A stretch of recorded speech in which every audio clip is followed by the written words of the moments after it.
that you can also watch the broadcast of the event on the Facebook page and the YouTube channel of our partnered Women of 50% of Ukraine's Success in Ukrainian and in English, and on the YouTube channel of Adara Studio. In order to ask a question to the speaker in the online mode, please leave your comments under the online broadcast of the event on Facebook or on the YouTube channel. Our team will track the comments and rapidly send the information to the session moderators. If time permits, the moderators will ask your questions to the speakers. The Media Marathon aims at increasing the raise awareness on the benefits of gender-oriented budgeting and introducing gender mainstreaming in order to ensure equal participation of women and men in politics. We have now heard all the technical information and we can start our event. Dear participants of the Media Marathon, gender-oriented governance is good. We are happy to welcome you at this event. The Media Marathon Gender and Responsive Governance means good governance has been organized by National Democratic Institute with generous support of the American people provided through the United States Agency for International Development, USAID, International Organization Global Communities within the program USAID Dobra with the support of Sweden, the Ministry of Foreign Affairs of Canada, and the FCDO agency. We remind you that the online broadcast is taking place on the Facebook page and the YouTube channel Women Are 50% of Ukraine's Success, and on the YouTube channel of Adara Online Studio. To open the Media Marathon, we are inviting Ian Woodward, Director of the National Democratic Institute.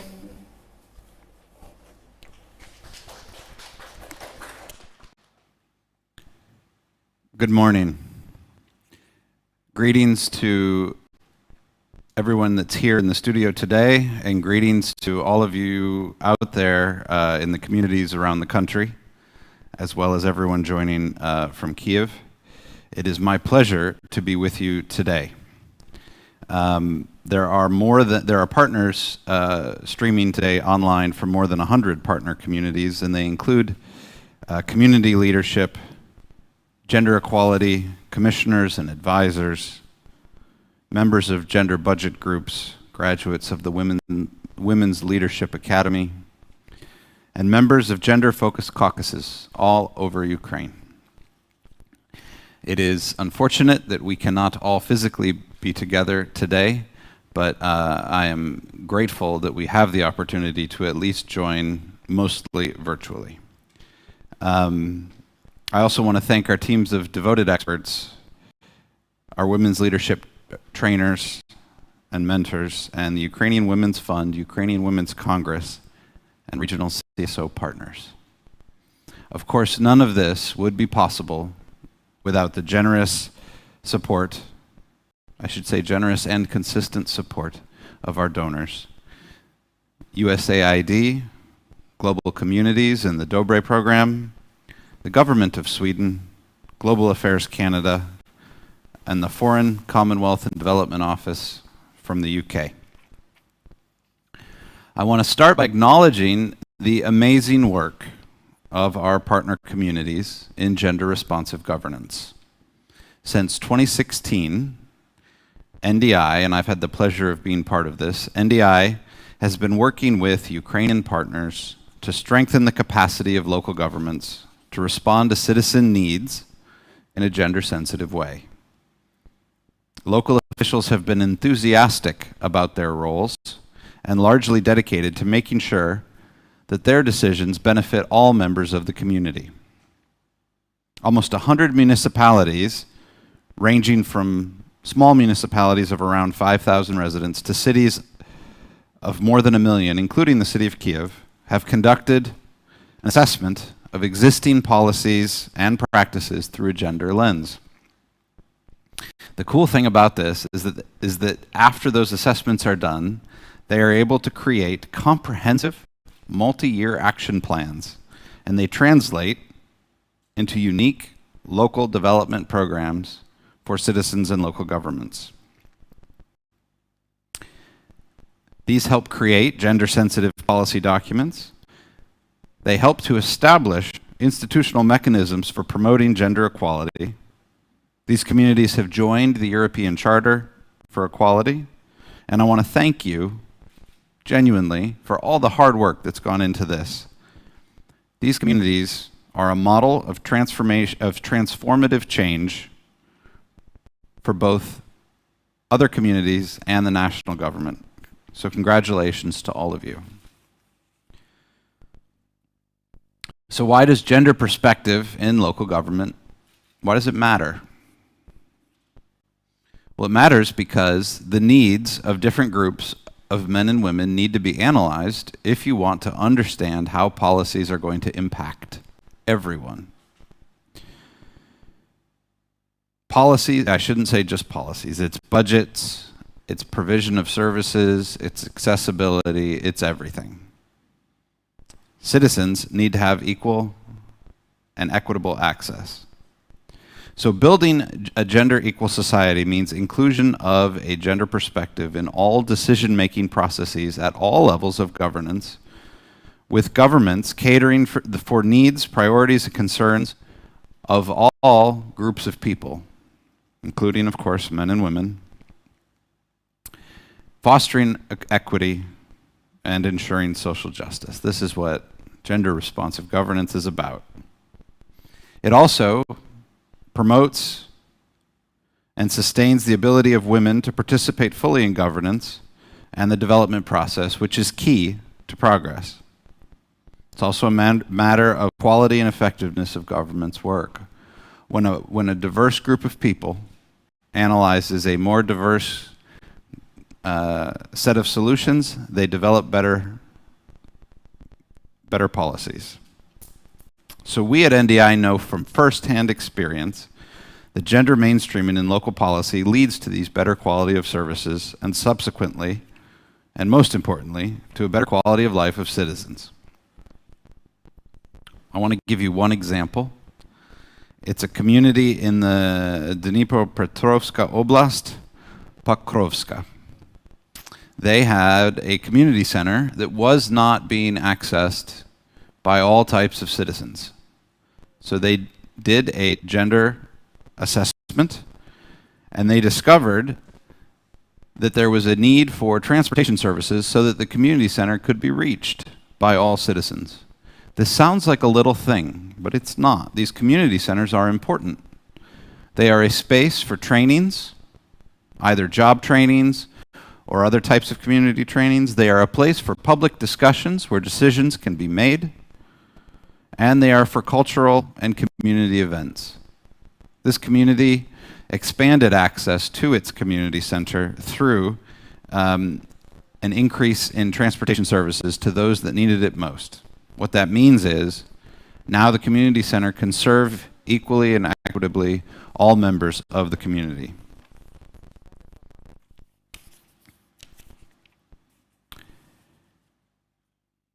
Thinking nationally, Ukraine is now finalizing its 2030 gender equity strategy, which embraces the strategic goals for further advancement of gender-responsive policymaking at all levels. It's crucial that both the national and local governments unite their efforts to achieve these. No matter how great the laws and policies are that we have and that the national government makes, they won't have the impact necessary unless they are implemented with full awareness of gender impact. Thinking also nationally, what is needed to advance gender equality? First and foremost, leadership. Leadership matters.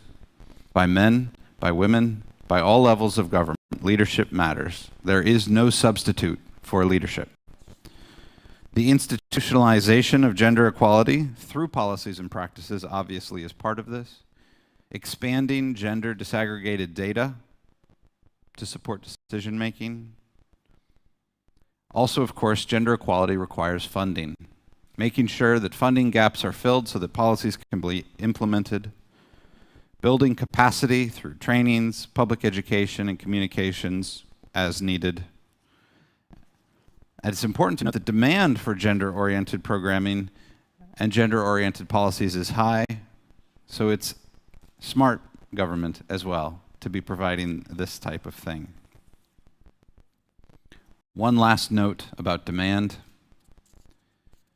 There has been strong and consistent demand for more equal participation by men and women in the political process in Ukraine. We began at NDI looking at this issue using public opinion polling in 2015, and since that time we have seen strong and consistent demand. Currently, almost 2/3 of the Ukrainian people would like to see a better balance between men and women in political life.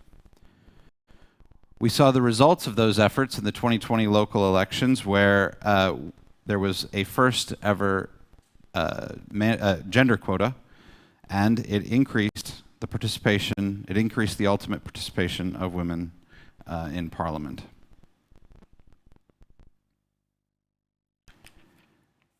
I want to thank you all for coming today. I want to thank you very much for your dedication to gender responsive governance. It is important for all of us here in Ukraine. I want to thank again, most importantly, our partners in the communities across the country. Our partners include self-government officials, civil society members, trainers, experts. Thank you for all working together to make a strong case for why GRB should become a national priority. It is actually due to your example that I think we will succeed. Thank you again, of course, to our donors at USAID, Global Communities, and the Dobre Program, the government and people of Sweden, Global Affairs Canada, and the Foreign Commonwealth and Development Office of the United Kingdom. Thank you very much. I'd like to turn the floor over now for a video address from the United States Chargée, Christina Kvien. She has a few words about the common goal that our two countries, the United States, where I'm from, and Ukraine, about the common goals we have, and some of what can be done to make progress. Thank you. Good morning. It's an honor to join my fellow advocates for gender equality in celebrating the progress Ukraine has made. I regret that I cannot join you in person, but I did not want to miss a chance to recognize the importance of gender equality and everyone's tireless efforts towards this goal. Gender equality matters for many reasons. It's important to recognize the contributions of half the world's population. Gender equality also makes sense from a business perspective. Data shows that higher gender equality contributes to higher gross domestic product per capita, more jobs, and greater productivity. It's also politically astute. According to UN Women Research, countries with more women in the legislative and executive branches of government have more equitable laws and more supportive social spending. Unfortunately, current global data shows a negative trend. Analysis by the Interparliamentary Union suggests that it will take another 50 years before we can achieve gender parity in parliaments. And the World Economic Forum's 2021 Global Gender Gap Report projects it will take almost 136 years to close the gender gap worldwide. There's clearly much work to be done to achieve gender equality goals. In the United States, we're fortunate to have many strong women political leaders, including our first woman vice president, Kamala Harris. 9 women currently serve as governors, and we have 147 women serving in the 117th Congress. That said, we too have a long way to go before reaching gender parity. In October, the Biden-Harris administration released our country's first ever national strategy to achieve gender equality and equity. This comprehensive document requires gender equality to be incorporated into all aspects of policymaking. It targets recruiting more women in leadership roles and closing the gender pay gap. This strategy represents an important milestone in the United States. Ukraine has also made important advances in just over 1 year since it joined the Biarritz Partnership for Gender Equality in the fall of 2020. For example, it tightened legislative sanctions for domestic violence abusers, introduced paternal leave, and narrowed the pay gap between men and women by 3%. At the local level, with U.S. assistance, almost 100 municipalities created action plans to elevate gender equity in policy development and integrate gender perspective into all aspects of local decision-making. As a result, there is more funding allocated for services in support of gender equality. As in the United States, more work needs to be done in Ukraine. We all want to see stronger national and local representation of women in elected office. That's why I hope the Rada adopts legislation that further promotes women's participation in electoral politics. I also urge the government of Ukraine and the Rada to develop and pass legislation that not only addresses gender-based violence, but also strengthens options and opportunities for survivors to seek safety, support, healing, and justice. Support for gender equality in Ukraine is truly an international effort. I want to thank our colleagues from the UK, Sweden, Canada, and many other countries who are working together with our Ukrainian partners. The United States will continue to support the Ukrainian government and civil society in making gender equality a reality. Thank you all very much. Дякуємо, пане Ієне. Thank you very much, Ian. Thank you, Ms. Queen, for this inspiring opening of the marathon. Now we're going to start our discussions on gender-responsive governance. But now we are going to talk about why gender equality matters for everyone. And we are going to hear Tobias Thiberg, Ambassador of Sweden to Ukraine, and Olena Yena, the leader of the National Democratic Institute's program, Women Leaders. Ambassador, thank you for being today with us. We have a very important topic of our conversation, which is gender-responsive governance and its impact on all spheres of life in the society and the community. Ukraine has been making quite a significant progress in achieving gender equality in the most recent years. And our friends, including Sweden, have been very supportive of that journey. But my question is about Sweden, the most recent developments in this country. You have elected your first female prime minister. So we're wondering, the country which has already been recognized as a champion in advancing gender equality across the world, why has it happened only now? And what impact would it have on both the developments within Sweden and its engagement abroad? Thank you so much. Yeah, I think it's a good question. Why has it happened only now? Why did Sweden get its first woman prime minister as recently as only a week or so ago? You know, it's of the simple reason that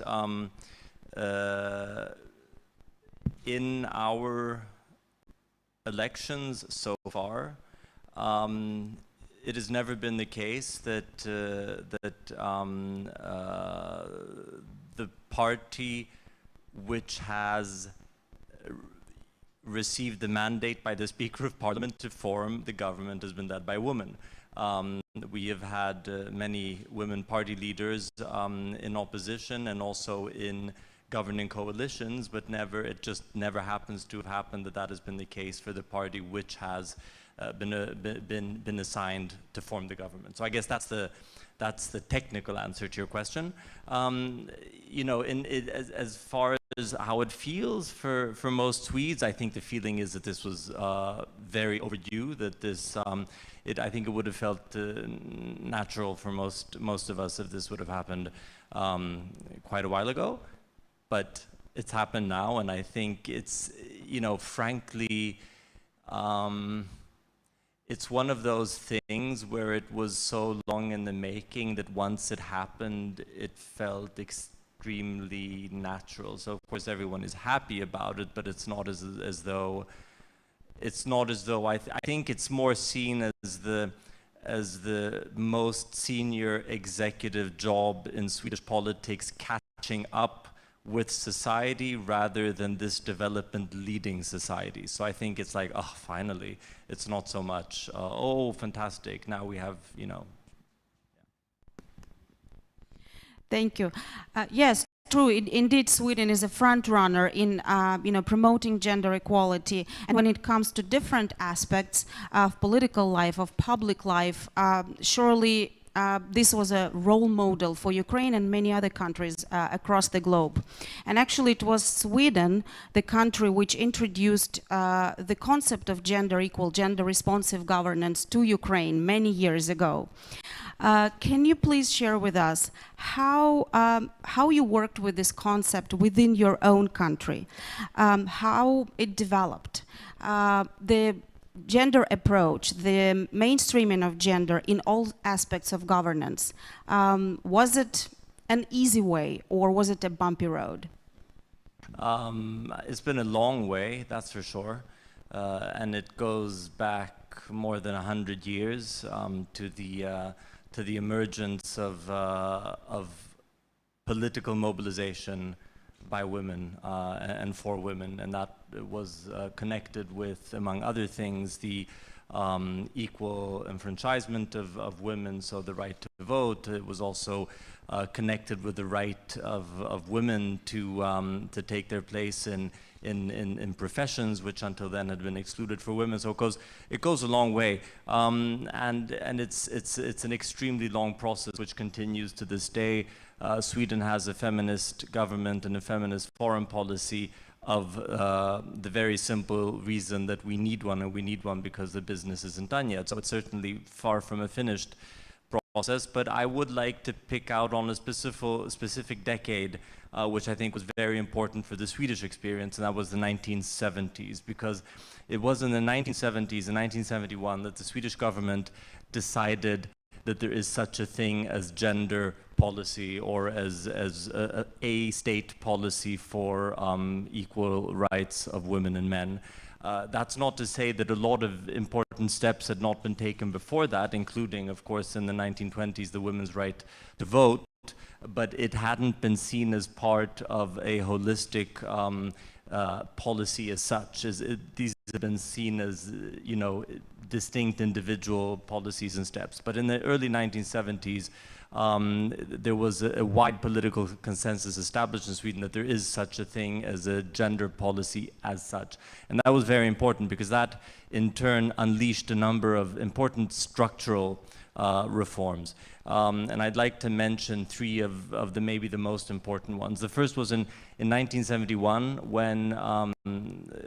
when Sweden decided that income taxes would be individual rather than family-based. So previously, basically, if a family, so a husband and wife, were taxed as if they had been one income-generating economic entity. And in 1971, that was split up. So the man declares his income, and the woman declares her income. And that completely changed the incentives for women to join the labor force. So that was a huge structural step. Another one which was very important was in 1974. It was the expansion of childcare and elderly care. This was so important because these were sectors where women had typically taken upon themselves a much bigger burden than men. And I think the government recognized that in order to sort of change this, and in order to reduce this deep structural inequality, the most important immediate thing to do now is to take away this burden, or at least a big part of this burden, from the shoulders of women. Yes, it's important to work on stereotypes, and we continue to do that, but we also know that that is something that takes generations. And I think there was a strong feeling in Swedish society we cannot wait until in a distant future we have reached a point where women and men agree to share the burden for household work, for child care, for elderly care equally.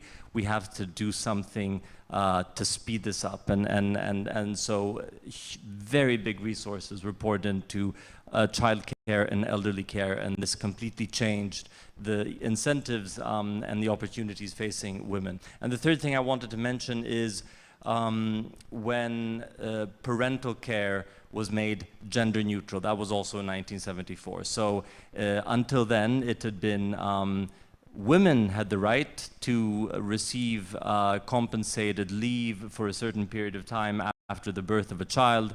Now it was after 1974, it's been the case that the parents have this right, and since then Sweden has gradually over time increased the share of that time which is allocated to both parents that needs to be taken by either one or the other, meaning that if the mother or the father doesn't take up to a certain amount of that time, then the time disappears. It can't be made use of. And this is, of course, a strong incentive de facto for fathers to take parental leave. I mentioned these things. There's a reason why I mentioned these particular reforms. It's because they're hardcore. They're about money, they're about taxes, they're about laws. And I think it is really important for a society to take that very strong position and say, this is how we will use our tax money. This is where we, as an elected government, will use our power to direct the finances of the state. Ultimately, I think that is extremely important, and it's somehow quite bold as well. I think in the 70s, when that happened in my country, it was for us, it was something unique and new. And I would argue that the progress that we've made since then has, to a large extent, been based on that very strong foundation.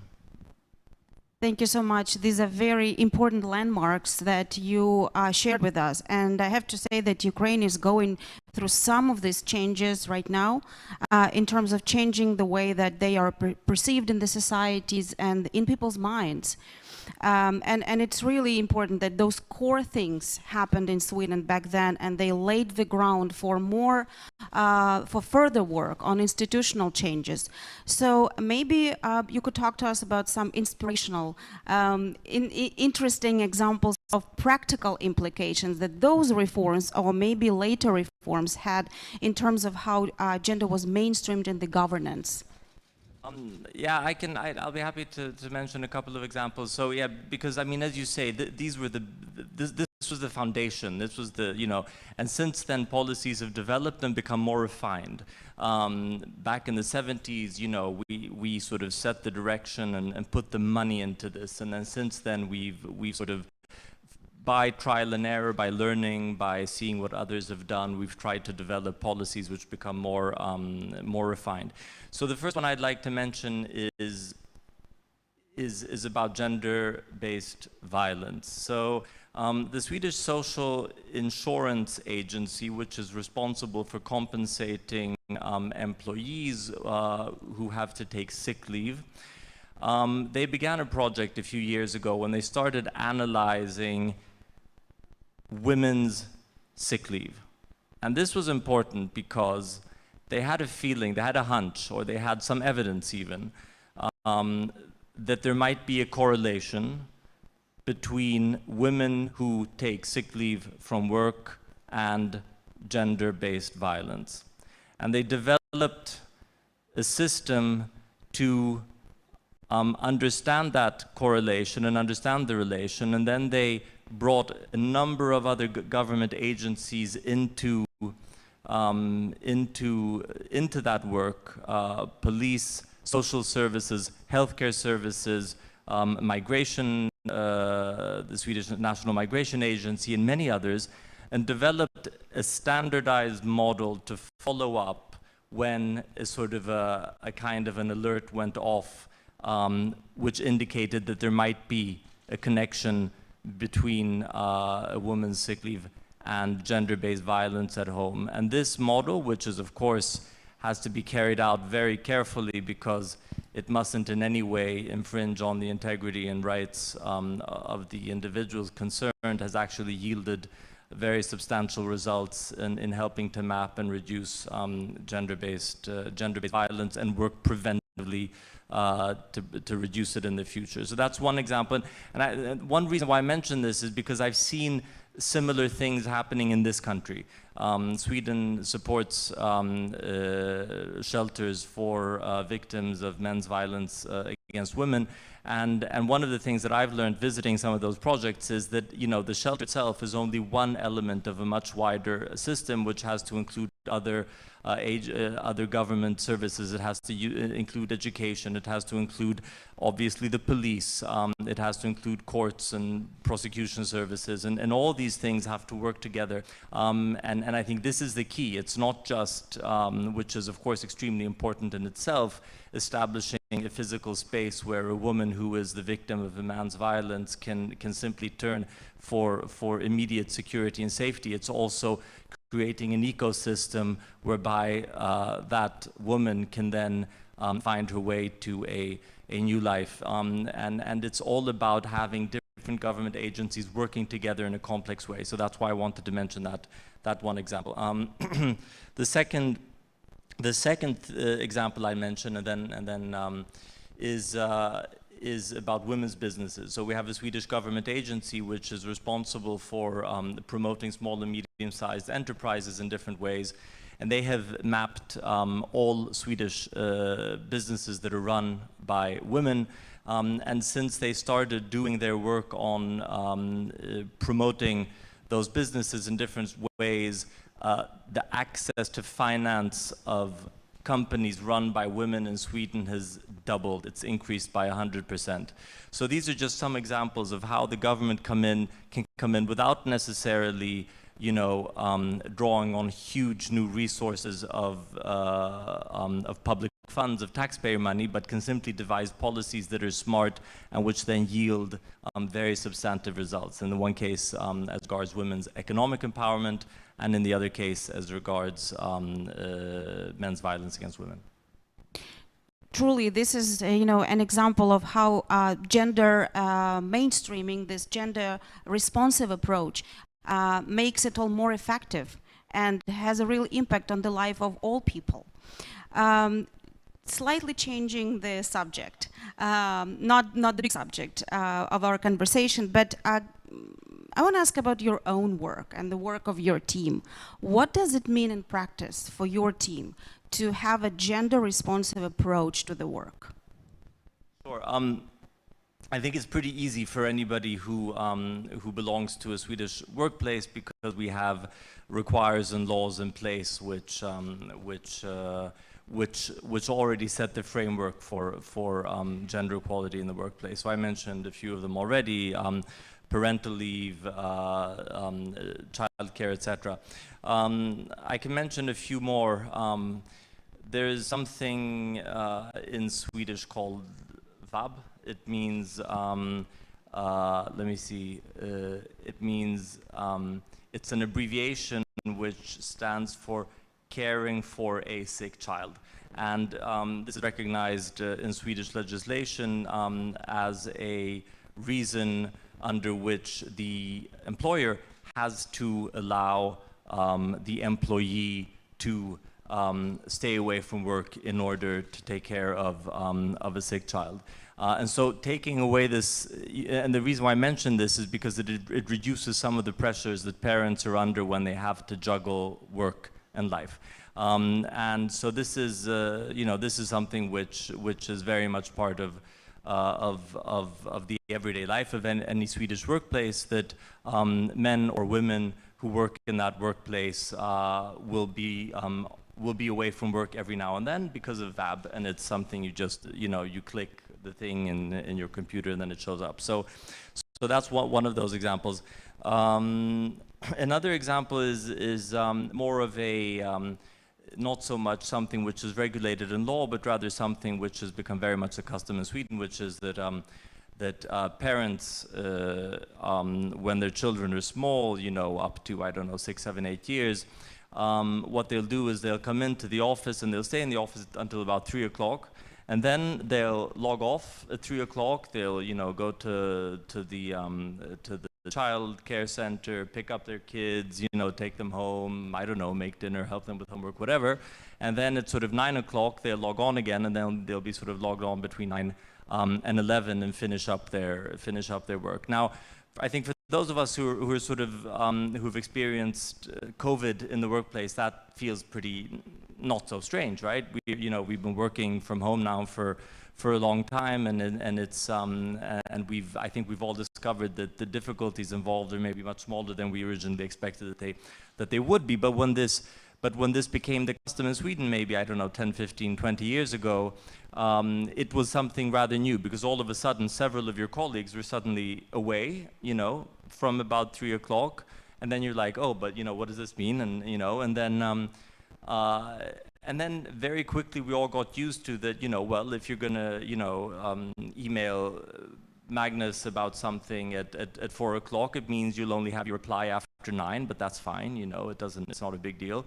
So that's, those are sort of two things that are sort of like concrete examples of how it's affected me in my professional life. Things that you've just described, when were put in practice, I think not only made the economy stronger, but made people happier. However, there are a lot of people around us who do not necessarily think why it is important and how gender mainstreaming, gender responsive approach in governance affects their lives. What would you say to that? What can be done to further spread the word about why this is important and why we all should be caring about this? I mean, the first thing I'd say is that it should be enough to just make the obvious point that that equality between women and men is a question of human rights, and that should sort of pretty much be enough.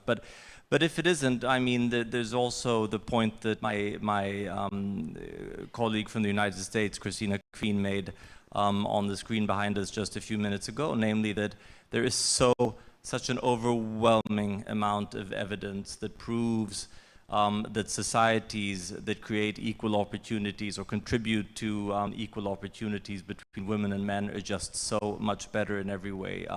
In crass economic terms, they're more productive, but also in terms of other indicators of how good a society is show that that people are happier, people live longer, there's better public health, so it's kind of a no-brainer. I want to bring up an example which might seem extreme, and it is extreme, but that doesn't mean that it's not relevant. And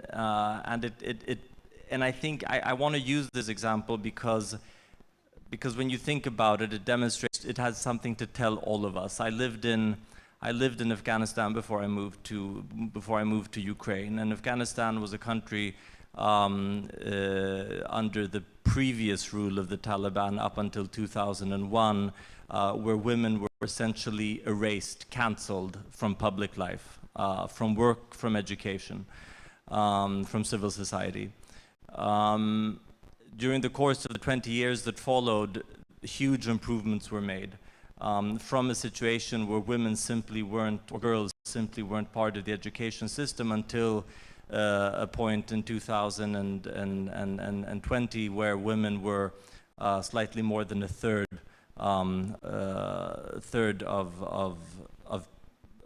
of children enrolled in schools. And similar gains were made in the workplace, in civil society, in public life, in politics, etc. This period coincided with huge progress, material progress for the people of Afghanistan. Tragically, in September of this year, the Taliban came back to power, and they have again begun introducing the policies which were in place before 2001. And quite aside from the tragedy that this entails in terms of human rights of women and girls in Afghanistan, it's also been a huge catastrophe for the Afghan economy, exactly of the reason that women are excluded from the economy. And the exclusion of women from education is going to perpetuate that unimaginable destruction of economic opportunity for a long time to come if it isn't corrected. And I know that this example is extreme, and I know that pretty much every other country in the world, certainly Ukraine, certainly my own country, thinks, how can you bring up this example? It's from a different planet. I mean, you can't compare us to Afghanistan, but, you know, I'm afraid it's a continuum, you know, and fundamental things like equal opportunity in education, in the workplace, they are absolutely fundamental. So even if you decide that you don't give a damn about human rights and equality between women and men, the hard fact is that a society which doesn't work to create equal opportunities between women and men is going to be a failure compared to societies that are not. And we have one of the most glaring examples in front of our eyes today. Yeah, I'm sorry to make that maybe slightly extreme comparison, but I think that's what I'd say. No, I think this is a great reminder to all of us that none of the success, none of the progress should be taken for granted. Nothing is irreversible, and our gains, our achievements can be very, very vulnerable. So this work needs to be continued. And my next question to you is about the work of the Swedish government. Is the gender approach mainstreamed in the Swedish government these days?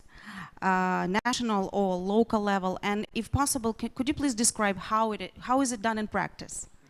Yeah, so I think the most important element is what we call gender budgeting, which is basically a system which is in place, which basically introduces the demand that any money which is allocated in the budget has to be based on a demonstrable analysis based on available data proving how this policy or how this budget allocation will affect women, men, boys, and girls separately, and it also has to prove that this particular allocation will contribute to greater equality between women and men in society. And I go a little bit back to that, you know, example from these 70s. I think it's so important to you know, translate our aspirations into really hardcore, you know, dry, boring policies about resources, about power, about money. At the end of the day, that's what's going to make the difference. The realization has to be there to start with, but it has to be translated.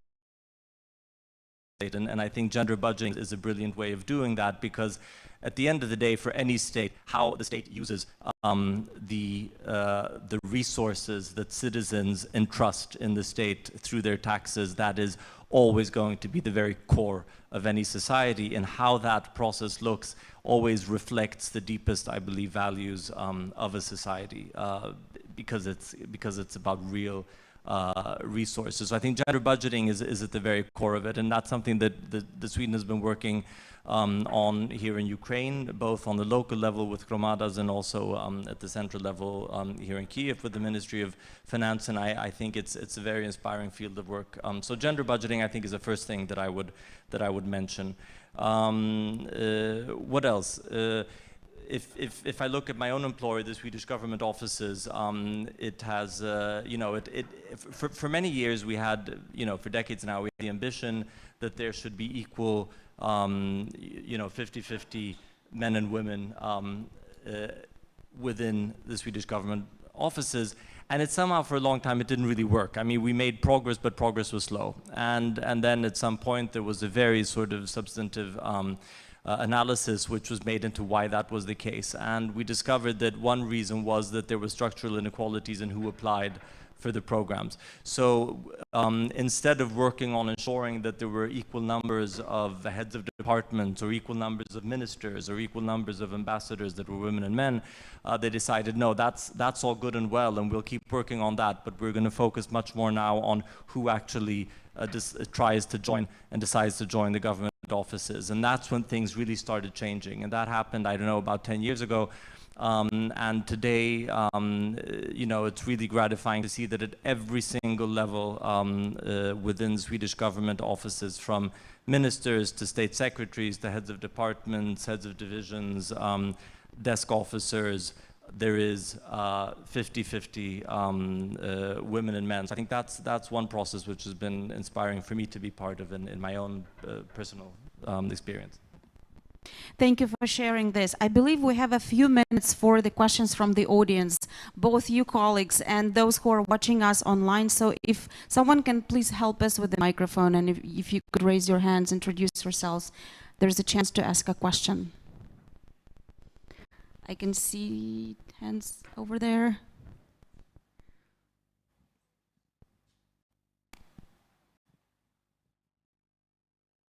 Дякую. Thank you. We have holidays coming up, and I have this question. According to your observations, what is the proportion of men in Sweden who cook? For example, your famous saffron buns. How much does this gender inequality, how much is it reflected in the gifts that men and women receive ahead of holidays? And are there gifts that are more traditionally feminine, like embroidery kits, knitting kits, that are given to men in Sweden? So how much is something that they learn at school broadcast later in life? Thank you. My translation wasn't working, so I think you'll have to translate the question. Very quickly, I will try to recap. So the question was about the upcoming holidays and the ways that Swedish men are preparing for this.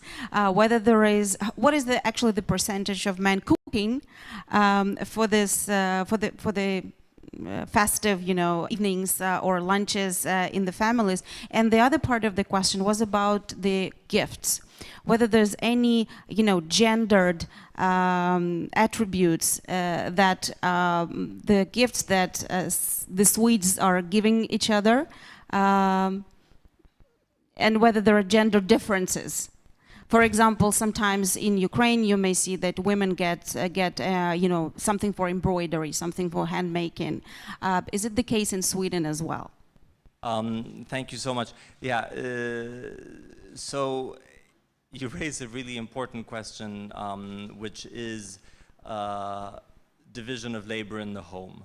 And I think this is one of the issues which has been recognized in Sweden as one of the remaining shall we say, white spots on the map of gender equality, if you understand my point. Namely, it's an area where we still don't know enough, but we do know that there are very serious inequalities when it comes to sharing the burden of productive work being carried out in the home between women and men, and that certainly is the case in my country. I think those important structural reforms that were carried out in the 70s, they were important, but I think they could only go so far. And there is a big debate currently in Sweden, and has been for many years, and I'm sure that it will continue until this issue has been satisfactorily addressed, about how do we devise policies which help women and men reach a place where there's more equality. So I don't know the figures, I don't know the percentages. I do know that they have improved over the last decade or two, but I know that it still remains very unequal in terms of the amount of work that women and men do in Sweden. I think one of the things that has possibly helped a little bit is that cooking has become a less gendered activity, and I would also say that the status of cooking in society has gone up in Sweden. It's one of those things which has, I don't know what they're connected to, if it's lifestyle or something else, but what it means in practice, and that's of course sad in a way, that when the status of an activity rises, then all of a sudden more men are interested in taking part in it. But whatever the reason is, there has been an improvement, but to come back to your question, it's still unequal. So I think we have a long way to go there.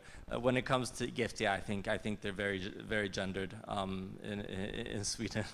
I think so. I haven't seen any statistics on it, but that would be my guess. We also have a relevant comment under our Facebook live streaming, which says that in Sweden, both parents are very active in upbringing their children. Interesting. I think we have a hand here and here.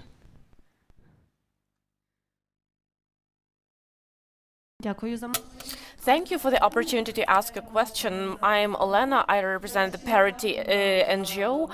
I am very thankful for your attention to gender equality and for your personal position on this issue about the importance of its implementation.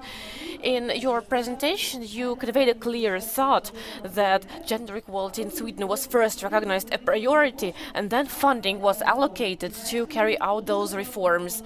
And eventually, in the very long-term perspective, it has yielded results. And this has benefited the economy, not just social development, I would say. In Ukraine, we observe a situation when gender equality is either a formal priority, because it is not supported by funding, right? It is not supported by expenditure, or we constantly hear about limited funding, limited resources. So evidently we understand that the problem is not about limited funding, but about it not being a priority yet. So my question is as follows. Perhaps in your experience or in your opinion, the public can choose a certain strategy in order to ensure that gender equality stays on the agenda and stays a priority or becomes even a stronger priority. What do we do? Do we form a demand on the grassroots level? Do we pressure? Do we lobby these issues? Perhaps you can prompt some other strategies. Thank you. Thank you very much, Olena, for your observation. And I think I've only lived here for 2.5 years, but so of course my experience is limited. But what I have seen, I think, leads me to believe that what you're saying is extremely relevant, namely that there is a risk that commitments to equality between women and men will remain something symbolic, something declaratory, as you I think put it very insightfully, something formal rather than substantive. And I think the question that the challenge that you raise, namely matching the commitments with resources, is absolutely crucial. I wish I knew how the relation between civil society, politics, resources, how that works. It's something quite mysterious to me, and I think it's something where each country has its own experience. So I'm really sorry to say that I don't know what the answer to your question is, because I don't know why it worked in a particular way in my own country. What I can say is that there was in Sweden in the late 19th century, so 100+ years ago, there was an explosive development of civil society of all sorts of various reasons.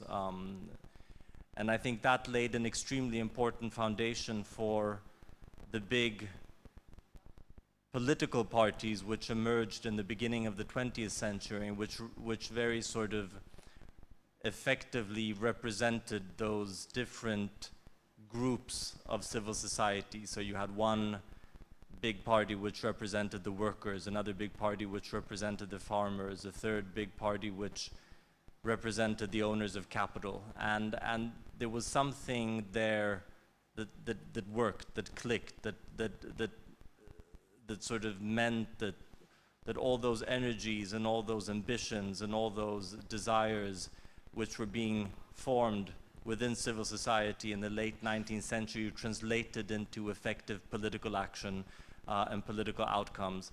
But I simply don't know how it happens, and I'm not sure that anybody really knows how it happens. And my guess is that it's going to be a unique path for every country. But what I do think is important everywhere is civil society, which has the the will and the determination to keep working over long extended periods of time on everything from attitudes and stereotypes to political influencing. I mean, the very work that you're all doing.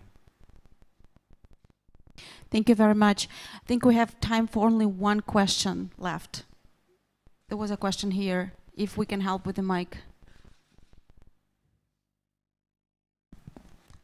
Дуже дякую за Thank you very much for your presentation.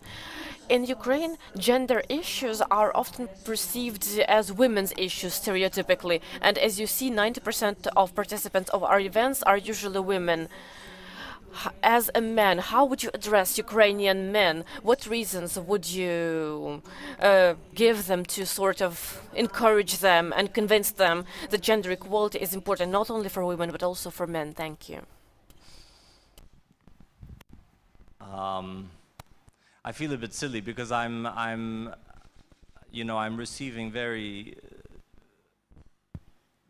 serious and quite difficult questions, and I feel that there's obviously so much more experience and knowledge in this field among you than I have. So, forgive me if my answers seem inadequate, but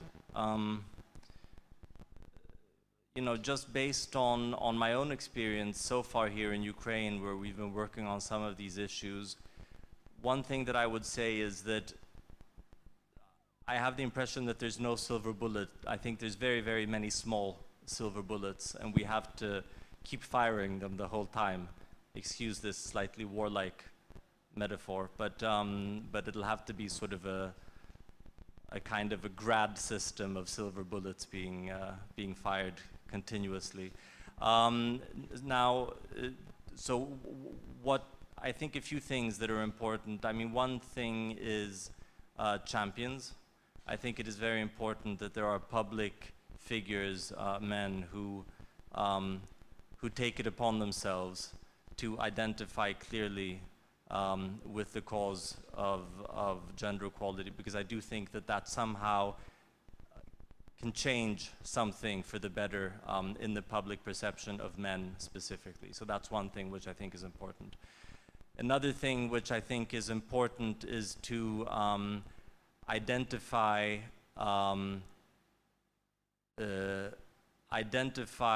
projects and programs which address gender equality and which are specifically focusing on men. And I'll just give you an example of what I mean. Together with the UN, Sweden is funding something called the Tato Hubs, which is basically hubs in different cities and towns in Ukraine, which are specifically dedicated to fathers of young children. And in their most simple form, they're simply a place where fathers can meet, bring their kids, and have coffee. It's as simple as that. And I asked myself before I saw my first Tato Hub, like, what, surely something as simple as this can't be that effective. And then I went to Poltava, and I took part, and I sort of saw a Tato Hub in action, and I was amazed at how important this small place in a suburb of Poltava was to the fathers who were there, because it became evident to me that they really wanted to take a bigger responsibility in the parenting within their family. But they didn't feel supported in that desire by society, maybe even by their own families, and by the stereotypes around them. And it made a huge impression on me how important it was for them to simply have a place, where they could discuss these issues and share this experience. So that would be a second point. So male champions, I think, is important. The second thing is programs which specifically address the challenges that men face in moving towards gender equality, because I have a sense that it's maybe it's not only a challenge for women, it's also a challenge for men. And it's not only difficult for women, it's also difficult for men. So I think a part of the resources and energy and thought that we dedicate to these policies should also be focusing on how gender equality is challenging for, but also beneficial to men. And a third thing, and I don't really know how to sort of formulate this, but we do something which is quite interesting. Also, together with the UN, we work with women who are the victims of men's violence, and as part of their transition away from a life of abuse, we fund training for them in tech and IT. And they typically go through a 6-month course, and at the end of that course, more than 80% of these women find jobs in Ukrainian IT and tech companies in cities and towns all over the country. And I don't really know why I think that this relates to your question, but I think it somehow does, because it demonstrates sort of linkages between something which can be seen as a question about a woman's suffering from violence and wider economic societal issues of employment, of productive work. And what I've seen when I visited this project or sort of met women who've been enrolled in this project, but not only women, I've also met the companies which have employed them, and since the tech industry is quite male-dominated, also in Ukraine, these have typically been companies run by men. And I have a sense that this experience has been, first of all, I can just say that these men are amazed by this experience, and they've become strong champions for it. And I don't know, I just think that there's something about these men who run Ukrainian IT companies and who are engaged in a program which is systematically working not only to increase their share of women among their employees, but also to contribute to ending men's violence against women. And I think there's something to be done there. So those would be sort of 3 thoughts, but I think you all know much better what would be the answer to your questions than I do. Thank you so much. Indeed, sometimes it takes us small steps to make really deep challenges and changes. Thank you, Ambassador. This has been a very, very sincere and insightful conversation. Thank you so much. Thank you. Дякуємо. Thank you, Mr. Ambassador. Thank you, Ms. Olena. Thank you for everyone who joined our event online and who is here in the room. And we carry on with our work for presentation of the course Gender-Oriented Governance. We invite Christina Bila, the senior coordinator of NDI, and Holody, expert on gender-oriented governance.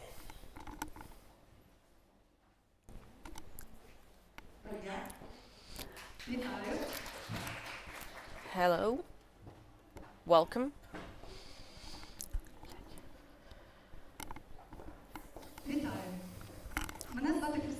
Hello, my name is Christina Bila, and I'm joined today by Mariana Kolodi, who represents a powerful team of experts on gender responsive governance of NDI.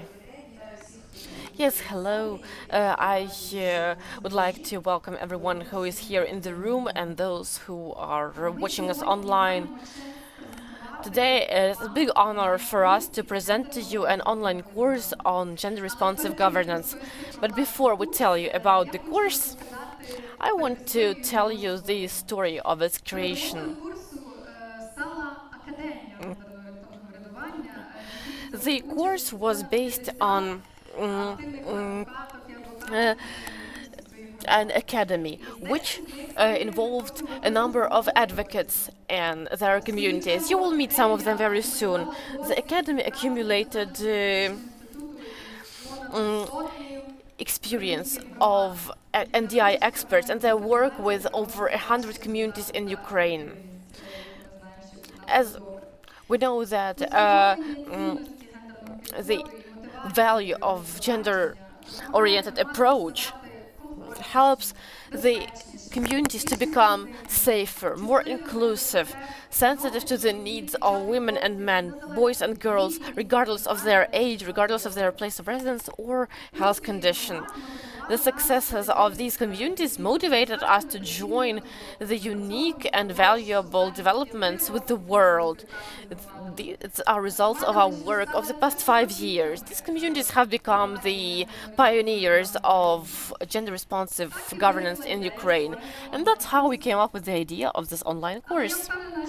But I am confident that many of you, especially probably those who are listening to us online, have a lot of questions, like why should governance be gender responsive and what does it mean? We have put together a list of important questions, responses to which you can find in the course, and we have our characters, Maria and Dmitro, who have become the heroes of our online course. This is Maria, deputy head of a fair community, and this is Dmitro, a civil society activist and a counselor and advisor on gender issues. Maria and Dmitro have visited European municipalities and learned how cities live, whose local self-government agencies use gender-responsive approach. Such communities are comfortable. I want life in my community to be like in European cities, and that's why I studied the online course on gender-responsive budgeting and actively get involved with the decision-making process in my community. I work for the sake of people. I want women and men, boys and girls, regardless of the place of their residence and their health condition, to live comfortably. I want the community to effectively use the resources in order to meet the needs of their residents. That is why I have signed up for the online course on gender-responsive governance, and I actively engage residents in decision-making in the community. When you take this course with us, you will also be able to use the gender-responsive approach in your communities and organizations. The online course on GRG, you will hear experts and representatives of Ukrainian communities which are already implementing this approach. Sign up for the online course on gender-responsive governance. Let's make Ukrainian communities more comfortable for everyone together.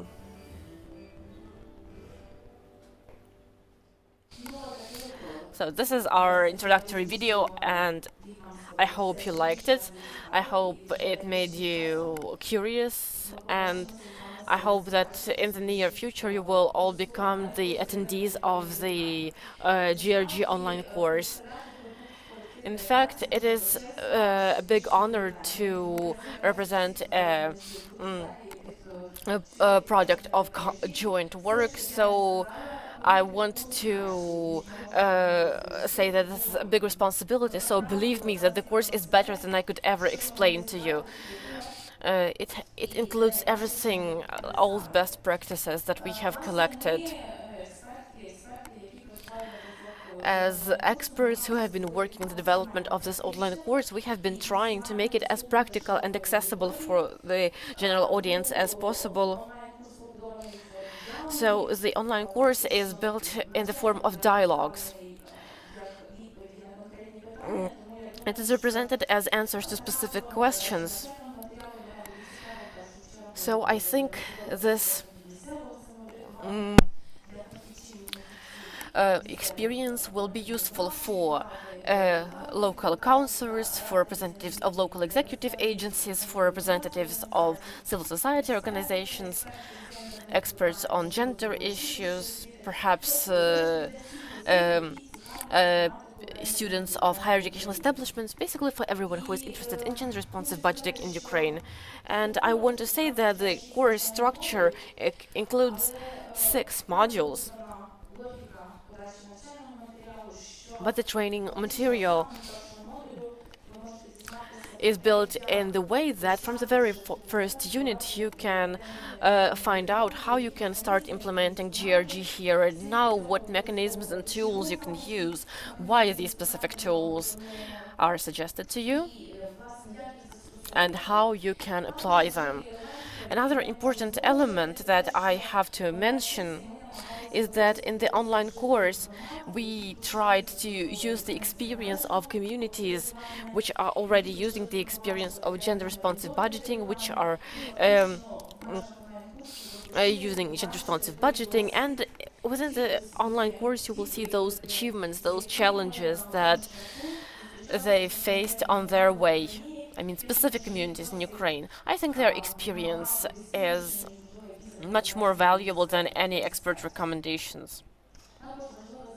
It is also important to mention that we really hope that this course will become a practical source of information for many of those people who have been working on the implementation of gender responsive initiatives locally, maybe not even local, but maybe in certain institutions, organizations, establishments.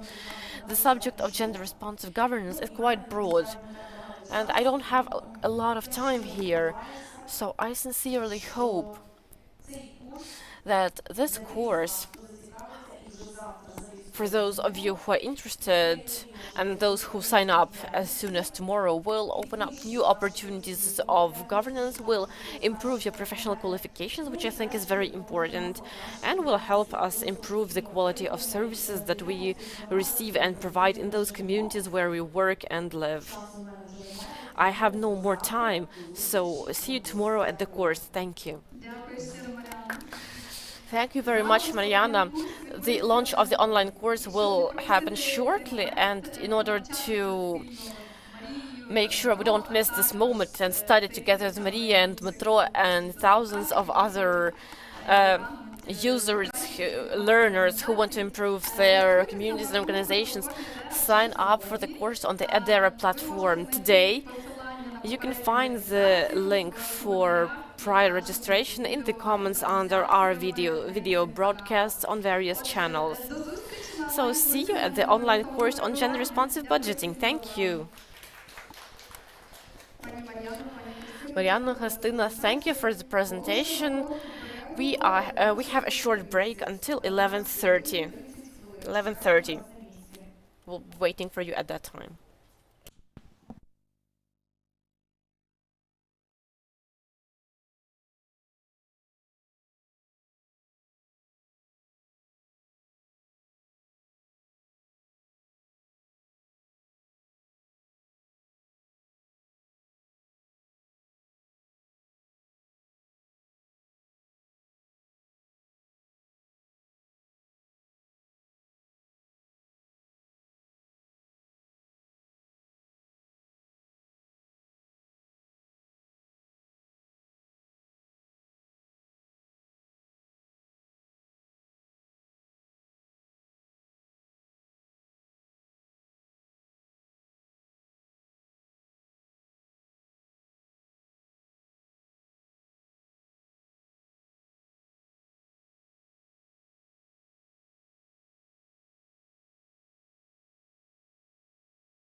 We are inviting Yulia Gonchar, who is a consultant of the National Democratic Institute on gender streamlining. Good morning, dear participants. Let me greet you at our track. The success of Ukrainian communities.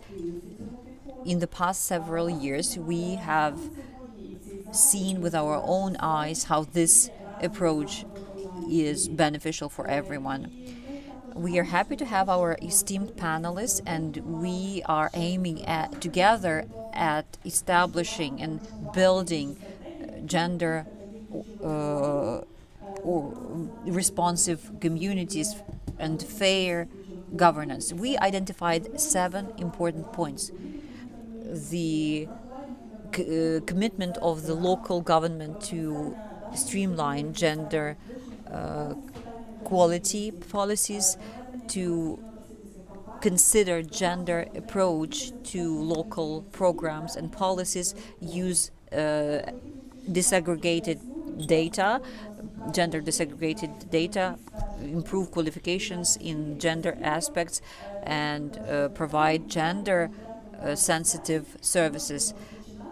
Let me start with giving the floor to Marina Honda, Deputy Head of Kyiv State Administration, on exercising self-governing powers.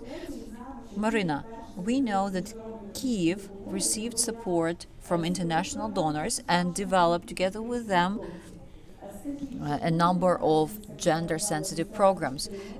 Are you planning as a public body to continue moving this way? I'm sorry, I cannot see you, just hear you. Good morning once again. Thanks for having me here. Today we were opening a shelter for domestic violence victims. We are now living in the pandemic situation, and while moving here, I was thinking what our achievements are in the past year. We have assessed most of our efforts, and I am really grateful to NDI for making it a comprehensive approach.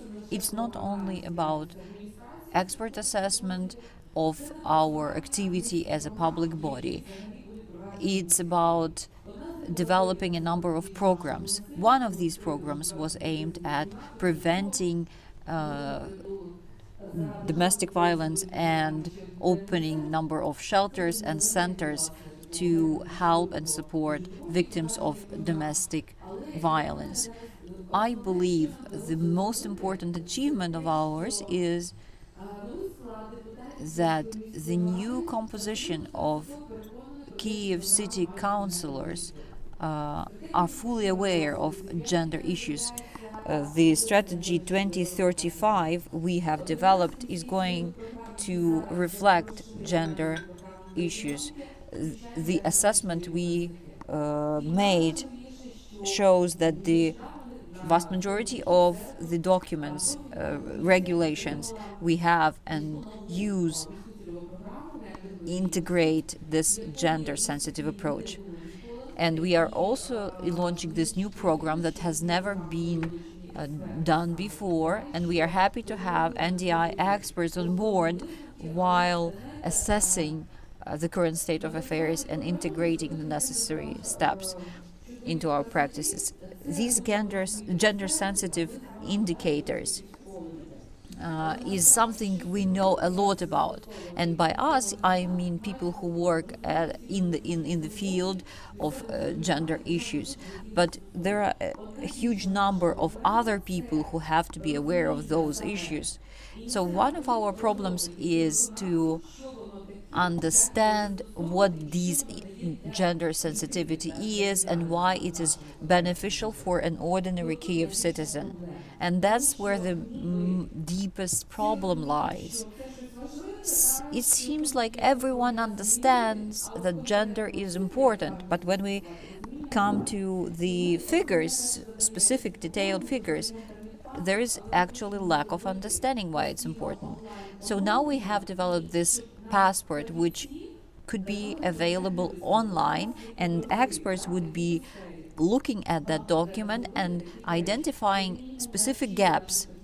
And at least our in-house officers will be taught how to do that.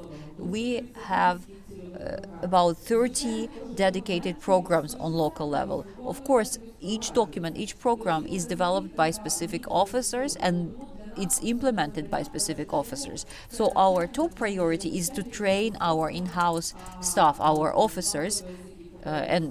Mr. Ambassador from Sweden said that they spent about 10 to 15 years to train public officers how to deal with gender issues. And I'm sure we can make it even faster because we can already use the approaches developed and best practices developed in the Western European countries, Northern European countries.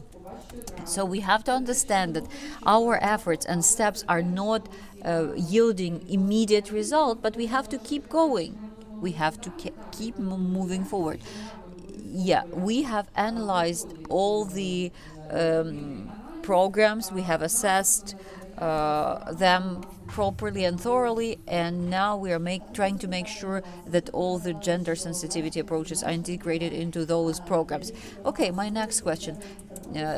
Kyiv citizens for whom these programs are developed, how can they see positive results or changes in Kyiv, in their everyday life? I understand that representatives of communities from the entire countries are watching us. If we take budgeting, what do we usually see in those budget lines? Building and maintaining infrastructure, parks, roads, and so on. If it's a park, for example, we can take this example from the UK.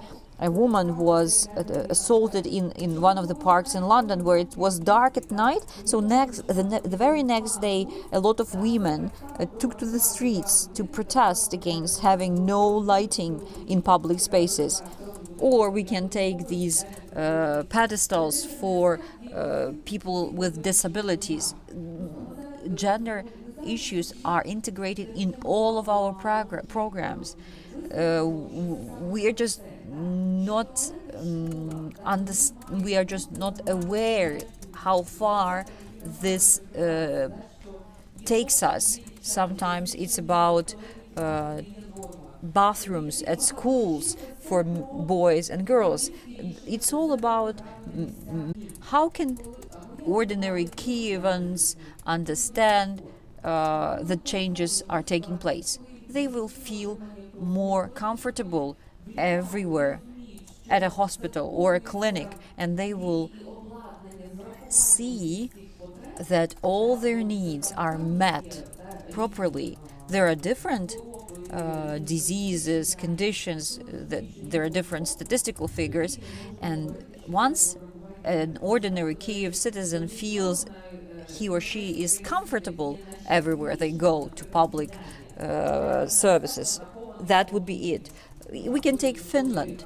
They consider gender issues everywhere. One of the ministers, a woman, got pregnant and she had a year maternity leave from her ministerial position and then got back. And it was quite normal. This is what I mean when I'm saying they will feel comfortable. Thank you for bringing this up. What about Kyiv city administration?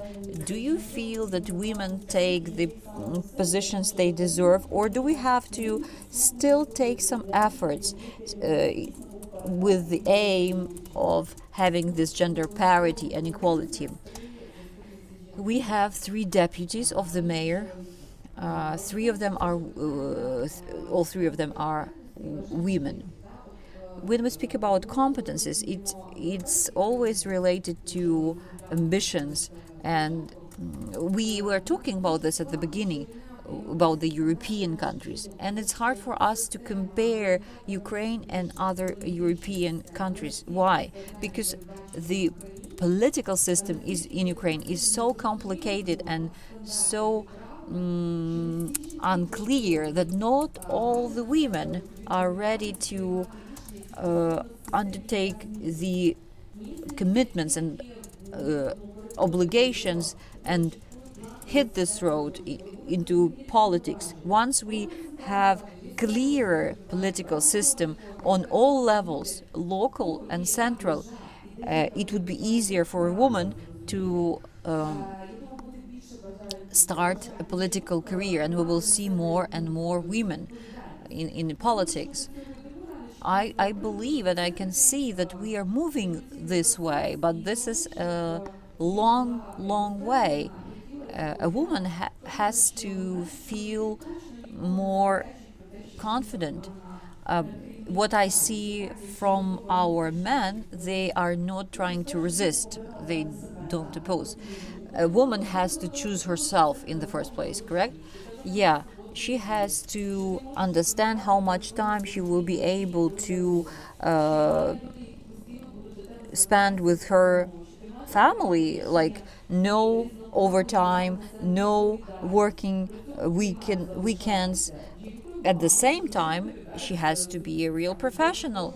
So balancing this family and work is quite a difficult exercise, so to say, especially in politics where it's no clear division of functions and authorities like we have in Ukraine. Once you get a position,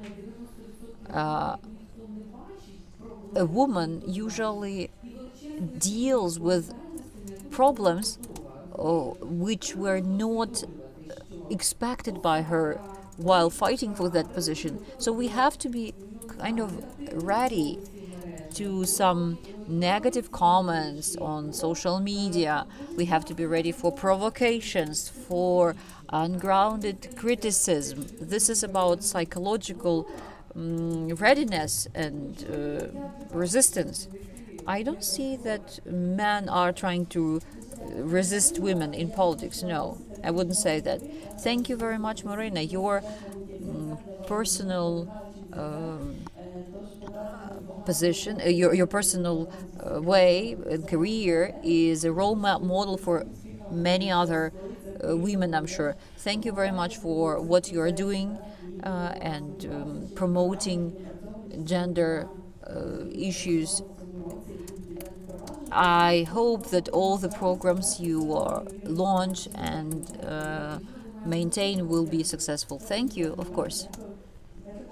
Let's give Marina a round of applause.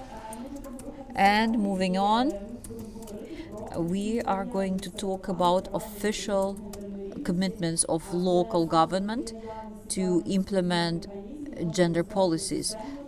Due to institutional mechanisms, we can ensure systemic work. Now let me give the floor to Volodymyr Barmenko from Starostivska community of Kharkiv region. Anatoly, can you share with us what institutional mechanisms you have introduced in your community and how they help you achieve gender equality? Thank you for the invitation to be here. I've been working in local government for quite a while. Prior to that, I was also part of the public services. I have seen a lot of red tape and bureaucracy everywhere I worked. So once we have something integrated into regulations and bylaws, we can hope it would be implemented, but it does not mean it would be automatically implemented and realized. Something which is there on the documents and programs should be implemented. So what I am trying to do at my current position is I'm trying to put these documents into practice, especially with gender equality principles integrated into our local programs. It is an effective tool. I remember the time when we first developed gender sensitive program, and we once we started implementing it, we saw the efficiency of that tool. So we decided to roll out this tool for all the areas of our work in the community. How can we measure gender equality? We were introduced to this tool by the National Democratic Institute here in Kiev. We have run a monitoring, an assessment, then we adjusted some approaches of ours. At some points we replaced people at certain positions, but this is a very effective tool. What documents have to be developed and have been developed? One of such documents is the procedure for development of local programs and reporting on their implementation.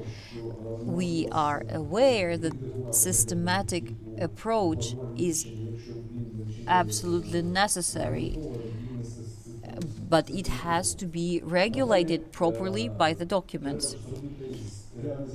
We have to somehow link it with the budgeting processes. Local dedicated programs go hand in hand with budgeting.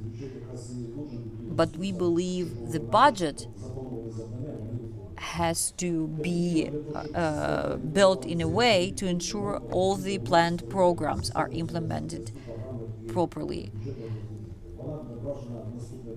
What documents do we actually have now in our work? According to this procedure I mentioned earlier, we implement all the programs. The main issue we are facing is related to our aim to improve the actual status of men and women in our community. One more, by the way, these documents have been approved by by our village community. We also have the budgetary regulation as one of our important documents. We also have typical guideline for allocating budgetary funds.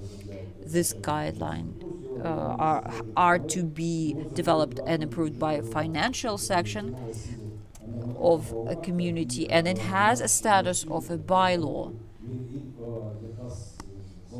And this is what we use as a foundation of our work. What does this guideline say?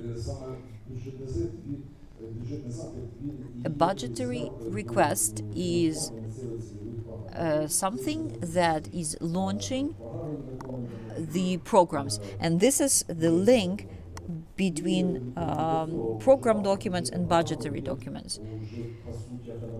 And then we have a passport created on the basis of this previous document, and this passport reflects all the gender sensitivity issues.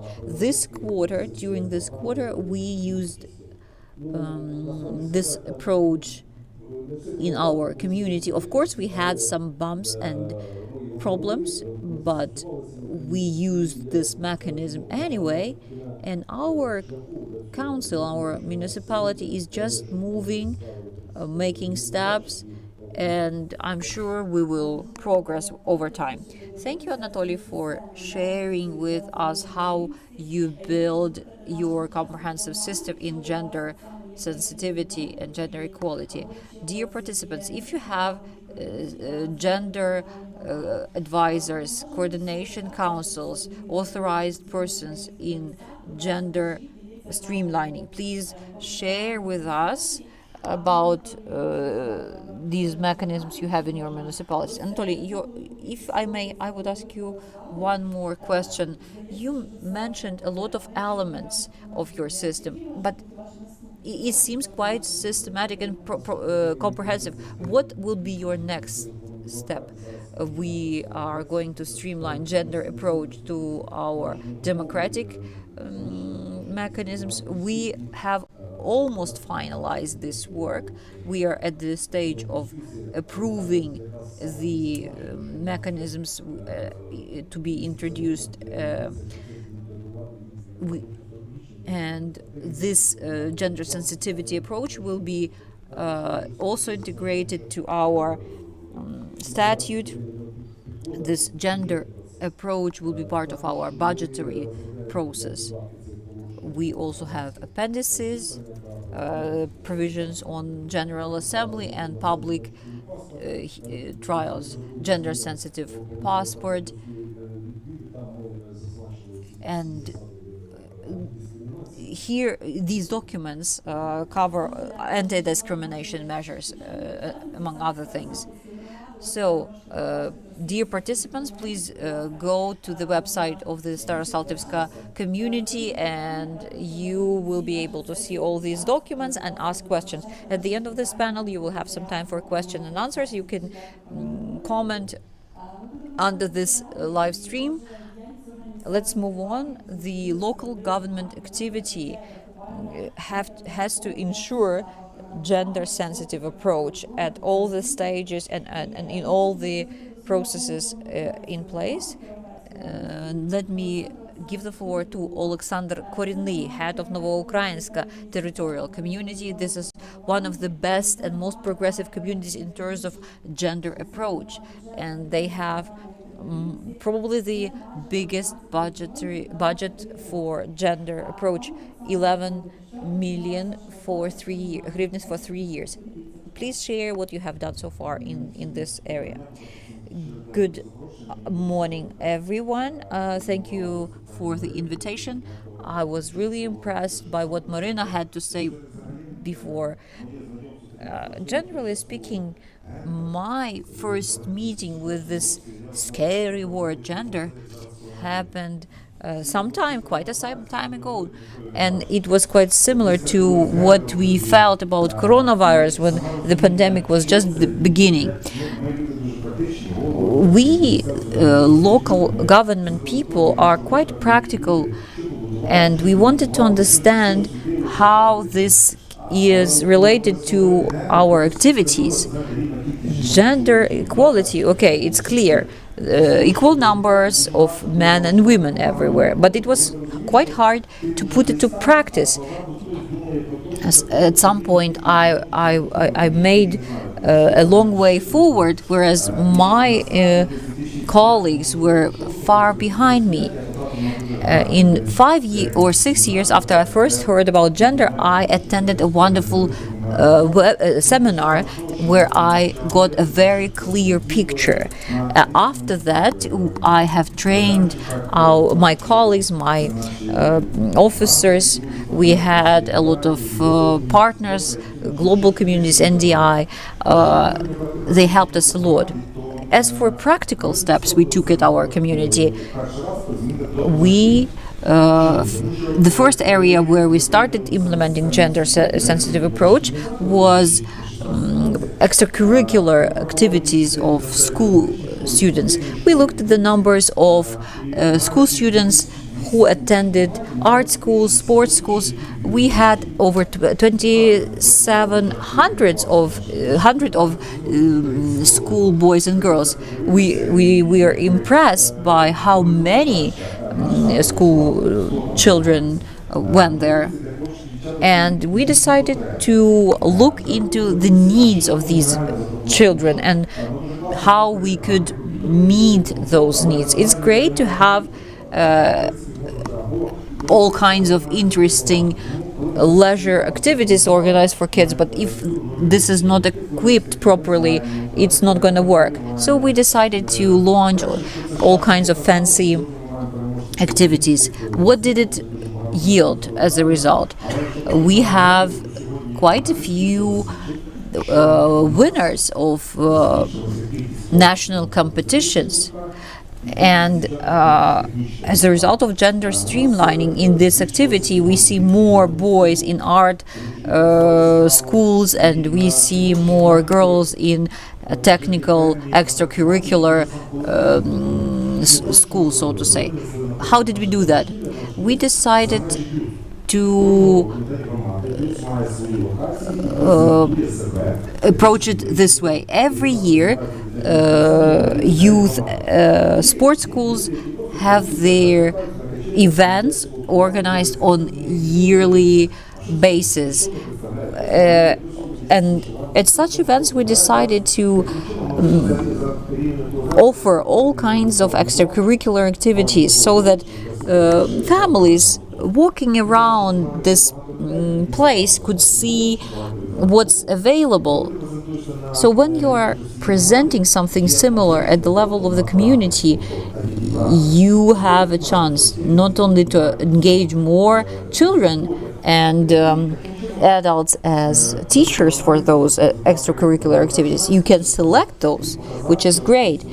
And we found out that technical things can be interesting for girls and art can be interesting for boys. So what did you do next? We had a survey. We studied public opinion. This is how we launched a school of debates. And we had some partnership programs with the neighbors. We found out what can be done to improve our practices. This is how we started School of Leaders, a woman in science. So now we see our people from the community coming together and forming new small networks. We introduced changes, some amendments to our development strategy of our community. As an example, we now have this new section of the strategy establishing platforms, and now it went to the grassroots level. People started acting without waiting for us as the leaders. It's clear sectoral programs are not enough. Let me say, we started doing this in 2015 and the program were launched in 2020. So we have this, again, gender equality programs starting 2020. It's a very brief and concise program, but it covers all kinds of relevant things: business, women, leisure.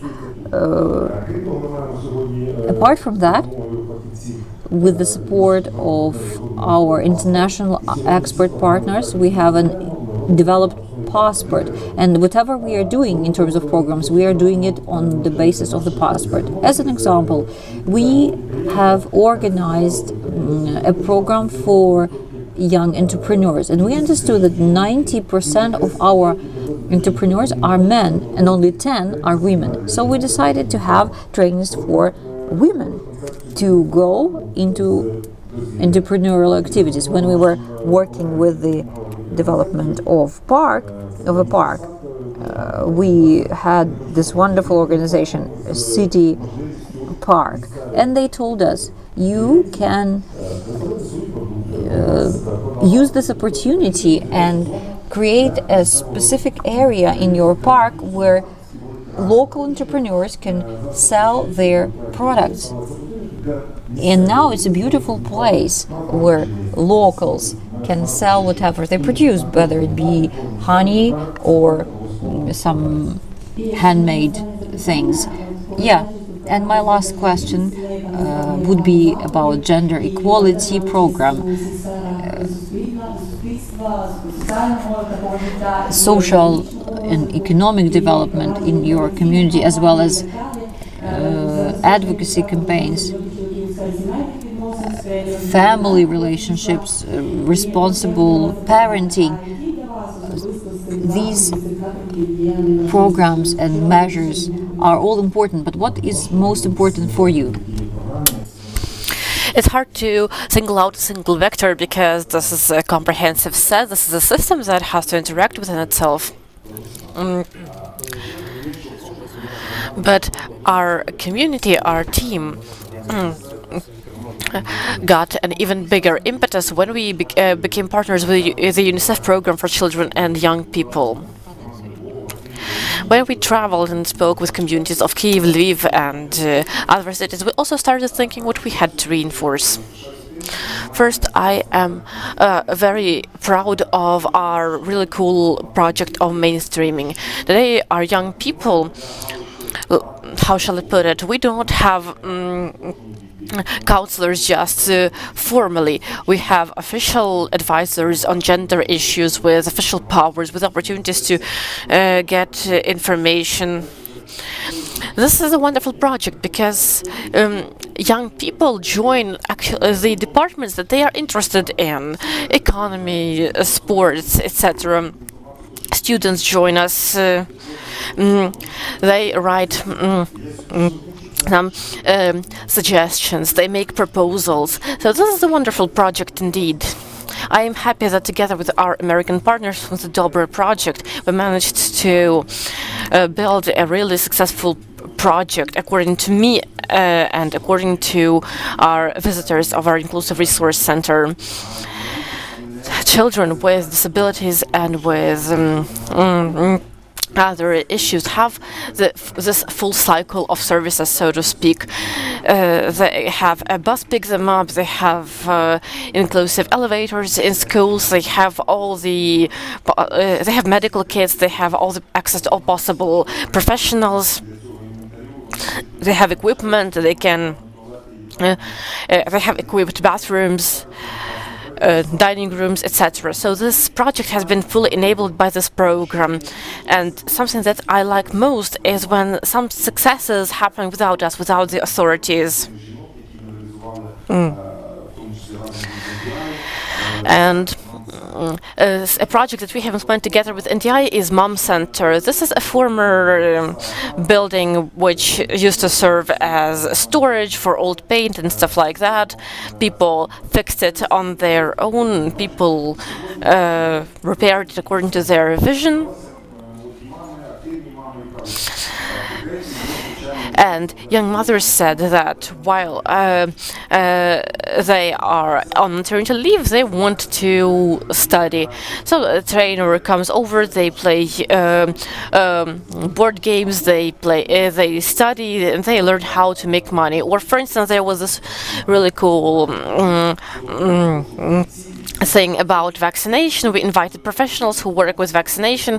This is very informal. This takes place without the authorities. So they basically have their own requests of what events they want, and we help to implement that. I also really liked fitness trainings for pregnant women. There were classes for men. This is not just about mothers. After those trainings, men became completely different people who see their family differently. They don't say that paternity leave is something outrageous, for instance. They get it slowly, but they do get it, you know. And this fact that projects take place even without the authorities, it shows the sustainability of these projects. It shows that these projects will progress further. Thank you very much, Alexander. It is really important that the leadership of the communities supports this. So what you said about Mom Center, I remember that you personally helped to stick the wallpaper on the walls of the Mom Center. So you supported in person. I'm very thankful to you for that, and we are going to move forward. Alexander mentioned that there is this gender portrait of the community, that they collect data about the availability and accessibility of data with breakdown by gender. And you know how important GRG is. So now I want to talk to a councillor of Voznесensky City Council, Ms. Tatiana. I have a question to you. How did you organize collection of gender desegregated data in your community? What was the easiest? What was the most difficult? And while we are talking, I would like to urge our viewers to share their experience. If you have gender-sensitive programs, practices, please share. And also, please write your questions to us. Thank you. Ms. Tatiana, go ahead, please. I would like to come back to the question of whether it is important and necessary. We are probably currently broadcasting also for people who are unsure still. So to answer this question, it is enough to do this, collect disaggregated data and look at the results. For us, it was actually the moment when we went from a more skeptical view of gender policy to a more practical understanding. We faced this issue and the need to collect this data when we started working with the Charter, when we became signatories to the Charter, and started the implementation process. So it is about the preparation of decisions to implement our commitments under the Charter, and we realized that we didn't have this gender disaggregated data, so we started collecting it. Of course, the first thing that was there. The first thing we did was our request to various authorities, but mostly there were no responses. They said they didn't collect this information, or they didn't save this information, or it wasn't in the form that we needed. So we created a working group, and we understood that at the level of city council, it would be impossible to collect the statistics because it just wasn't available. We engaged almost the entire city to participate in this working group. It was the pension fund. It included representatives of the fiscal service, of the employment center. So it helped us to divide the duties on the collection of gender segregated data. At the moment, we didn't understand what we would get and how it would help us, but we just needed this data. But when we obtained this result, these gender gaps were so evident that we didn't even need to look for problems anymore and ask the question whether they existed, because it was all very evident. And I want to say that while we're collecting and processing these data, we found some interesting moments. Nobody could even imagine that this could happen. I will give you an example from the sector of healthcare. We collected data on morbidity, on mortality, and the tuberculosis turned out to be quite interesting. In our oblast, it is in general has quite high figures, and our community has even higher figures. And it turned out that in this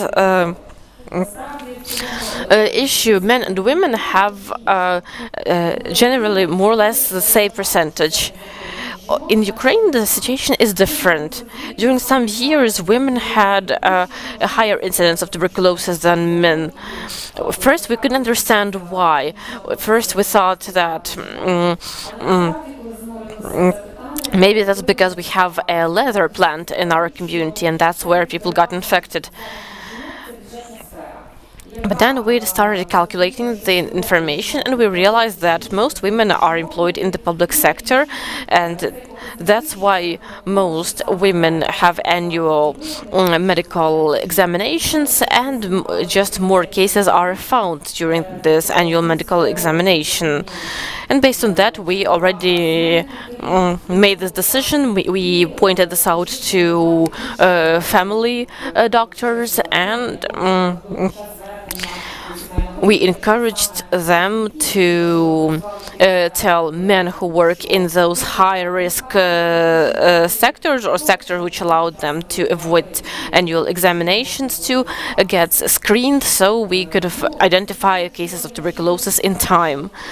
In addition, I want to say that we made our first gender passport in the way that we included data not from 1 year but 3 years. This helped us identify certain tendencies and find in-depth problems in certain sectors. So to those who haven't done it yet but are just starting, I would like to recommend that it would be good to have it represent several years. Thank you very much. Thank you for immediately sharing interesting cases that you found. And how you took that into account in your activity. Am I understanding correctly that employees of specific sectors have a higher risk of certain issues? Do they understand how they can use this gender segregated data in their work? Of course, while we were working in this working group, we engaged all experts and leaders of executive branches of our community. They represent education, healthcare, social protection, and so on. And in the course of our work, when the results were there and we already saw how this could redirect our focus on some other problems which are not identified when you look at the sector in general. After this became sort of a trend, a tradition to collect gender segregated data in decision-making, development of programs. I remember that we were reconstructing a playground. I wasn't directly involved in that issue, but I was asked to provide information on a collection of gender segregated data in order to take into account the needs of all groups. And you already gave this advice to collect data for several years. What other recommendations would you give to communities which are only starting to work on gender segregated data now? I would definitely recommend to start, because it obviously makes sense. And I want to say that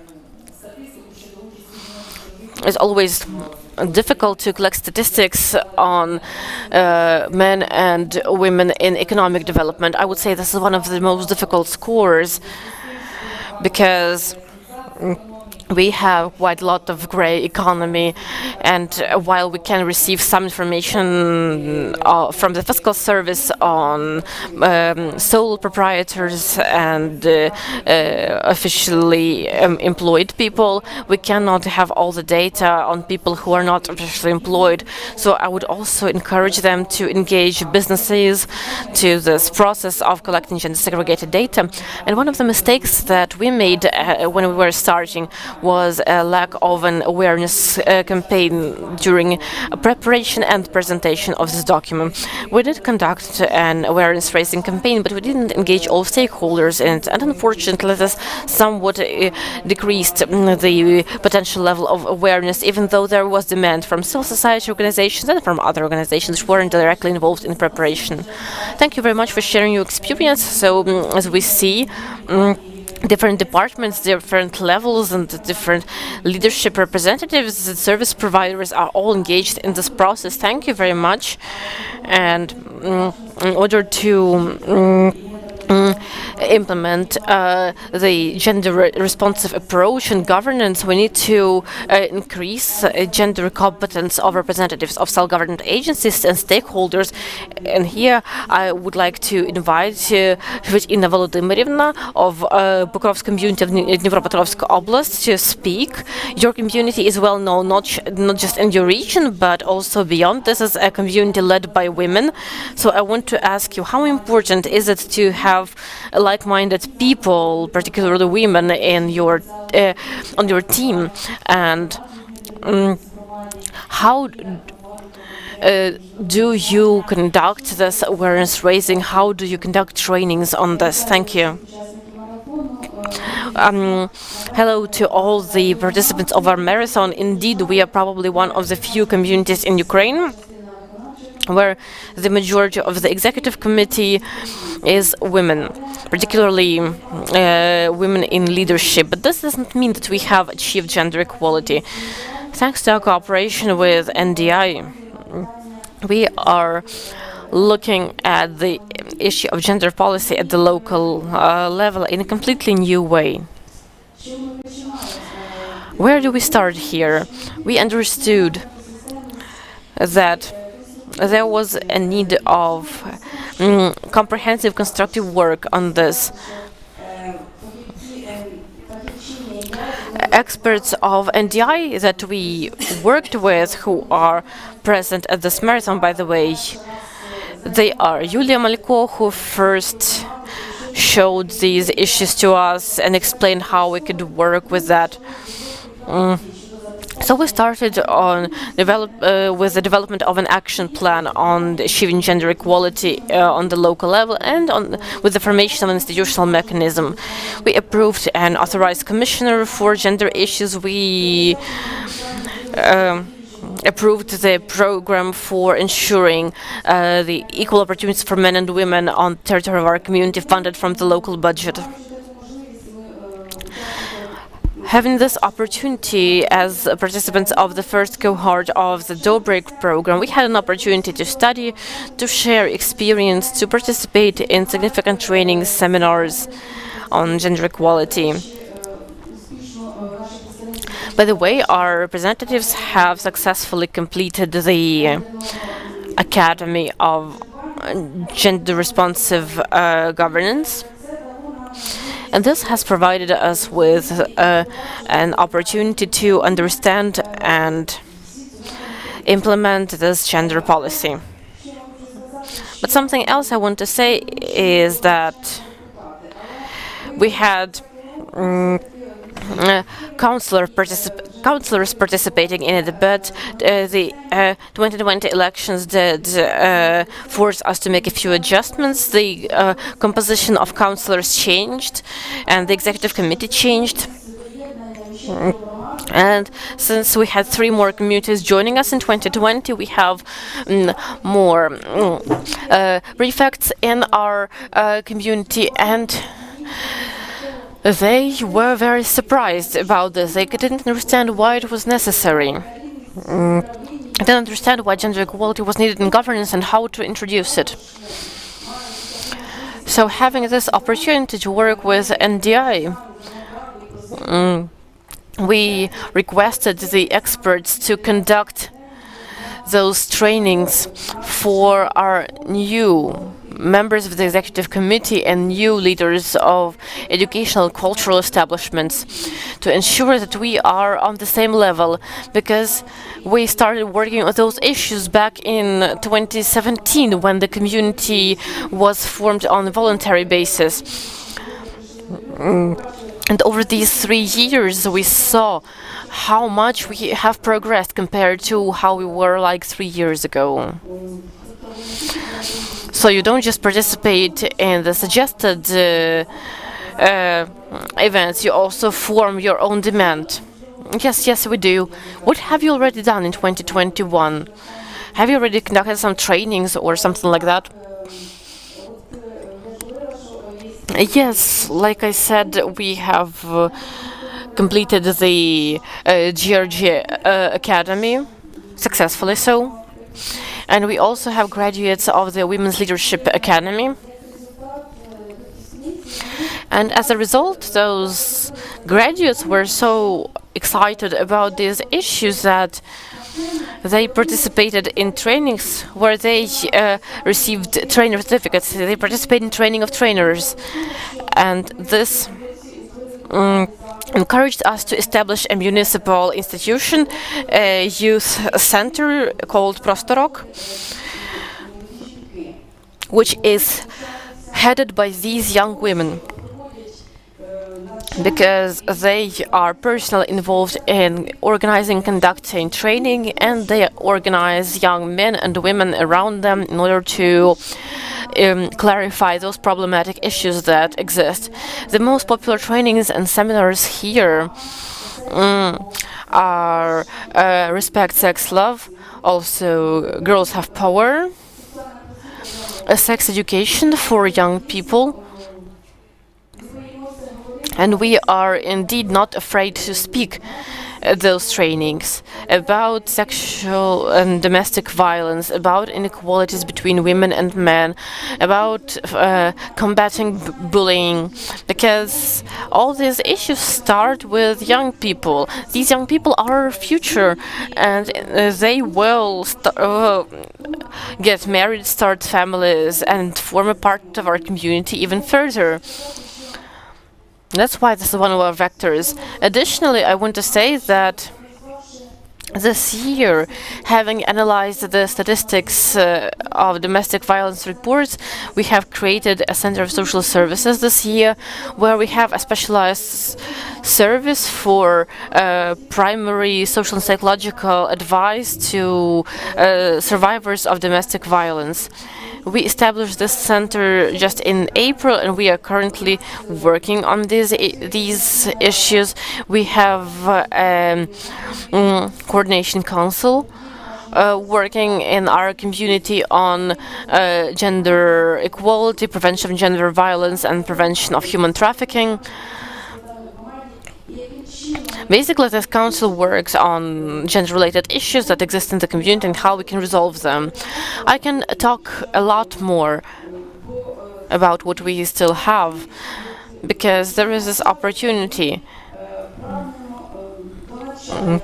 We have learned, we aspire to learn, we aspire to talk to each other, we aspire to make change thanks to creative work and initiatives of our community leader, whom we support very much.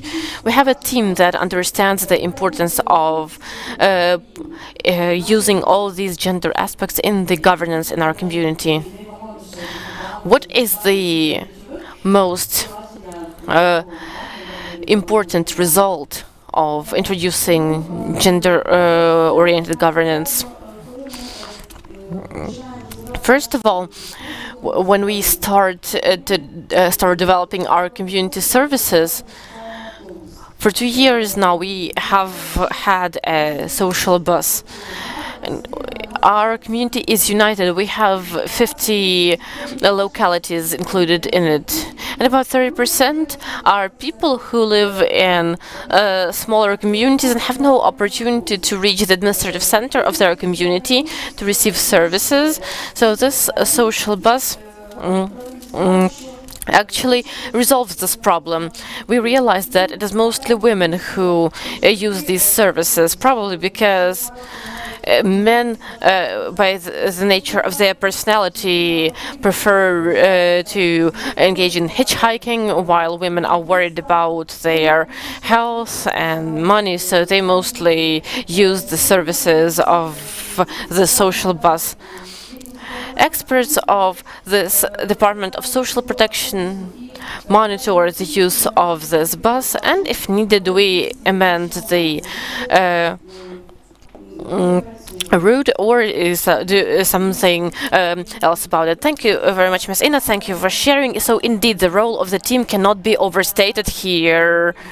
So I wish all our viewers here and online to have the same support team in their communities. But on the other hand, we remember that we can work on creating and reinforcing our teams, in particular through training and increasing the competences of our like-minded people and employees. So if your communities have similar examples, please share those with us. What kind of trainings you organized, what kind of trainings you attended, and so on.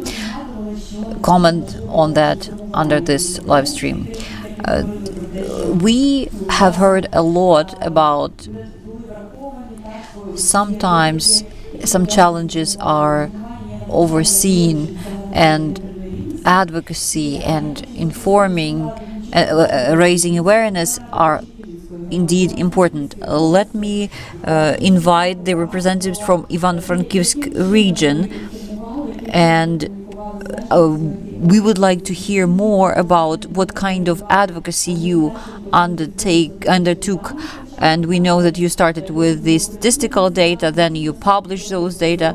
What next steps did you make to achieve the goals you had? Microphone, please.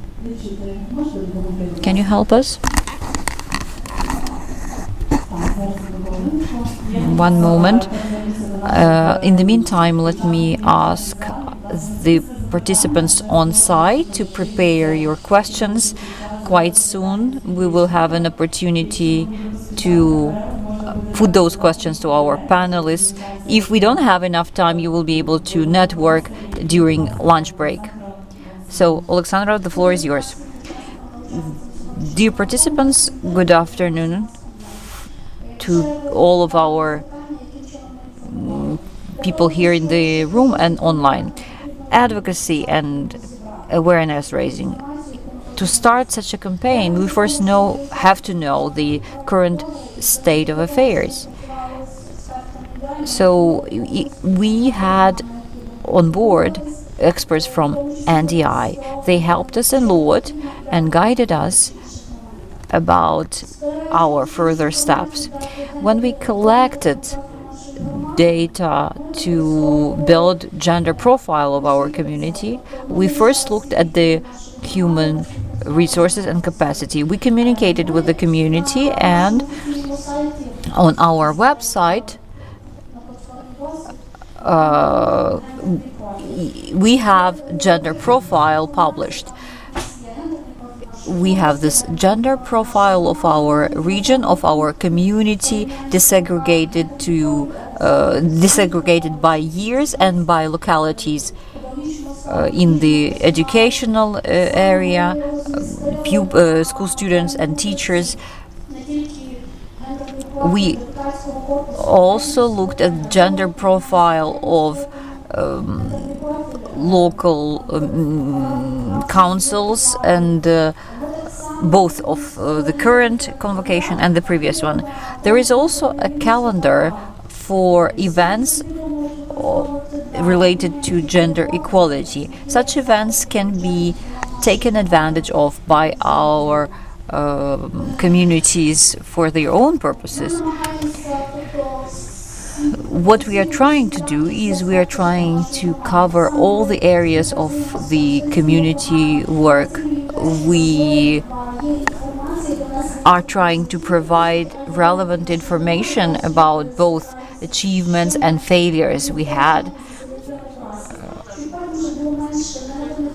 We want to avoid fewer negative comments on our social media pages, and we moderate those, of course. So much information you are providing. Who else supported you on this way of creating your website and publishing information there? Every area of work has relevant responsible officers, and we are really grateful to our youth sector. When we were working on the public space in our community, thanks to Youth Council, we had this result of surveys and assessment of public opinion on what exactly has to be done in terms of public space. We also used similar surveys in terms of what kind of information has to be published on our website. Thank you very much. You have done a lot, and your information campaigning is a systemic work. This is the only approach that yields significant results. And I know about flash mobs and local governance events you organize. Could you please tell us more about that, so that our participants working in the local government could benefit from that? Thank you very much for learning this about our community. I will tell you more about local government event, but first let me share something which inspired me greatly. It happened several weeks ago. First, I have to say that on the 8th of March we launched an interesting challenge. We suggested that our residents of the community stop mentioning this International Women's Day and make it something new. What was the challenge? We wanted our residents to use this hashtag famous women of our community. We wanted our residents to publish some posts on social media about such women. And we were actually quite surprised when they did, and they published a lot of stories. There are a lot of women who are not seen. Such woman, for example, was a doctor. She was a widow. She had 5 children. She was the first to be featured on social media under this hashtag. We launched common usage of feminitives, and last year we were planning to organize an event which was postponed due to the pandemic, so it took place this year. We invited local government officers, and we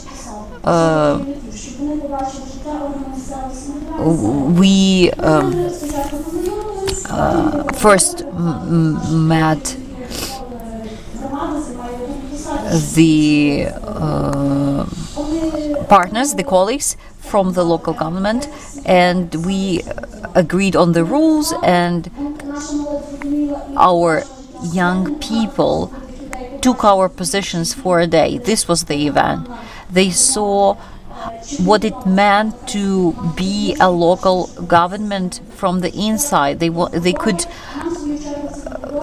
step into our shoes. This is how we showed young people in our community that we, their local government, are just ordinary people, how much work we do in order to manage and govern our community, how much effort it takes. Some people think that it's nothing, but it's quite a lot of work. Thank you very much, Alexandra, for your great work and for information campaigns which are so important for promoting gender sensitivity.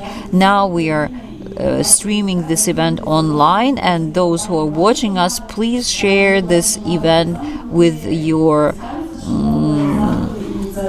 colleagues, friends. You can also visit websites of our panelists and share those as well.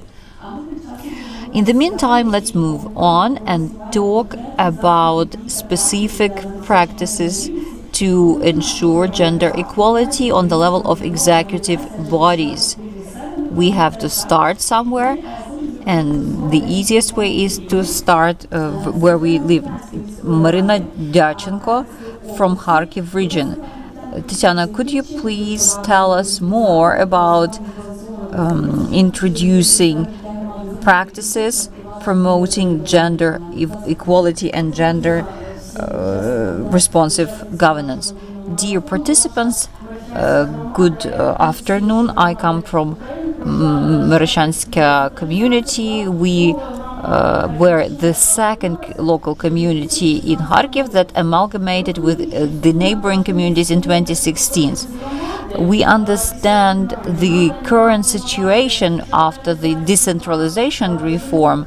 We have a chance to exercise rights of and protect rights of women and men.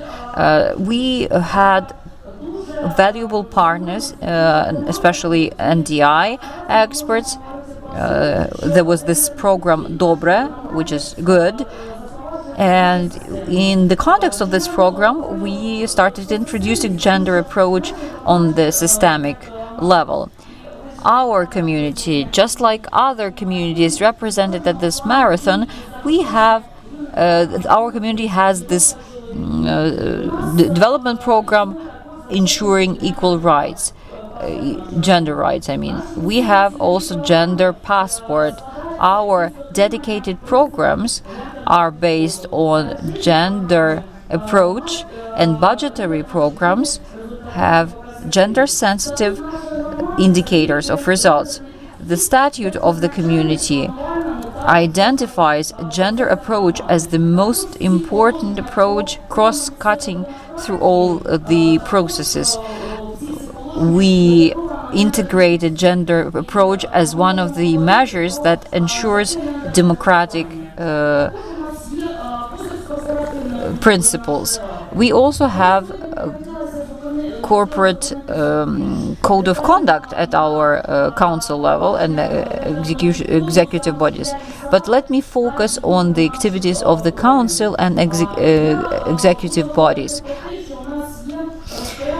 We have this order about advisory boards of the council where we have gender quotas. At least 35% of the officers in this body have to be women. Regulation of this board, of this body, stipulates that the head and deputy head have to be of different genders. Today, at our council, we have parity. The head is a man, secretary woman, 2 deputies are women, and 2 more deputies are men. And by the way, I can say that usually deputies of mayors on social issues are women. In our community, it's vice versa. Social protection deputies are men, and deputy mayor in residential and utility issues is a woman. So it's kind of a diversion from typical approach and a stereotypical division of powers among genders. We were focusing on professional competences, not on gender, when choosing these people. When we were discussing our regulation, we thought that after the elections in 2020 we would have the parity, and that was the case. 13 female and 13 male councillors.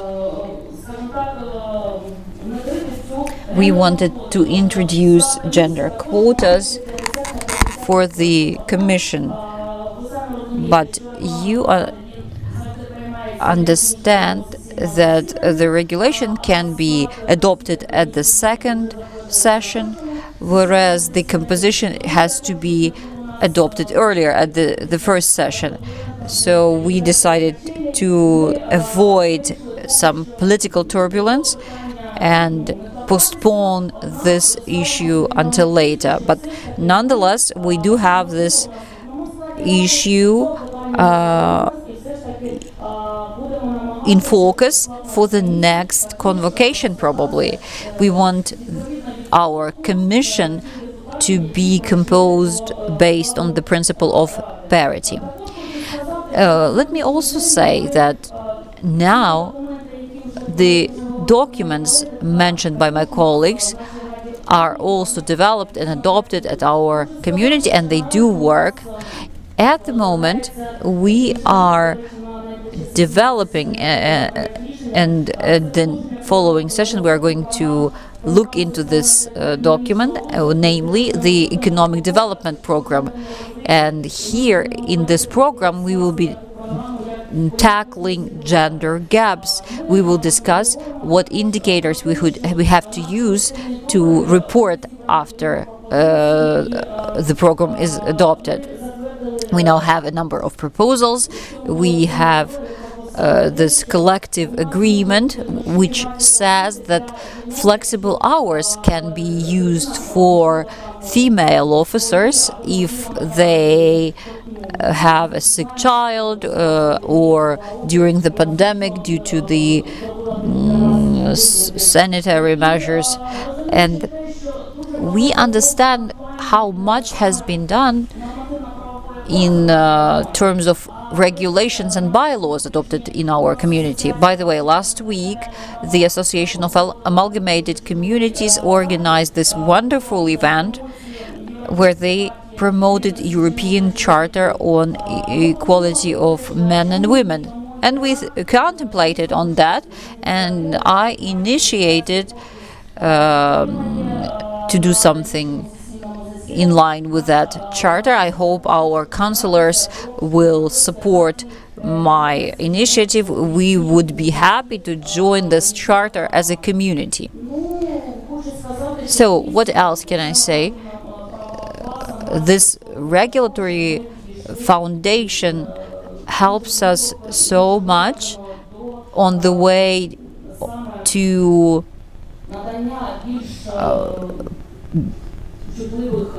gender sensitivity embedded in all the services we provide in our community. We want to be really a fair community. Thank you very much. You have done a lot. You have shared your achievements and your challenges. I'm sure it's going to be interesting and valuable for everyone watching us and listening to us. Dear online participants, don't forget to comment. Let me remind you that was Tetiana from Merefyanska territorial community. You can visit their website and comment it as well. Now, you touched upon services provided by community government.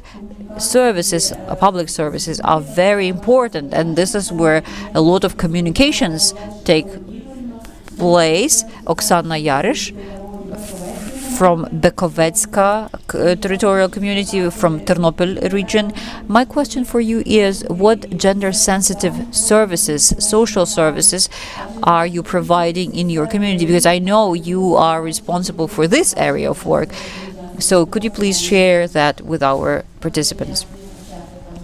Good afternoon, dear attendees. Thank you for having us at this marathon. I fully support what's said by my colleague panelists. The documents that are developed and adopted at the level of communities provide a great foundation for further work. What did we do so far? We adopted the provision on gender mainstreaming in all areas of our work. Thanks to our gender sensitivity, despite the fact that both the head and his both deputies are men, we do care about gender sensitivity. I'm going to talk about social work and social area of our work we do, but social and economic aspects are closely interrelated. We have assessed the gender and age factors in our community, and as well as some hidden challenges. We now know better what our community is and how can we help it develop further. There are two main areas in social sector: social protection and social work. Social protection entails all kinds of support and aids.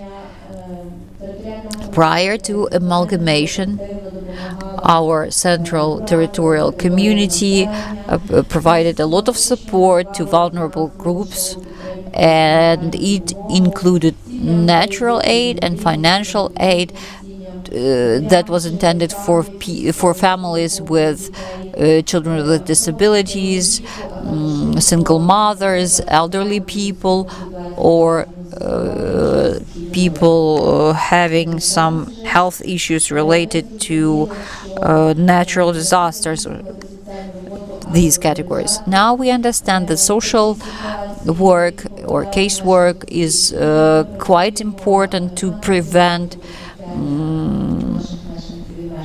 some social disasters for families and individuals. In terms of managerial decisions with that regard, I can say that based on the current legislation, we have the Department for Social Protection, Children's Service, and we have this municipal service. We provide 13 basic social needs, and we have some extra social services. We also provide several unique services that are relevant for our community in particular. We are a village, in fact, and this means we have some difficulties that are not typical for urban areas, and this led us to the decision to have public laundry. We support families. We provide free of charge transportation for people with disabilities that reside in our community. We have established a platform for technical rehabilitation. We can provide equipment and necessary technical aids for those residents of our community who need those. Based on the current legislation, we can also provide such equipment or technical aid on temporary and continuous basis. The more we know about our residents, the better the service we can provide in order to mitigate risks of having some social disasters and tackle the already existing ones. Thank you very much for sharing your experience with us. If we look into the future, what's your vision for social sector? Our community, our Bekovecka territorial community, is kind of specific because we are in a countryside, we are a village, but we are close to a city, and a lot of our residents commute to the city for employment, or sometimes some of them commute abroad for the same reason.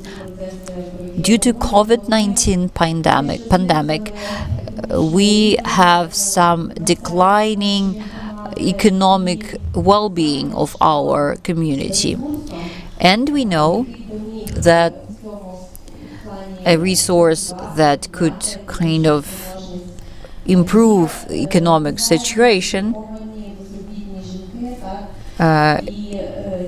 would be unemployed women and people in general, or some able adults who are taking care of their relatives with disabilities, who, given they have some external support, could go and find some employment.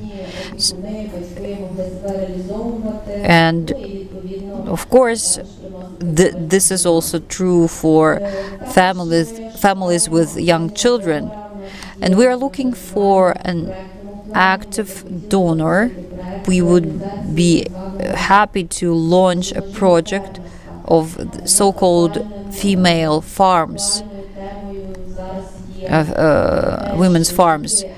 It's quite relevant for our locality that women work around their house, but they are not able to earn money on that. We want to empower them and help them solve and tackle a lot of their relevant issues. Thank you, Oksana. I wish that all your projects are implemented, and I wish you to find support and donors. Thank you for being with us, dear panelists, dear attendees. We covered 7 key areas ensuring gender equality and that are relevant for fair communities in Ukraine. We still have 5 minutes. Any questions? Microphone, please. I'm sorry. We will have only one question because we have no more time. But then in the lunch break and in coffee break, you could probably network and discuss things you have to ask. Good afternoon. Tatiana Huzenka, the head of the Gender Equality Office of the Kiev City Administration. My colleague Marina Honda was talking earlier today. I have not a question, but rather a comment. We always contact donors when we need some motivational speakers at the level of our Kiev City Council. These motivational speakers came to us from Canada, from Austria, but when I listened to you, I made notes. I had 12 ideas that you inspired me with. You were so great today that, believe me, I have a lot to share with my colleagues when I get back to work. Now I can see that this community we are creating here today is becoming a powerful platform that could bring us all together to promote gender equality in Ukraine. Thank you. That's it from me. Thank you very much for your appreciation. I would also like to thank Marina, Anatoly Burmenko, Alexander Koriny, Tatiana Burmenchik-Schmidt, Inna, Alexander Denchuk, Tatiana Dyachenko, Oksana Yarosh, who were our esteemed panelists covering the topic of a fair community. Let's continue working together to make Ukraine a fair country and promote gender streamlining and gender sensitivity. Thank you for sharing your expertise, your experience. Let's continue working and moving forward to gender equality. Thanks everyone who attended this panel discussion. Dear participants, we appreciate your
Dear participants, we are coming back to our work as part of the Media Marathon Gender Responsive Governance is Good Governance. Thank you to our viewers for staying with us. And for online viewers, I would like to remind you that to ask a question to one of our speakers, you can leave your comment under the online broadcast of the event on Facebook or on the YouTube channel.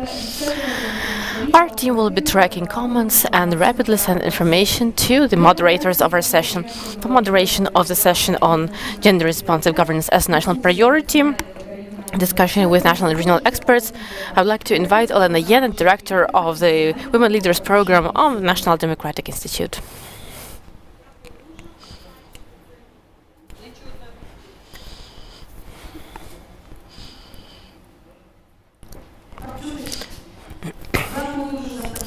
Thank you very much for introducing me. I am very happy that I'm moderating this discussion today. And in our Kyiv studio, I'm very happy to see Ms. Svetlana Wojciechowska, who is a member of the Ukrainian Parliament of the 8th Convocation and the co-founder of the Ukrainian Women's Congress. We will also have a few calls with our regional partners, and we also will be joined by Marina Bardina, Ukrainian MP, who is also the co-head of the gender focused caucus. We also have Leonid Yemet, and co-head of the Gender Focused Caucus in Kyiv City Council, who is going to be with us shortly. Today, our entire discussion is focused on the issue of gender responsive governance. We have already talked about the successes of Ukrainian communities in implementation of gender responsive governance. We have heard some unique cases of how it works on the ground. We have discussed how best practices work in other countries and whether Ukraine can adapt these examples in our context. The subject of our discussion, I think, is very important. If we speak about where Ukraine is now and where Ukrainian communities are in the context of decentralization. And my first question to Ms. Svetlana is about the following.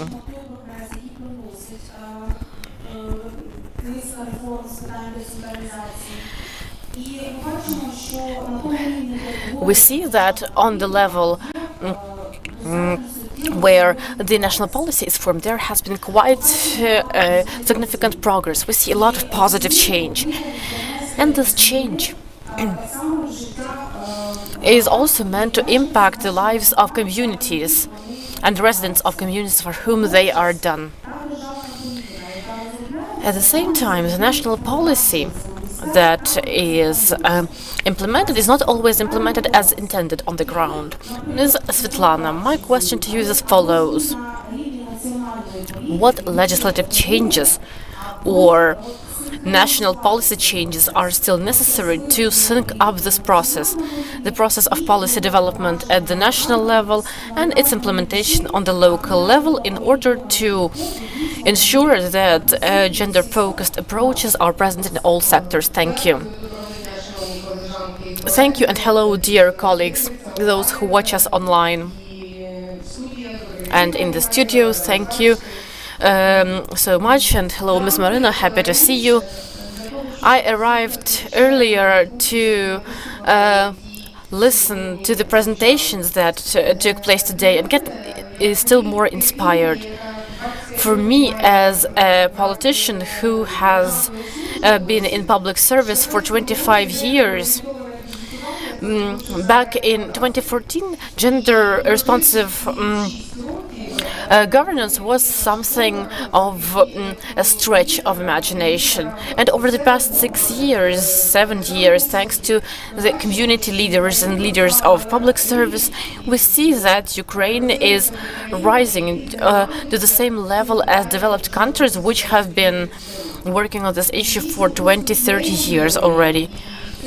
The success is major, and we see it on the example of Ukrainian Women's Congress, which has been taking place for 5 years. We have been talking about that at every congress. When we speak at regional conferences and dialogues, we constantly show successful cases in various regions, in Mariupol, in Odessa, in Lviv. And I want to say that there has indeed been a lot of progress. Despite positive initiatives, cases, there is still a lack of a comprehensive system of gender-responsive budgeting and gender policies in Ukraine for a number of reasons due to a number of circumstances. In my opinion, every Ukrainian, every citizen of any city or town, big or small, expects good public service, regardless of their circumstances, age, social group, gender, and so on. And these services can be provided by the community and by the state only thanks to the budget and thanks to the respective financial component. Today, gender-responsive budgeting is a grassroots initiative. Today, Ukraine doesn't yet have this, let's say, comprehensive, thorough policy on this issue. Of course, the Ministry of Finance adopted its strategy back in 2017 or 18 on introducing gender indicators in the fiscal policy. There are methodological recommendations of the Ministry of Finance and so on and so forth. But these are issues of regulatory acts which are not mandatory for government bodies and for local government bodies. So if community leaders want this, if they have this need, they do it. In my opinion, I would start by considering what we need to do in Ukraine. We have to conduct the national census, and I support the President's initiative that this will take place in Ukraine, because for 23, I think, years, this hasn't been done. And today, I don't know how we implement the budget, how we develop it, if we don't know how many people live in Ukraine, what their gender is, whether they are retired or not. So the census is a priority. The second point is that gender indicators need to be implemented thoroughly into our statistics. I know that in 2012, 2013, gender indicators were completely removed from statistical data.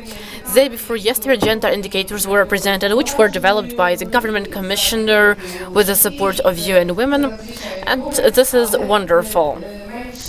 But still, there has to be a new law on statistics where this has to be formalized at the legislative level. If Ukraine adopts gender initiatives in its fiscal policy, there have to be changes made to the budget code, because the budget code also has to be formed. I think it was in 2018 when the budget code was adopted. There is a small line that indicators have to be gender focused or something. I will not phrase it correctly now, but that's nothing. Also, in my opinion, it is necessary to amend the law on local self-governance and formalize it. I think this is a big dream of mine. I don't know, maybe it's just an idea, or maybe it's still realistic that all the necessary policies and all the necessary decisions also have to be included in the law on the Cabinet of Ministers, because this law is very outdated. It doesn't contain a single word on gender indicators, either in the formation of the Cabinet of Ministers or in its activity and rules of procedure.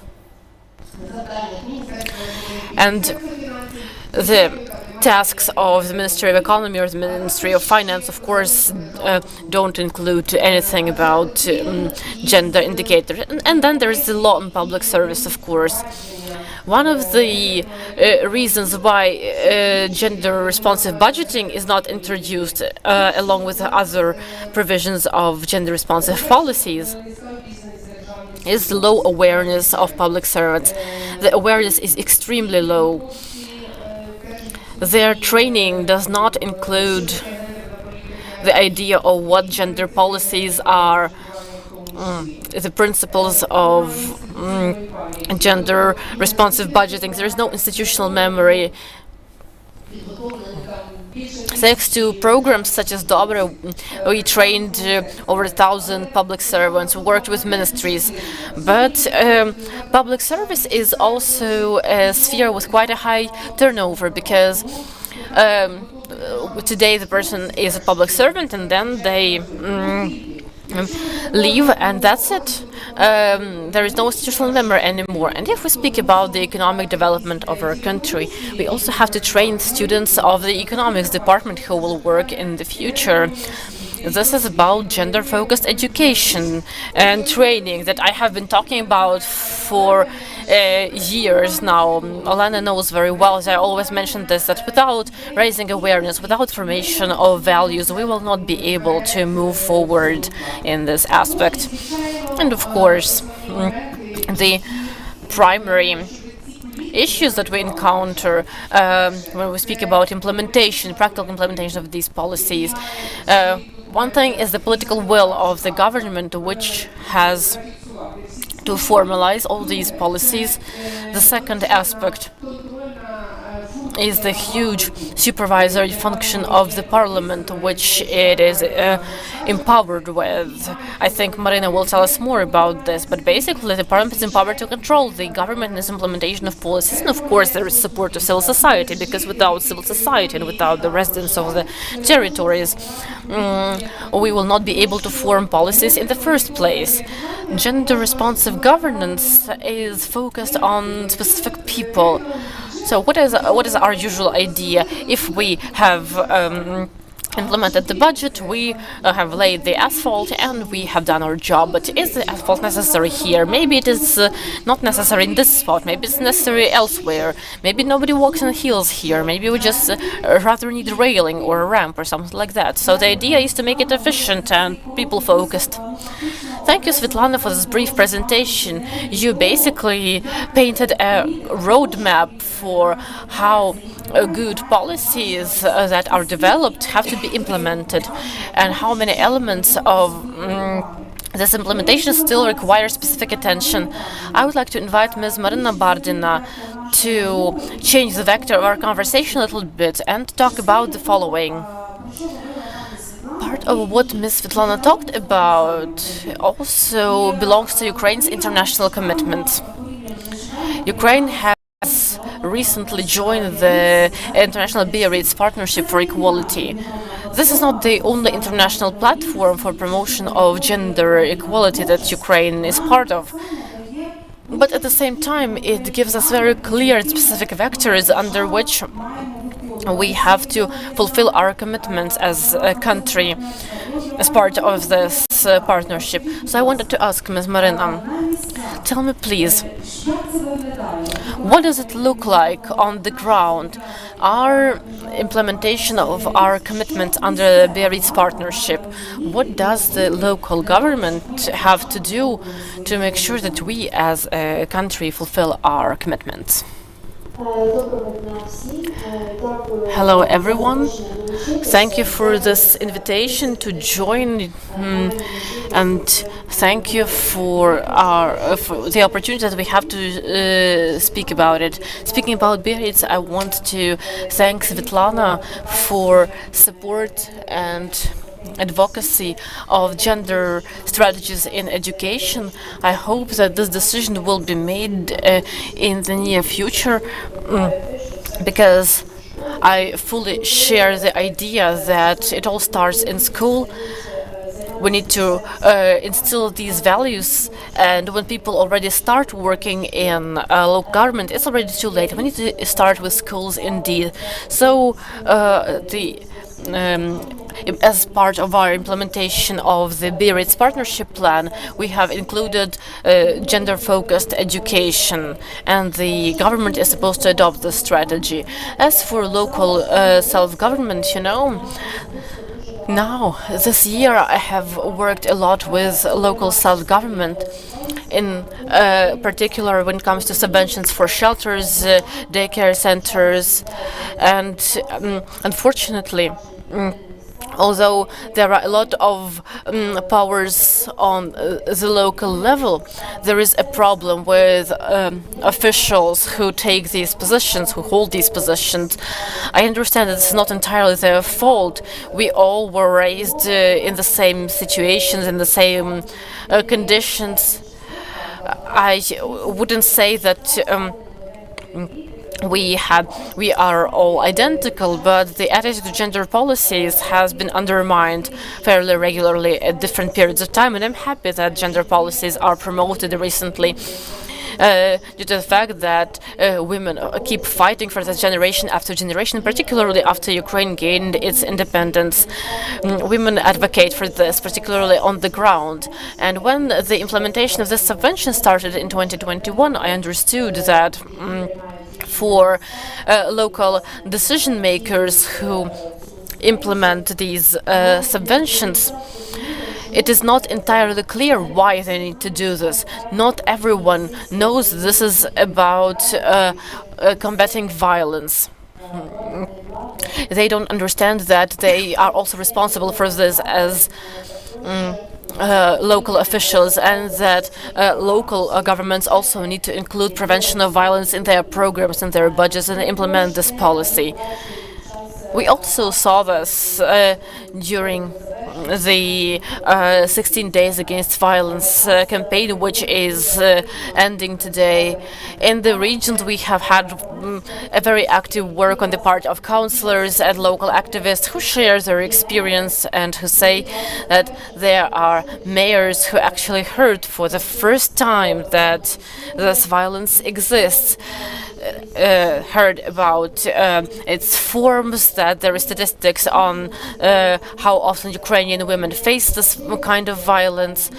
So the level of awareness of this issue is still not sufficient in the region. So I think today it's very important to us to work on this national part that we already talked about, namely gender-responsive budgeting and governance, national policy as such, and the implementation of everything under our international commitments. But another task that we have is the policy of equality in the regions. We need to work with local government. We need to educate people. So while we are here in Kyiv and we understand these issues, that's good, but we also need to convey it to other regions.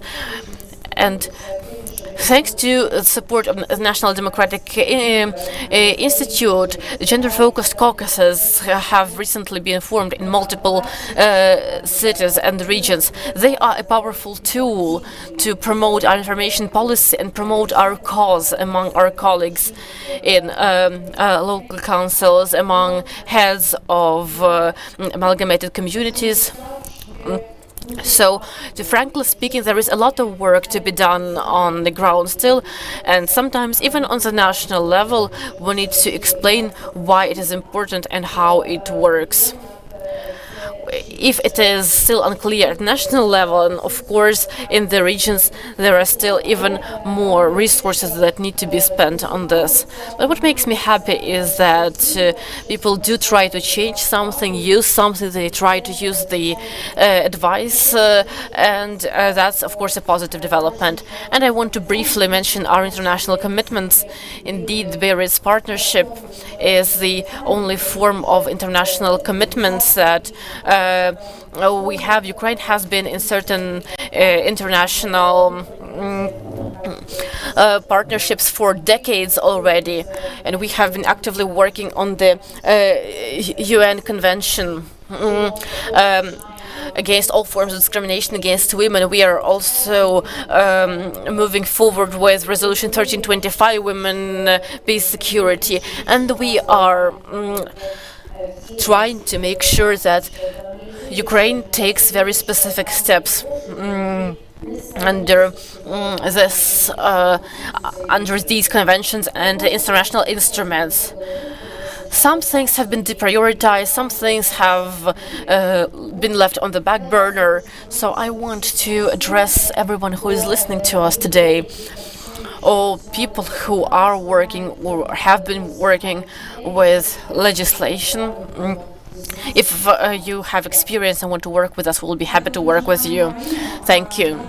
Thank you very much, Marina. I really hope that our today's marathon is watched by many people. So I invite all of you to send us your questions and comments. We are tracking social media and we'll be able to ask our speakers to answer them at the end of our conversation. I also want to have this conversation about combining the national and local level and talk to our regional studios in Kropyvnytsky and in Lviv. I think it's very important to hear how national policies are perceived on the ground, about the problems and successes that we have had on the ground. We have heard about the achievements from the speakers of a previous panel. They are impressive, but very often we hear that this bridge between the national and regional level needs to be strengthened in order to make it easier to implement all tools of gender-responsive governance. And currently, I want us to speak with our studio in Kropyvnytsky, and I want to give the floor to Ms. Lyubov Lukyantseva, the moderator of our studio in Kropyvnytsky. She's a consultant of our Institute for Development of Gender-Focused Caucuses. So, Ms. Lyuba, I will be happy to hear from your speakers. Thank you, Olena. Hello from the regional studio in Kropyvnytsky. And we have just finished our TV marathon of gender-responsive governance is good governance. We have been speaking about practices and cases in the cities of Kropyvnytsky and Poltava. We have talked about the specific aspect of how gender policies at the local level can be useful for every resident of this or that community. And indeed, we have concluded that certain policies are very progressive at the local level, since they are part of local decision-making. We have talked about gender-responsive budgeting that Svetlana has talked about, but of course we also discussed the fact that there needs to be ratification of the Istanbul Convention, of course, so that the implementation of those services for combating domestic violence should be comprehensive. In fact, we need to make sure that the national policy and the national legislation be supported by regulatory acts at the national and local level. And at our TV marathon, we also had another important focus. We spoke about the extremely unique gender initiative, which is joining the European Charter of Equality. And actually 2 years ago, Kropyvnytsky joined the European Charter, and this year Poltava has done it. And today in our studio we have two speakers. Ms.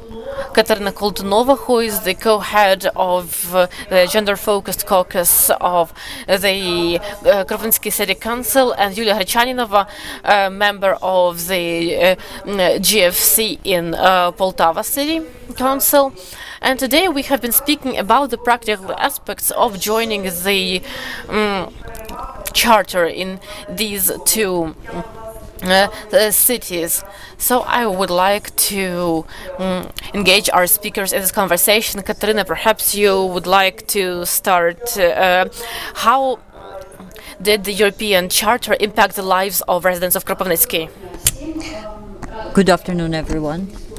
I'm happy to represent Kropyvnytsky City Council. This is my first time at this office, and now I can see some significant progress in terms of integrating gender issues into the local policies.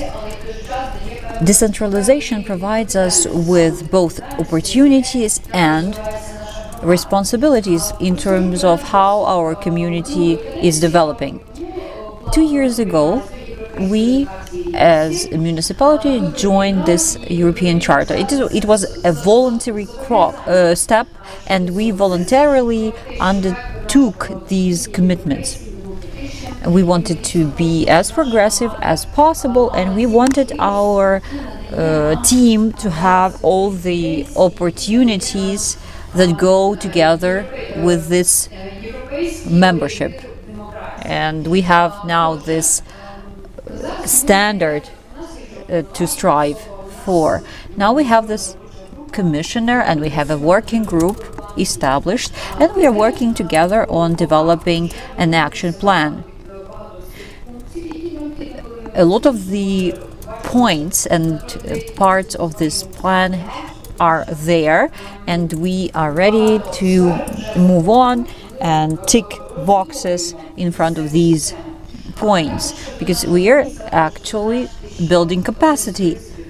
One of the principles integrated into the charter is preventing and fighting domestic violence. This is something where we are working a lot. At the moment, we are establishing a shelter, and we are trying to ensure the subvention for such budgetary lines.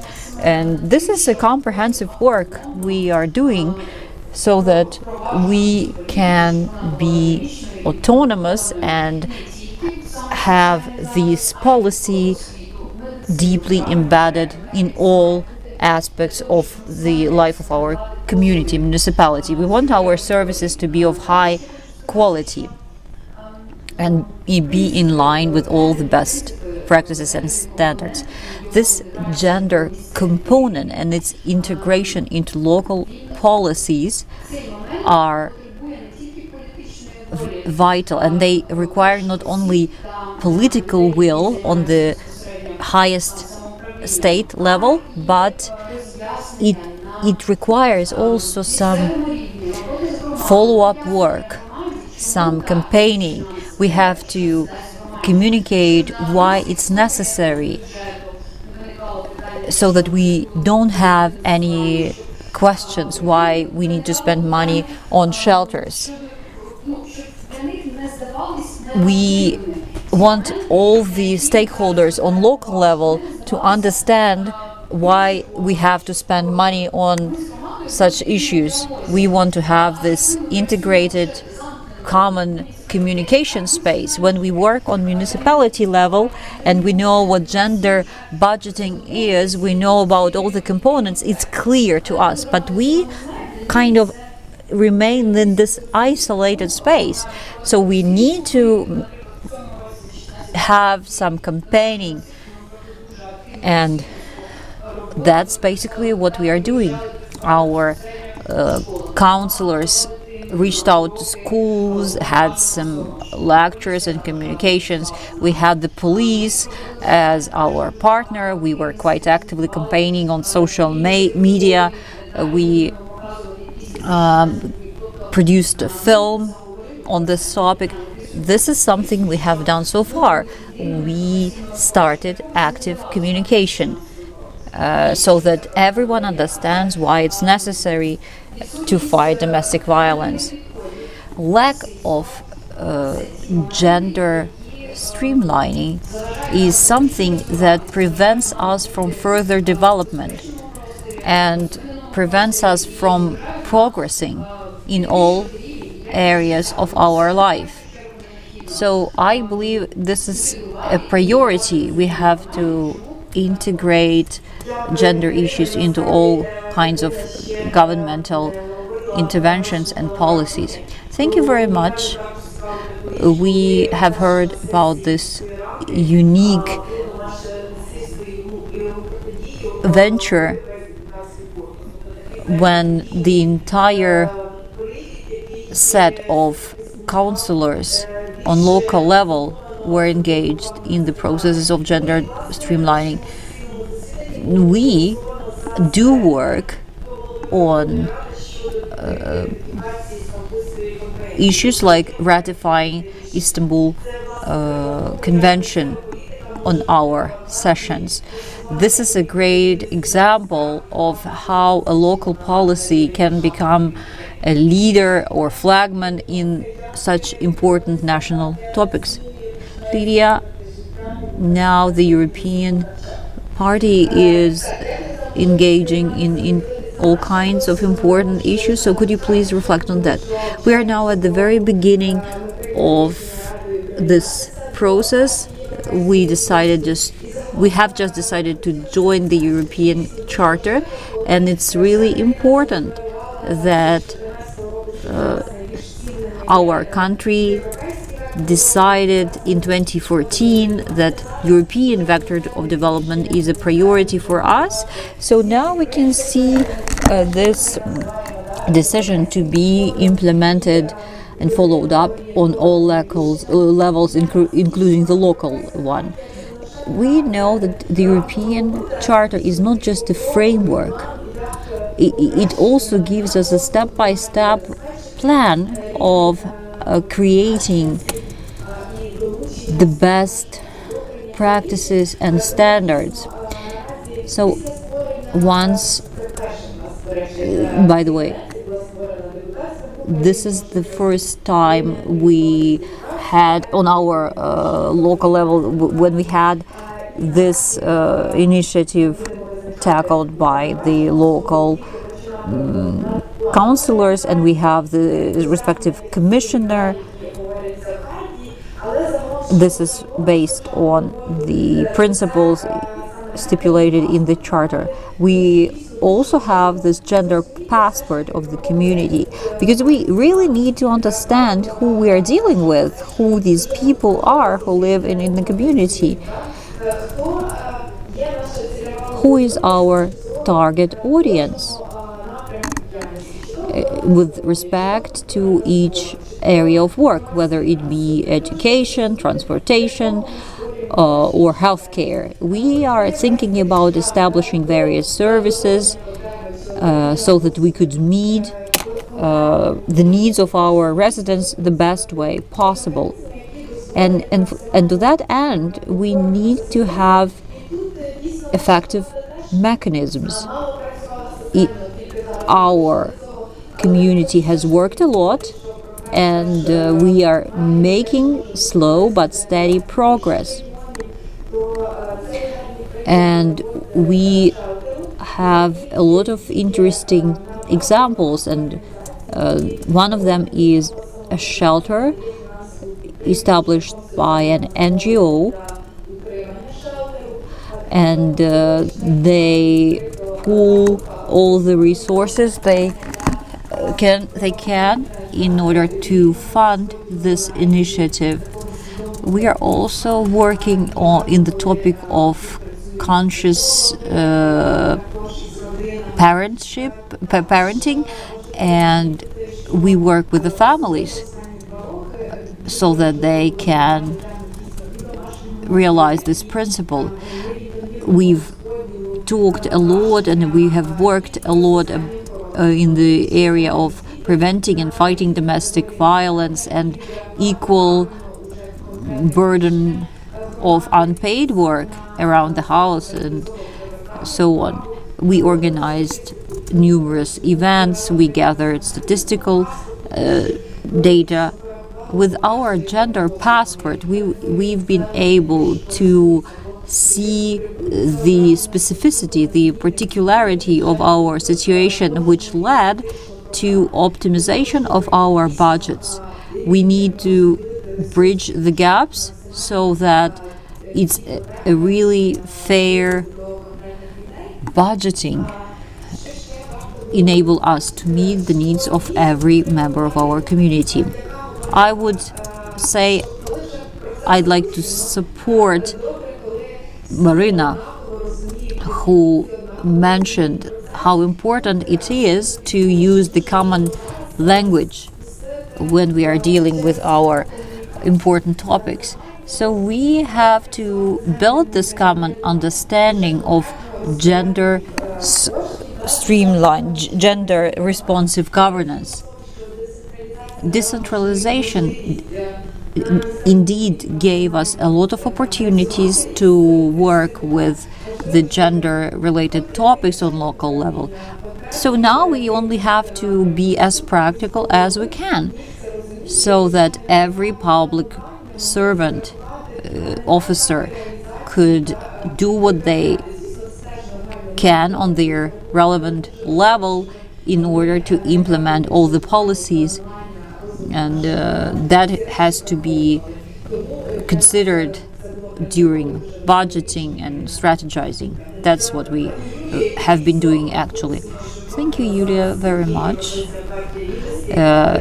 With the European Charter, which is a systemic document embodying the best practices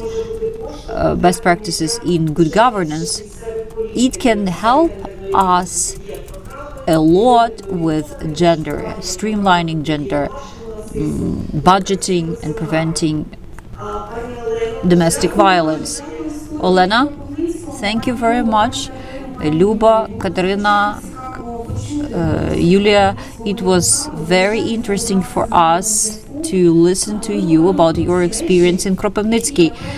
Please stay in touch with us.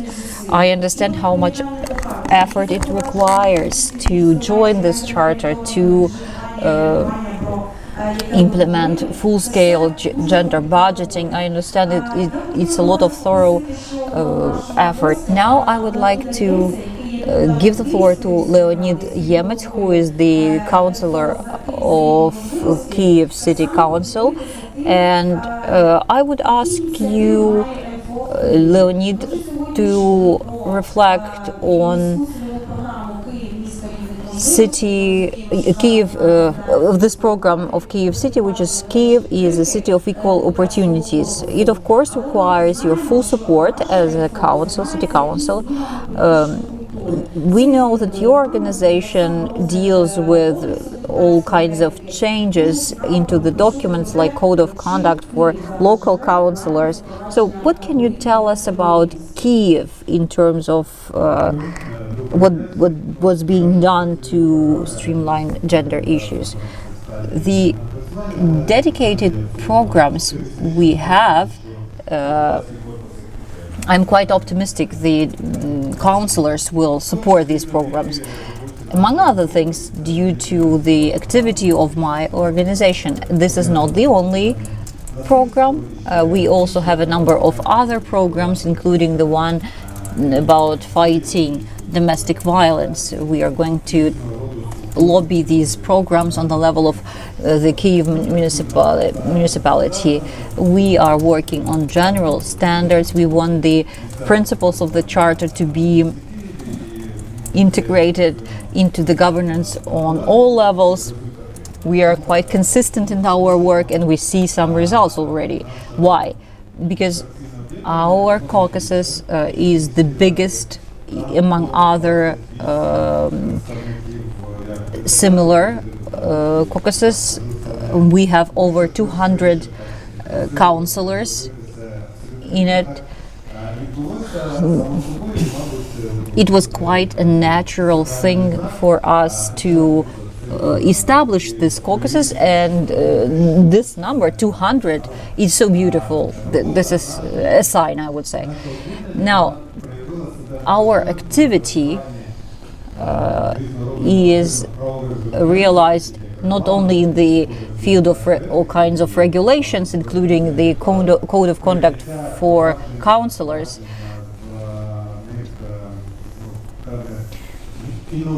and we have tried to introduce as many innovative things as we could, for example, using feminative words. We, of course, had some discussions with regard to this topic. I wouldn't say it was something too hard for us. We just know that there are some municipality councillors who are quite outdated in their mindset, but we anyway want to move forward hand in hand with other progressive countries. I don't know if there are other official regulations in the world which would stipulate the requirement to use the female versions of respective nouns. These elements are important for us. They are quite indicative. It's not yet the result that could be called legislative, so to say, or regulatory achievement, but still we had some indicators of sexism and ageism, and so far we are happy with our achievement in this area. Kyiv city councillors are already very well aware of these problems, and they understand how important it is to avoid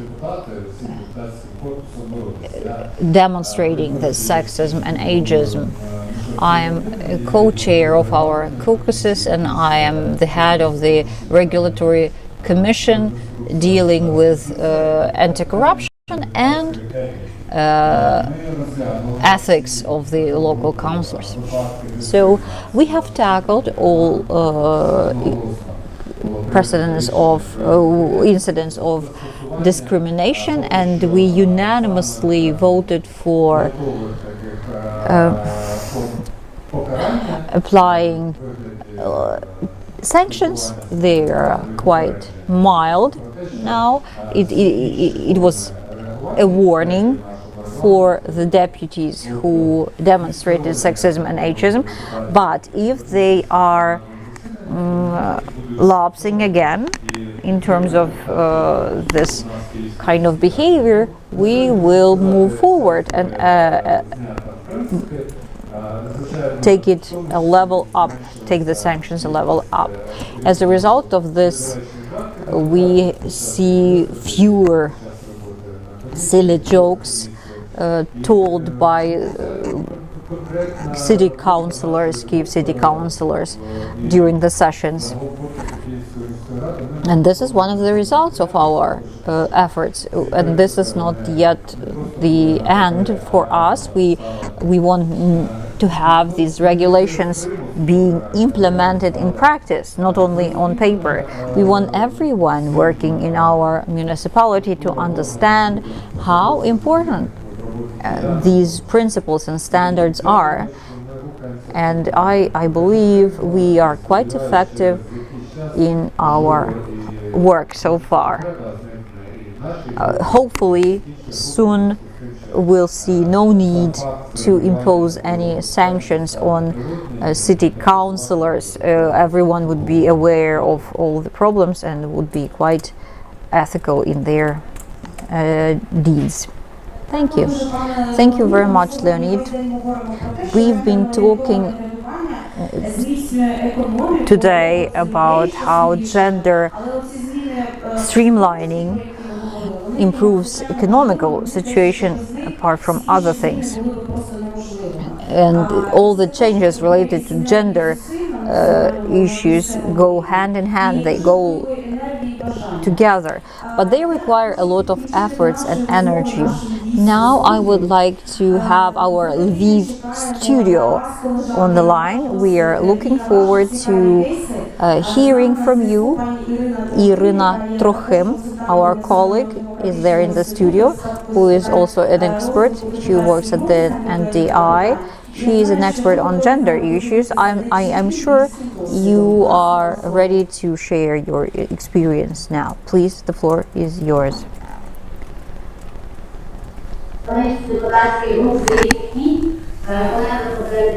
We have Olena Khodenko from Rivne, Mariana Yurik from Ternopil.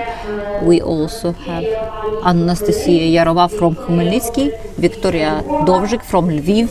These are councillors of municipalities and they are part of equal opportunities groups. We also had a press conference today on gender responsive governance, and we are finalizing this anti-gender violence campaign. With the strategy, it's quite clear, at least for us, but locally we see a lot of different movements and initiatives, despite the fact that gender passport of Lviv city was developed 3 years ago, and we had the statistical data for quite a while. We are not part of the European Charter yet, but our local councillors are working on that. Now I'd like to hand over to Victoria Dovzhik, who would tell us more about the tools they are using so that everyone's needs are met and considered at local level. Thank you, Irina. Good afternoon, everyone. Greetings from Lviv. It's an interesting discussion. I would like to share with you our reflections and our experience in implementing the national strategy on local level. I have to say that as for the actual steps taken on local level, we have a specific mechanism that is enabling implementation of necessary initiatives. We are not a small city. Lviv is a big city, and we have this wonderful tradition, socially responsive budgeting and gender budgeting as well. Our civil society is quite active, and we do have a lot of women's initiatives. But for other cities to be as active as we are, we do need to have these subvention mechanisms in place. It would stimulate communities to allocate money into their budgets, to reserve money in their budgets for these purposes. Regulations are currently being developed to support families in need. We do have a number of social centers for youth and families, young families. And we also have these first responders who are supporting families and women in cases of emergencies. For local communities, it's really important to get on board and be part of gender responsive initiatives. Now, about the legislation. Social entrepreneurs have been introduced, social entrepreneurial activities have been introduced to the current legislation, and they could have some preferences and support, but they usually do not. They are usually supported by local NGOs.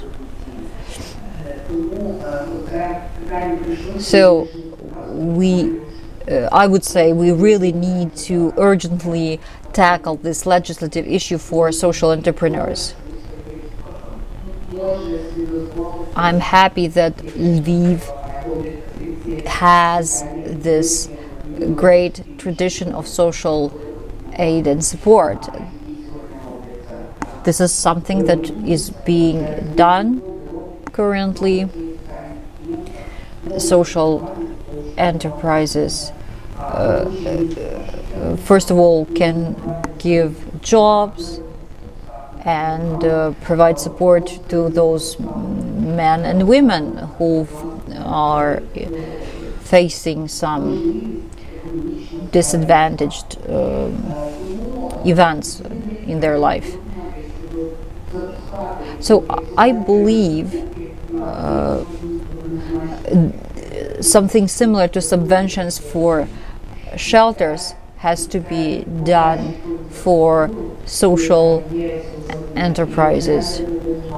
And this would be directly related to gender governance, gender responsive governance. Social enterprises have to have some subsidies in case of some difficulties they might face financially. Some cities cannot afford to provide support to social enterprises, and they need that support. So I believe it has to be done on the central level. One more example which I find really impressive, palliative care. I'm talking about the budget for 2022. I'm sure everyone knows about the deficit we have in our budgets in terms of palliative care to be provided by hospitals. We have been taking part in the discussions on this topic for several years. Quite often, people who need such care usually tend to come from the vulnerable groups that have to be supported anyways. They cannot afford to spend their own money on this care, on this kind of care, and it's a painful issue. Every service, every need of our citizens have to be covered by our services. So we are now trying to move forward to allocate money for establishing palliative care centers so that we can provide quality care to the citizens of our community. Last year we found the facility for such a center, and we hope that we will have this initiative further developed. We have this team of emergency care in with palliative care patients, and we have a number of joint projects to promote social enterprises working in adjacent fields, so that we have sufficient number of trained professionals working in this area. In particular, we organized a number of trainings for those willing to be SMM specialists.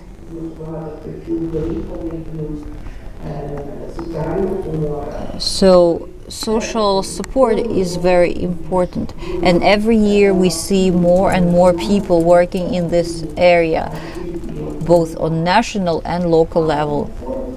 That's it very briefly. If you have any questions, I would be happy to receive them and try and answer them. I was actually quite impressed by the great example of Kropivnitsky.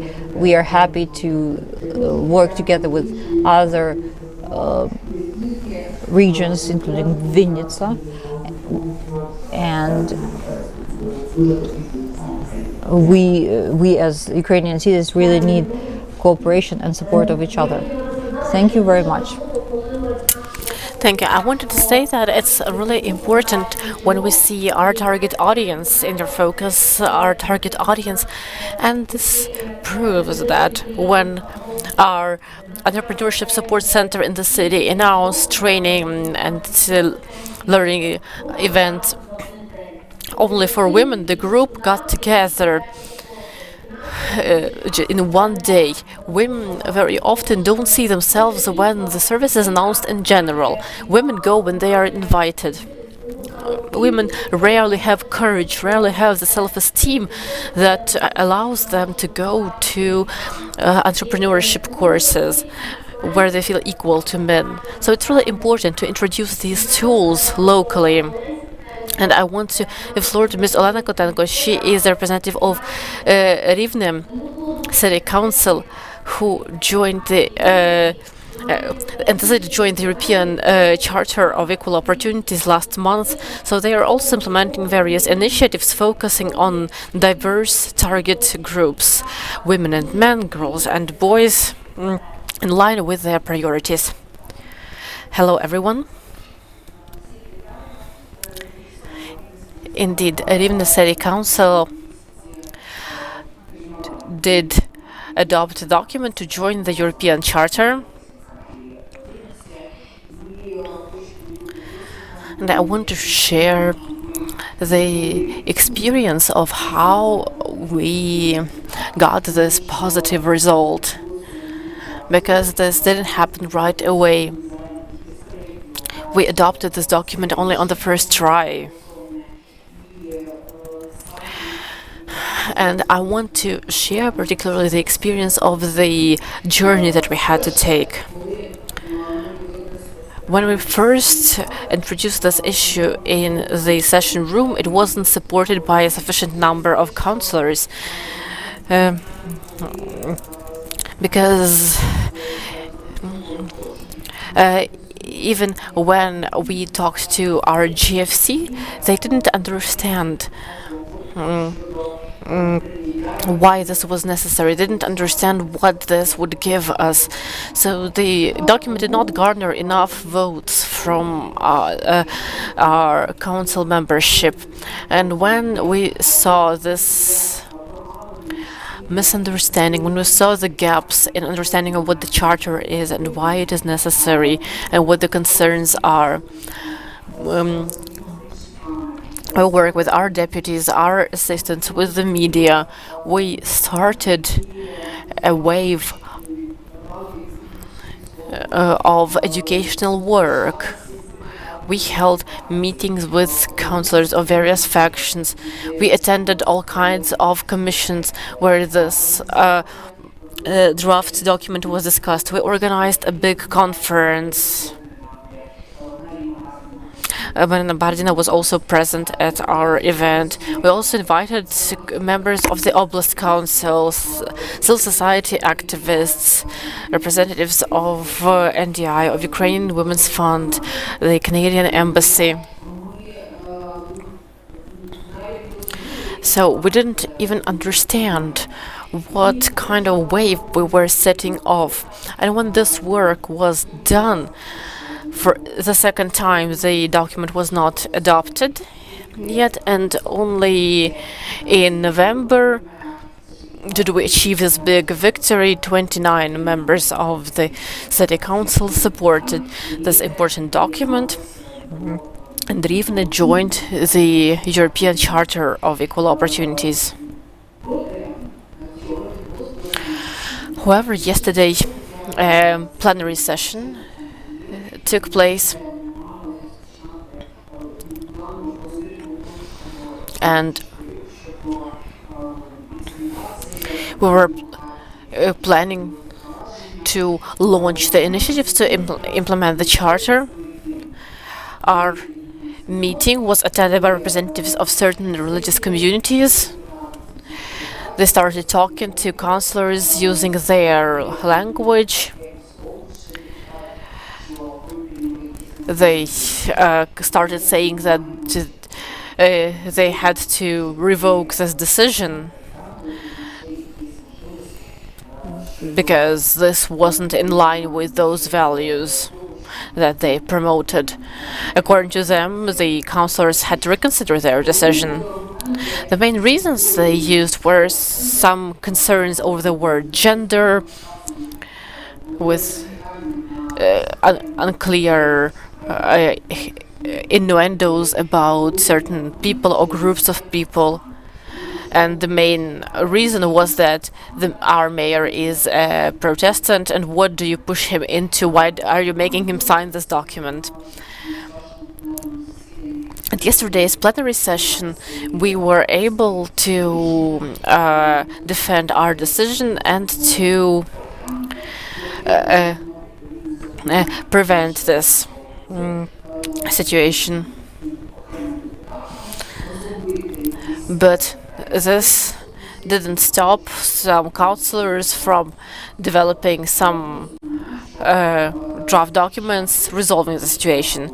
So we understand that we still will have to defend our right to join the European Charter, and that every step that we will be taking from now on will be directly tied to this resistance.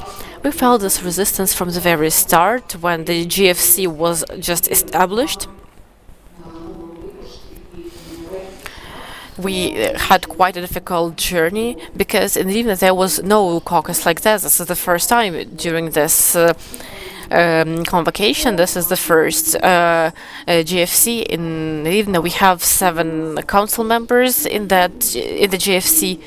We have 3 women and 4 men in this group.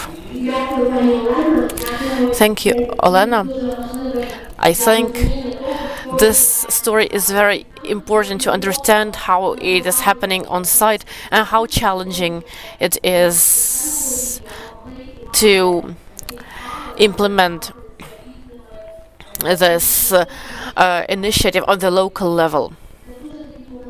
This is a very good illustration because it shows how difficult it is to implement certain initiatives on the ground, even though we have a big awareness campaign now to join the to ratify, the Istanbul Convention, and it's very important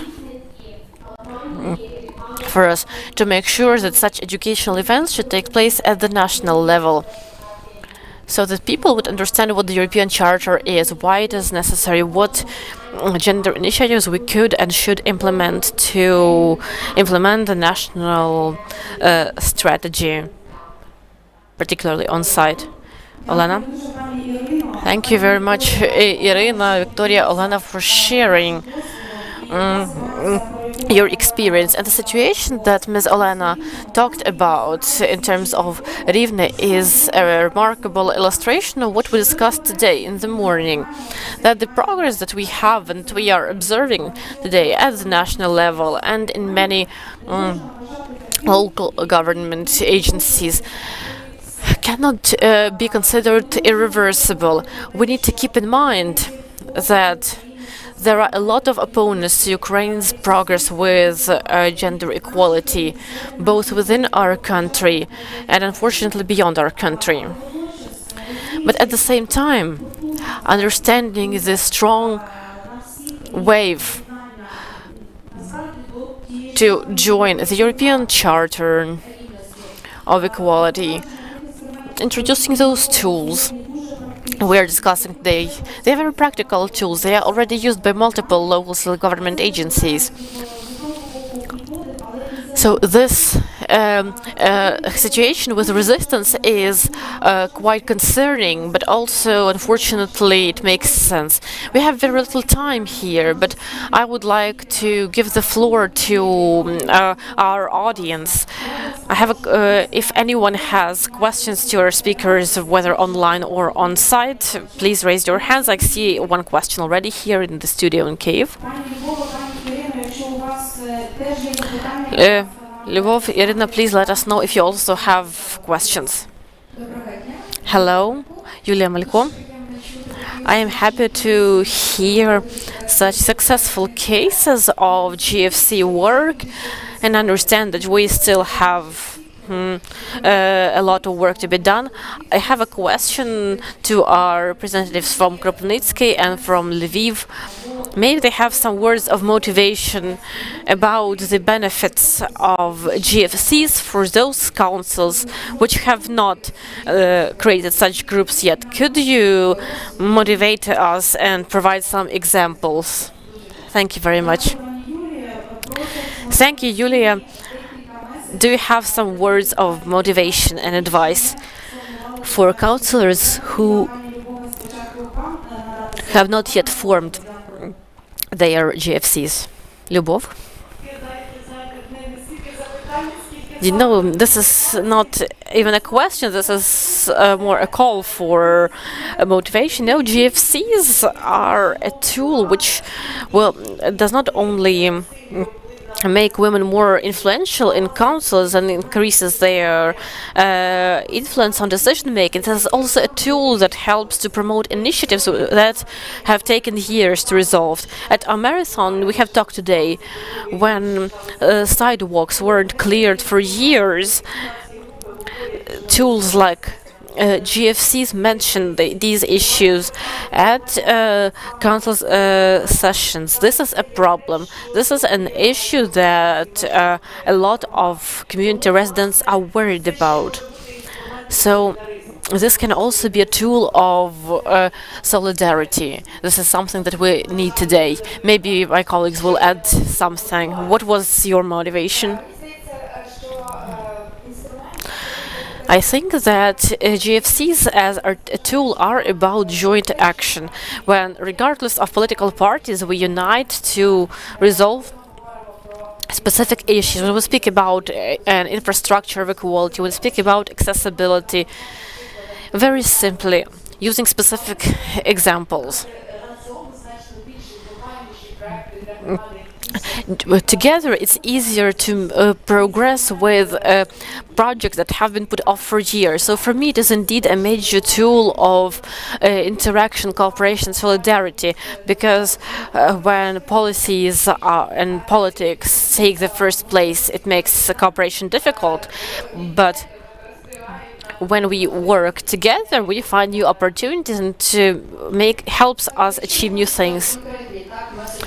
If you want specific messages of motivation, first of all, you can highlight that GFCs are united around people, around the vector of resolving problems which the community faces, not around specifically political interests. This globalization, we are trying to become closer to each other, we're trying to get together, and it helps us convey the messages that will unite to those who are not in GFCs, messages that will make the lives of the community better. This is a union that is beneficial for everyone, for the community, for the political life of the city, and for the work of councils themselves. Because in that case, the synergy and feedback are much greater than without them. We have seen it in our own experience. I also wanted to add that GFCs are very open to the community. That is the tool that will establish a dialogue with the community to take into account their needs. So this is the biggest motivation, I think. Thank you very much. We have heard your important messages, uniting to improve the life in the community, openness to people and focus on people. Lviv, Irina, could you share your motivation? My motivation message is the opportunity to unite people who value equality. Another reason is to get a new tool which involves support not only at the level of community but also the national and even international level. This is an opportunity to focus on certain issues and indeed identify a vector which will provide very clear benefits to these issues. I will also add that this is, of course, a clear focus of a counselor's work. It is an important tool to keep focused on gender tools, on gender issues. It is a tool to support people with disabilities, people from other vulnerable groups. It's an opportunity to look at all issues that take place in the Council through the gender lens. And I want to say that even councillors themselves say, for example, that here in Lviv, for the first time, we had councillors of Lviv, city council, oblast council, district councils. They sat at the same table for the first time, particularly specifically when gender-focused the gender-focused caucus was established. Thank you so much. Indeed, uniting around resolution of specific issues with the use of so-called gender lens is also valuable. Ms. Svetlana, at the beginning of our conversation, you painted the strategic picture of how we could increase the synergy between policy development and tools needed to implement it at the local level. We wanted these tools to be useful and effective. We have heard a lot of various opinions during this slightly more than an hour, so I wanted to ask you, what do you think in the next, say, 5 years? Because 5 years are not a lot for a country, but it's a lot for a specific person or a specific family. So what do you think in these 5 years? What do we have to do as a society to make sure these changes are irreversible? This is a very difficult question, but very simple at the same time. Yesterday, Ukrainian Women's Congress held a strategic session for our regional representatives with the participation of Katerina Levchenko, the Commissioner for Human Rights, and we actually talked about irreversibility of processes. Looking at the rapid movement of Ukraine towards adopting the standards and principles of gender equality, this progress has been absolutely incomparable. And would you say that these processes are irreversible? No, unfortunately not. And as Katerina Levchenko said, we are taking one single step into the sea, but there is a lot of work still to be done. And we can take a step back at any moment. You are the leaders of these changes. And there is an absolutely incredible number of people who grant their knowledge and their professionalism to make sure these changes take place in our country. The most important thing now is to advocate to residents of our communities, work with them, explain to them that gender policies are not something scary that we hear about. These are standards and principles which help each of us feel like we own this place, feel like we have every right on the territory that we live. This is primarily for leaders of local communities, small communities. We need to say that the principles of gender policies will help them maintain their residents instead of having them leave the community. So thank you everyone for being leaders of these changes. Together we still have a lot of work to do. Thank you very much, Svetlana. I wanted to say that we are very thankful for the work of Ukrainian Women's Congress, which started many years ago. And it was thanks to Ukrainian Women's Congress that today we have the Government Commissioner for Gender Policy, We have a lot of legislative changes, and I want to believe that these changes will be irreversible because they are useful not only for the government but also for every specific person. I'm thankful to Ukrainian Women's Congress for developing the regional network. It is very important because that's where policies are made. Thank you, Svetlana. Thank you, our dear colleagues in Kropyvnytsky in Lviv. It was really nice to talk to you. I wanted to thank Marina, Leonid. Unfortunately, they have other events, so they had to leave us earlier. And I am very thankful to the audience in our Kyiv studio, in Lviv, in Kropyvnytsky, and in other cities. Thank you very much to those who watch us. Thank you.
participants and viewers.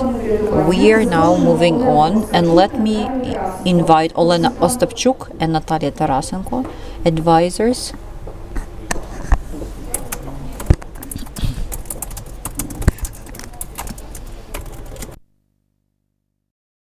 Курсу «Жіноче лідерство» of the NDI. Again, Elena Ostapchuk and Natalia Tarasenko, who are going to present an online course, Women's Leadership and Women's Political Participation.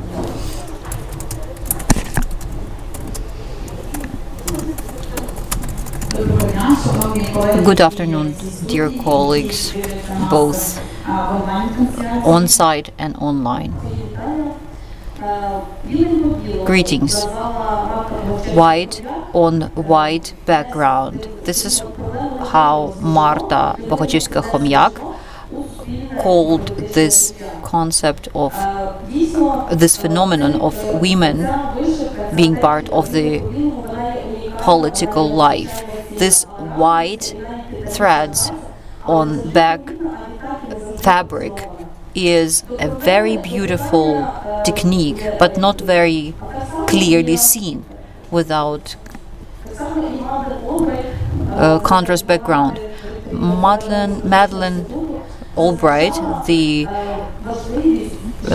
head of National Democratic Institute, was talking about similar things.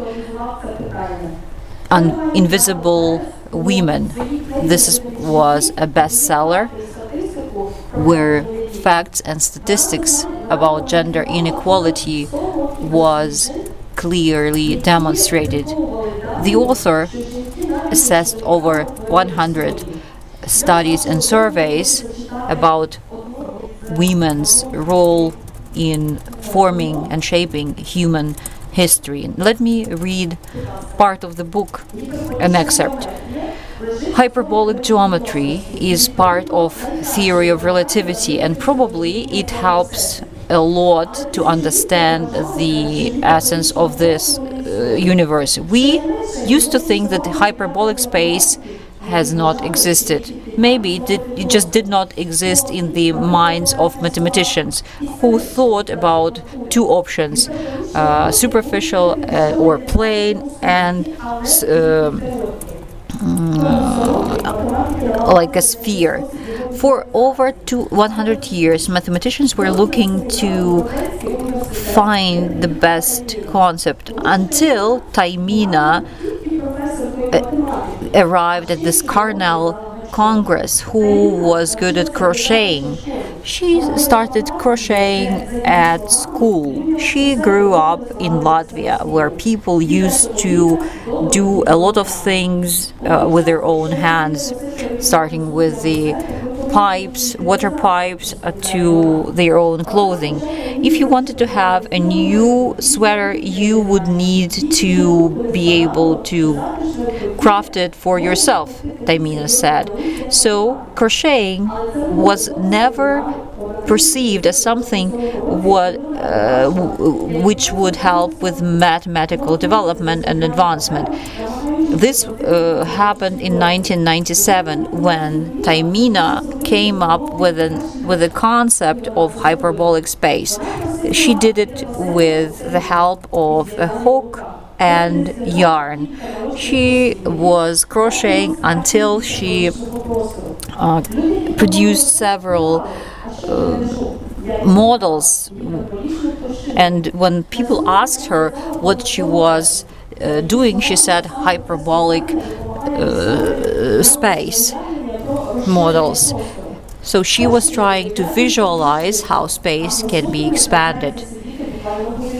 Some of these models are easier, others are more difficult to produce.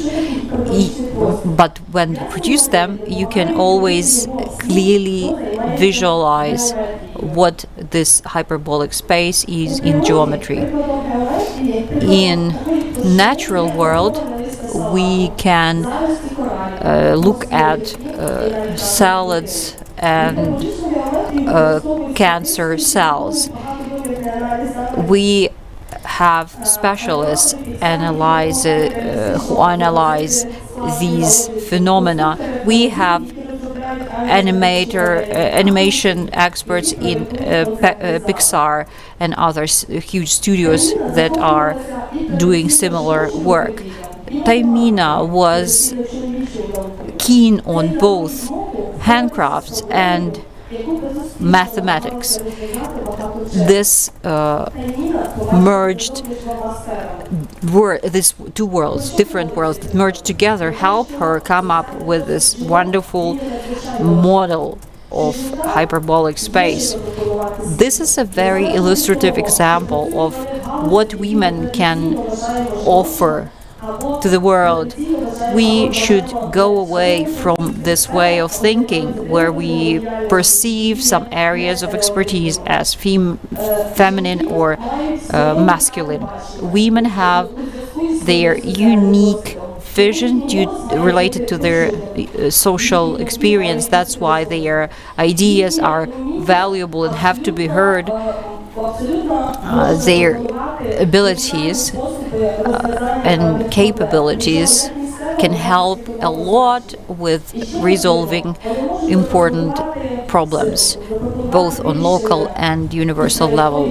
Women can help with solving the problems which were traditionally viewed in a masculine way.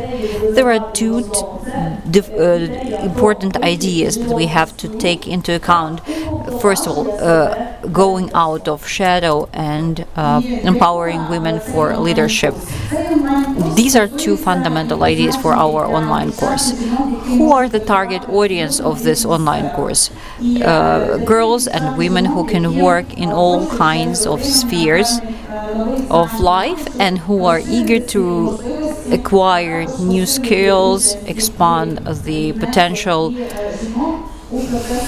areas where they could work for the benefit of their communities. What was the background of developing this course?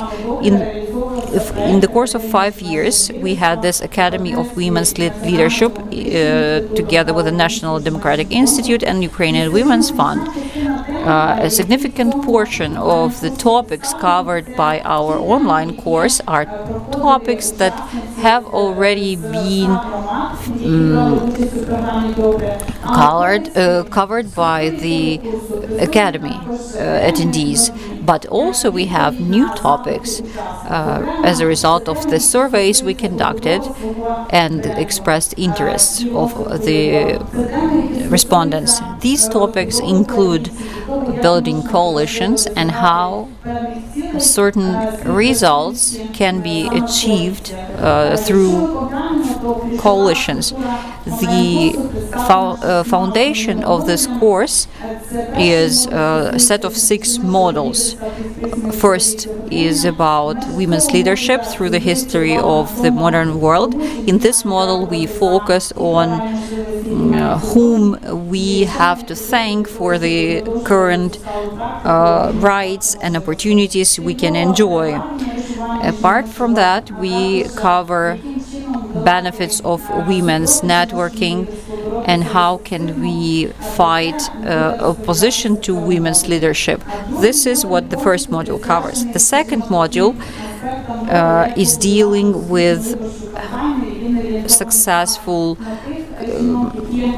political campaigns for women who would like to go up to the decision-making level and those who are lacking the respective knowledge. Then we have a module about communication strategies and work with the media. How can women build their media space and how they can ensure effective communication with their target audiences. The fourth module is all about gender-responsive governance, the topic of this media forum, and how important it is to understand what this approach means and coalition for the goals of for our common goals is something we have heard as a request from many of our respondents. We can find girls and women who are quite active and come from different backgrounds, and that would be able to help us implement various programs on both local and national level. What is also important to know about this course, these are the experts that participated in developing this course. You can see their faces on this slide. We encourage you to register for this online course, to listen to their inspiring speeches. Who are these women? They are the ones who have been working day by day for many years in order to increase the number of women on decision-making level, both in Ukraine and throughout the world. So we would be happy to see you at our online course. We would be happy to share our knowledge and expertise, and we also encourage you to spread the word about this online course, especially if you attend it and become our alumni. So please, let's watch a promo video now. Thank you for your attention. How can I become a woman leader, and how can I build a powerful team? How can I develop my plan for political campaign? How can I build coalition and work effectively for the benefit of the society? There will always be people who do not understand or accept you, but on the other hand, there will be others who will be supporting you, who will be teaching you the best approaches in whatever you do. Greetings.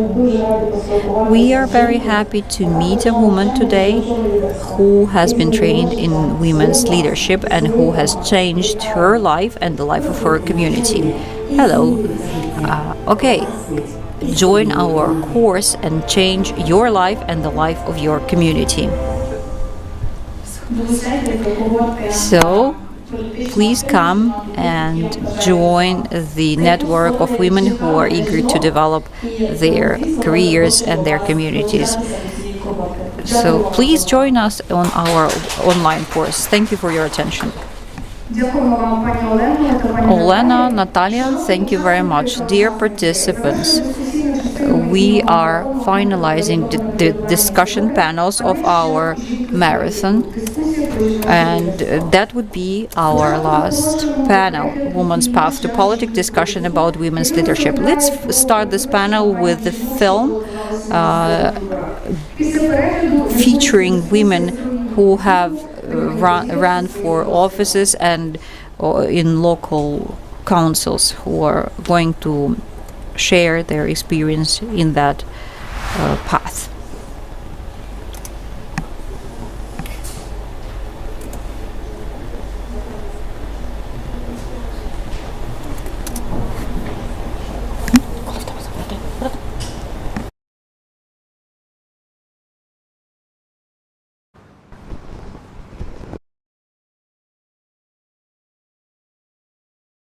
Всі дуже різні.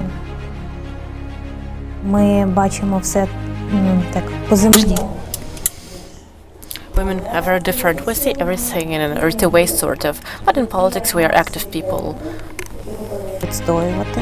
Ми люди, які можуть принести в політику нові цінності. І це наш економічний розвиток і прорив.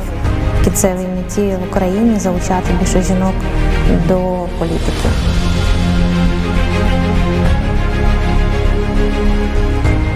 Ті, хто обираються в перший раз, вони завжди чують в свою сторону, в свій бік недосвідчений. Недосвідчений, більше вчитися. Я не знаю, направду, чи стикаються ці депутати-чоловіки, які обираються. От в мене було таке. Навіть жартома, навіть ніби так, ой, ви ще навчитеся, дівчата, то ви ще навчитеся, знаєте. І воно ніби жартома, але ти так собі, так, камон, ну... Процитуйте мені там 44 статтю закону про статус депутата місцевої ради. У мене таке враження, що жінку-політика хочуть показати із такої невигідної сторони. Якщо я відчуваю, що чоловіка в міській раді сприймають як людину більш значущу, то жінку, мені здається, не сприймають як людину, яка теж має і свій багаж знань, і свій багаж досвіду, і може взагалі пропонувати якісь розумні і ділові речі. Коли я була активісткою, я була така: молодець, гарно робиш, давай, ми тебе підтримуємо. Коли я стала кандидаткою і від партії, яка не всім там подобається, одразу змінилася думка: а ти туди рвешся до влади? Думаю, так, я ж для того, щоб робити те, що я і робила, я ж туди йду, щоб досягти тих змін. І ви ж мене знаєте, я ж така сама, я ж з тими самими принципами, з тими самими цінностями. Чи на рівні якихось там заздрощів, чи це на рівні якихось образ чи комплексів. Але от такі випадки були, до такого ставлення не була готова.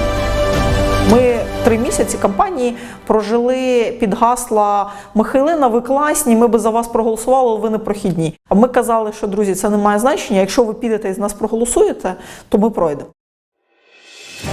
Найважче було подолати оцю зневіру на місцевому рівні. Десь за 2 тижні до виборів в мене вже було відчуття, що так, зневіра подолана, і за тиждень в мене було розуміння, що ми проходимо.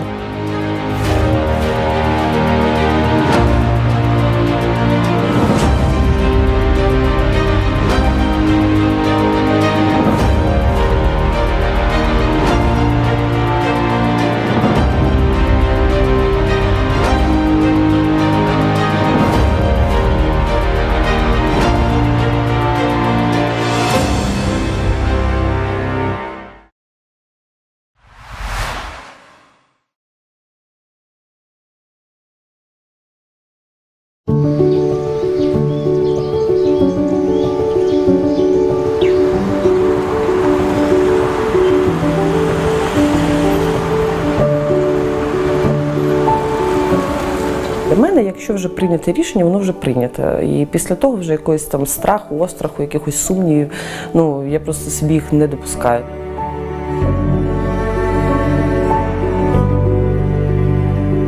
Я балотувалася на посаду Нетішинського міського голови об'єднаної територіальної громади. І першим номером вела команду в депутати місцевої ради. Це люди були небайдужі. Нас об'єднали спільні ідеї, спільні цінності, спільне якесь таке бачення.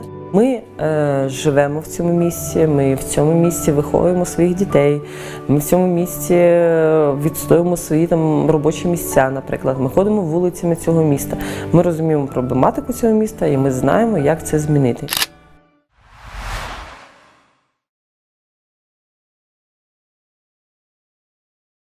Велика частина коштів спрямовується на речі, які для мене особисто вони не є першочерговими. Для мене не є першочерговими скульптура в парку, якщо зупиняють ліфти, мешканці під'їзду не можуть скинутися на цей ліфт, а на 9-му поверсі проживає особа з інвалідністю. І тому мені скульптура в парку, вона мені, знаєте, постуку-поскольку, або там новий фонтан.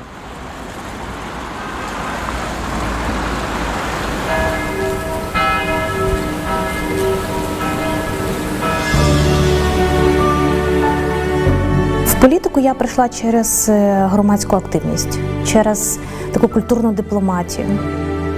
Я виросла в місті Бердичеві. Там була дуже цікава романтична історія кохання Бальзака і Ганської. І через цю історію з'явилось у мене бажання відкрити громадський осередок в місті Бердичеві, французький культурний мовний центр.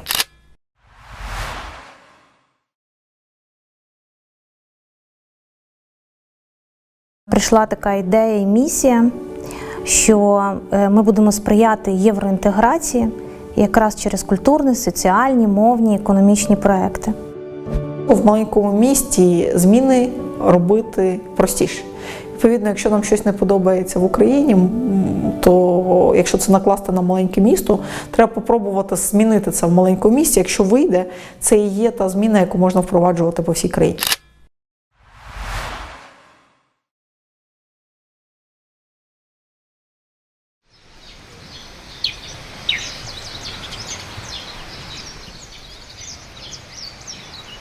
Ми хочемо, щоб Ірпінь був містом в лісі, і якось задля того, щоб там зробити якусь реконструкцію чи прокласти тротуар, пиляють 150-річну сосну, величезну, здорову, красиву, яка гарно росте і дає багато затінку, дає багато запаху, не може не обурювати. А давайте попиляємо сосни, поставимо дерева в бочках, бо це красивіше. Ми вважаємо, що для такого міста, як Ірпінь, це марнування грошей. Краще ці гроші пускати не на дерева в бочках, а на садочки, яких реально бракує, на нові школи. Дерева тут ростуть і так. Хочемо змінити, по суті, культуру ставлення до природи і культуру забудови.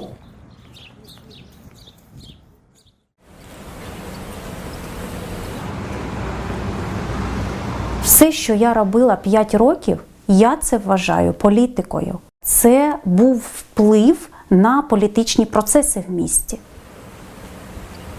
В ролі журналістки-розслідувачки я себе почуваю комфортно.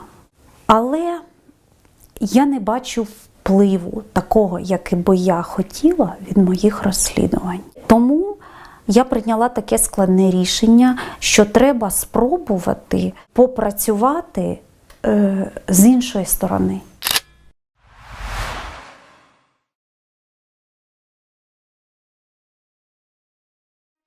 Коли мені запропонували йти в міську раду, це означало для мене крутий поворот. Я була журналісткою, і мені довіряли, і я була незалежною. Але як тільки я зробила крок в сторону якоїсь партії, я вже отримую оте клеймо поганої влади, яка ніяк не може зробити для народу щасливе життя. Це питання відповідальності. Якщо ти готовий критикувати, то ти маєш бути готовий і приймати рішення.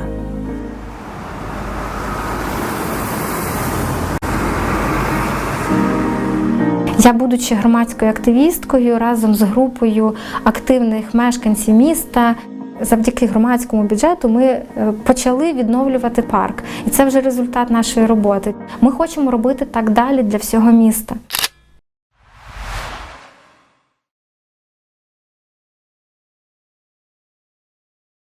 Коли ти думаєш про майбутнє покоління так загально, це не стосується так близько тебе. А коли ти думаєш уже про свою дитину, що в такому віці, як ти зараз, у неї вже не буде майбутнього, якщо нічого не змінити, то ти вже по-іншому починаєш рухатися. Коли ти влада, ти маєш можливість впливати безпосередньо на ці зміни.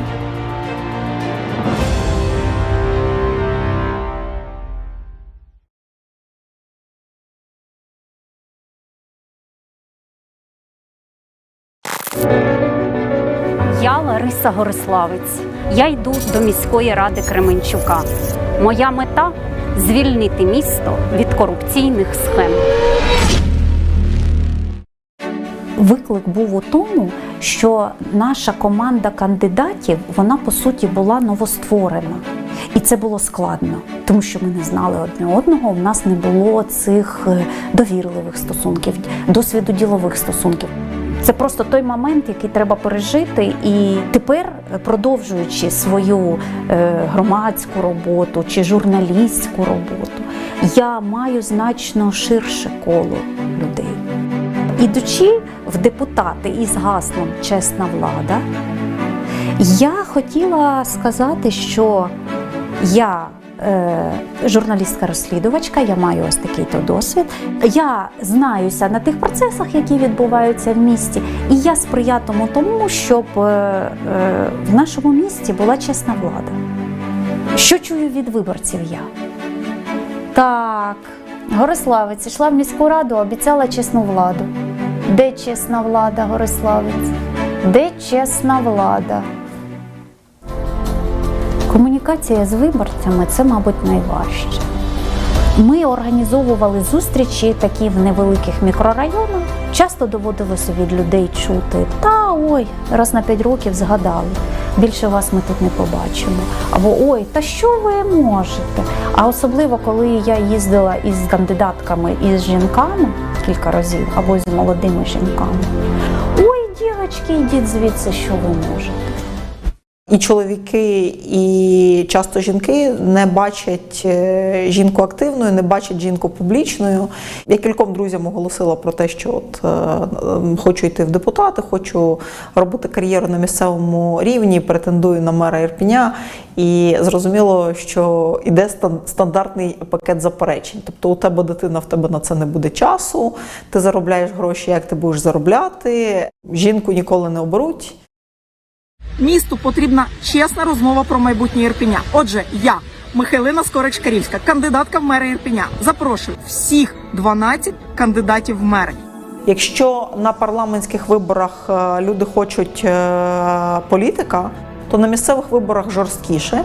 На місцевих виборах тебе перевіряють, що ти можеш. Тобі зразу кажуть, що ти рвешся до корита, що ти просто хочеш, як всі, і докажи, що ти там коло корита маєш сидіти. Ти жінка, а у нас там труба потече. Ти будеш там гайки крутити чи ні? Тобто, якщо не будеш, то краще хай піде Володя, бо він у нас тут вже 5 років крутив, куди ти рипаєшся. Коли ти людям кажеш, ні, я не буду крутити гайки, але я знаю вже Володі, який буде крутити гайки, я буду, щоб він робити так, щоб він приходив і крутив, і щоб у вас нічого не текло. Воно пом'якшує позицію, але все-таки є недовіра до того, що ти не крутив гайки, то як ти на місцевому рівні можеш бути депутатом, якщо ти не розумієш, як поремонтувати трубу?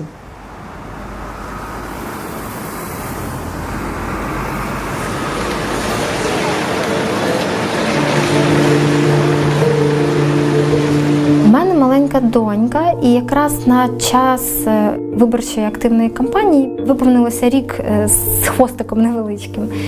І вона ще на грудному вигодовуванні, вона ще тоді навіть не ходила. Я її носила в слінгу. Як тільки в мене з'являлася можливість, я брала газетки агітаційні і йшла з малою по своєму округу спілкуватися з людьми. Такі фрази, типу «я прикриваюся дитиною, і це мій імідж і піар». Я не уявляю, звідки взагалі у людей в голові може скластися такий висновок. Як так повертається думка? Це тобто я зі своїм чоловіком, знаючи про те, що будуть вибори, ми плануємо дитину. А ще головне, щоб це була дівчинка, щоб вона привертала увагу, і щоб вона якраз ще була така маленька, щоб я з нею ходила і агітувала. Ну це смішно, правда?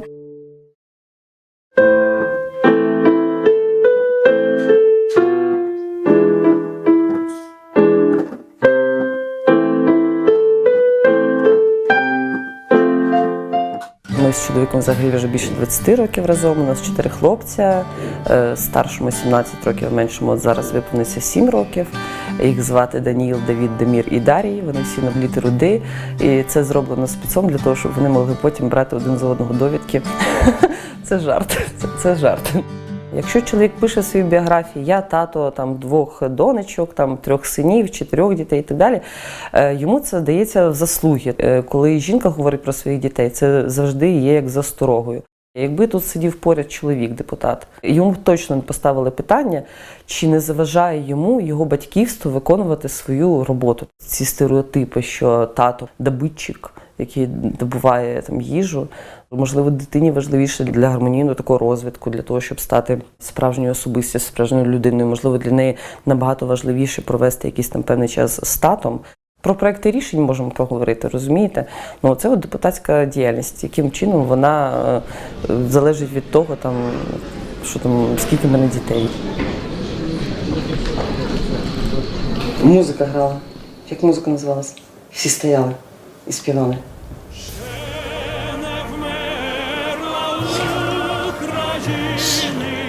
Ні, так ти голос слухати, гімн України грали, і всі на початку стояли, а потім ще в самому кінці всі стояли. Тому що сесія починається з державної гімну. Всі гарно стають, всі нарядні були, такі красиві. Моя мама депутатка, вона допомагає людям. Я був в офісі на сесії. Вона мене сама заставляє Коли вона мені це каже, я согласаюсь. Я все-таки син своєї мами. Якщо б можна було там позити хоча б денек, я би согласився.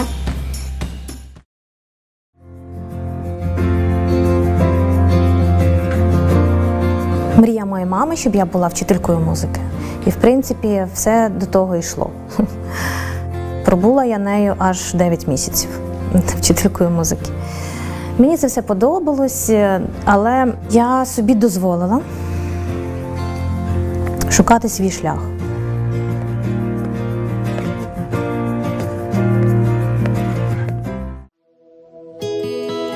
2014 рік. Вибори в Верховну Раду. І через рік були вибори вже до міської ради. Я обрала для себе Бердичівську міську раду, балотувалася на міського голову і зайняла там 3-е місце. Я очолила список, і це спрацювало, тому що якщо ти заявляєш, що ти будеш готовий йти на мера, більше до кандидата уваги, звичайно, але я була готова до того.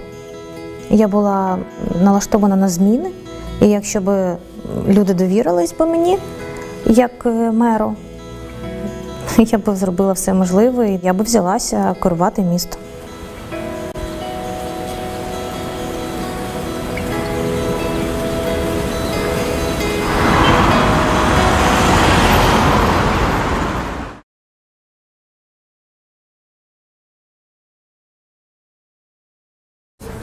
Добрий день всім.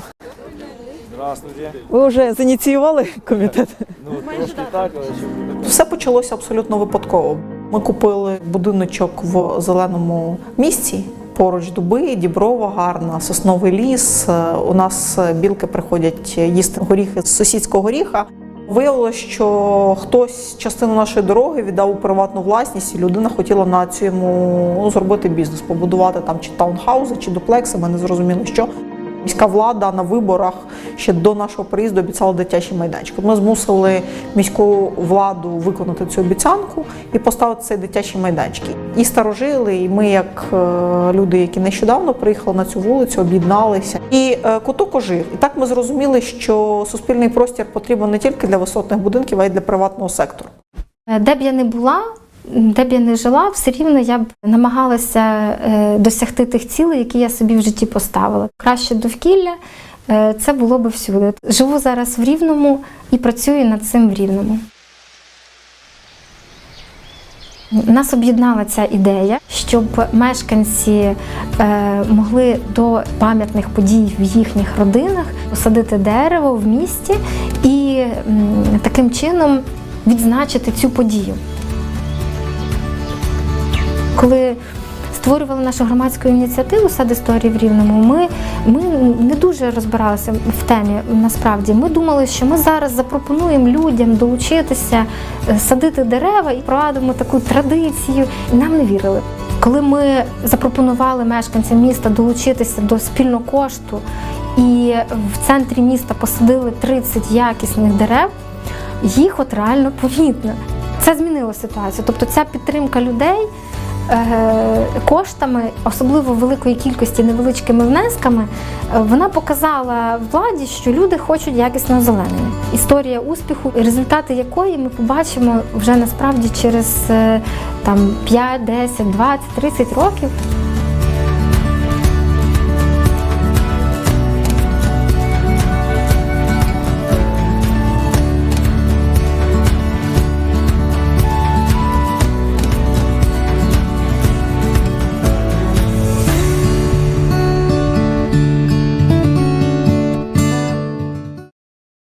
Закон про роздержавлення ЗМІ забороняє міській владі мати друковані видання, але Кременчуцька міська влада вирішила, що комунальне підприємство буде друкувати.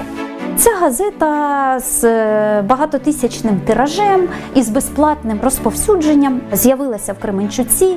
На неї пішло понад 9 мільйонів. Це дуже велика цифра. Це, здається, капітальні видатки однієї з лікарень на рік. Довгий час ми боролися з цією газетою в законні способи, писали і в поліцію, і навіть пікетували сесію міської ради.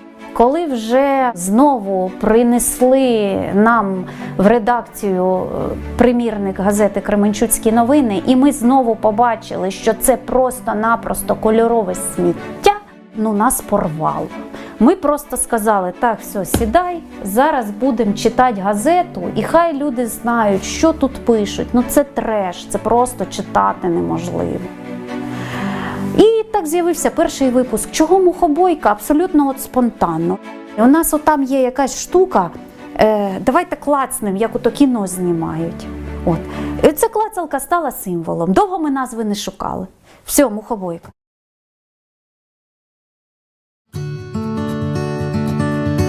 Пласт – хороша дуже історія, тому що там юнаки і юначки мають дуже різні компетенції. Вони можуть і намет поставити, і багаття розвести. Пласт в Бердичеві з'явився з того, що ми з чоловіком вирішили його там розпочати як осередок. Я була виховницею, юначки, які до мене ходять, вони стають серйознішими, вони стають прикладом для наслідування інших. Я маю 2 доньки. Я як мама, в першу чергу, була дуже зацікавлена, щоб вони мали таке середовище.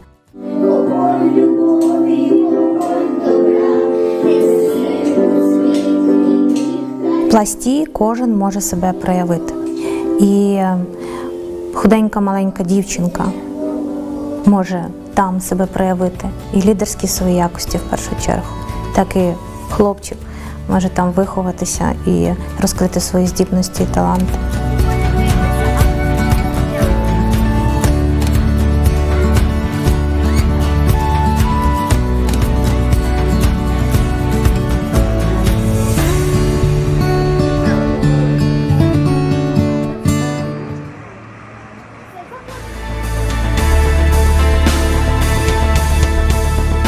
Я була так глибоко вагітна.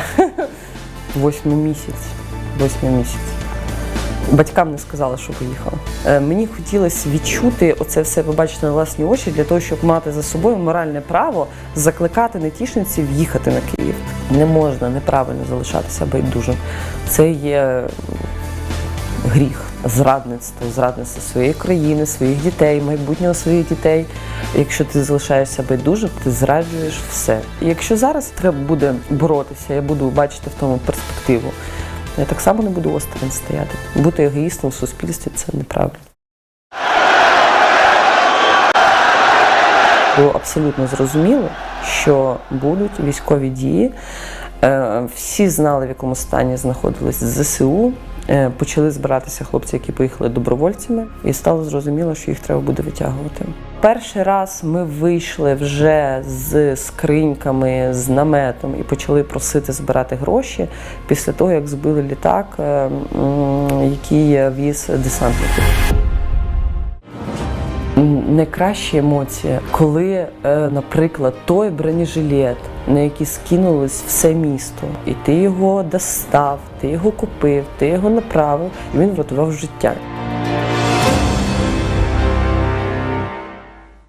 Я не можу повірити, що в нас там партія, яка явно сповідує інтереси ворожої до нас держави, вона набирає таку кількість голосів, має таку кількість прихильників. Це боляче, це... Зараз я трохи заспокоюся. Просто розумієте, ми ховали хлопців.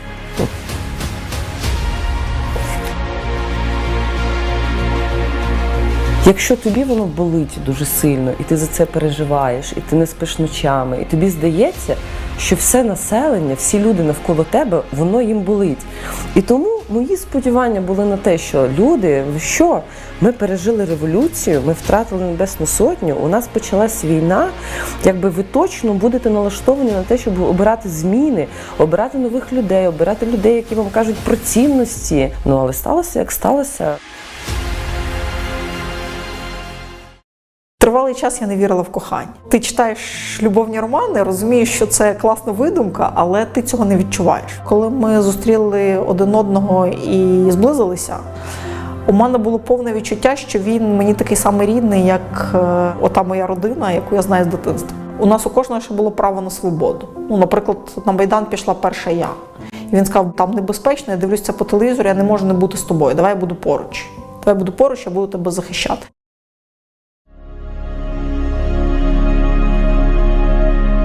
Про це кіно. Це було 19 серпня на Спаса. Вони мали зайти розвідкою боєм, дійти до адміністрації, можливо, встановити український прапор. Виявилося, що цей день був фатальний саме для його підрозділу.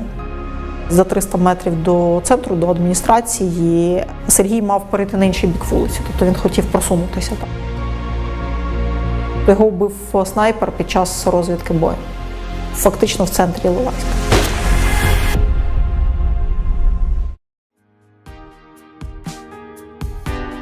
Якщо ти щось втрачаєш, ти хочеш щось рівноцінно здобути. Це мій син. Я прийняла рішення жити далі, знайшовши чоловіка, який мене в цьому підтримав.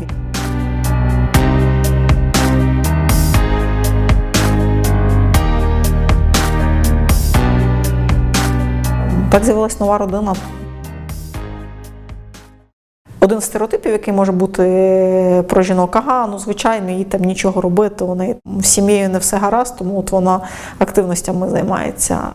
Я думаю, що жінка може бути повноцінною, жінка може бути успішною в усіх сферах, тільки якщо вона відчуває підтримку близької людини.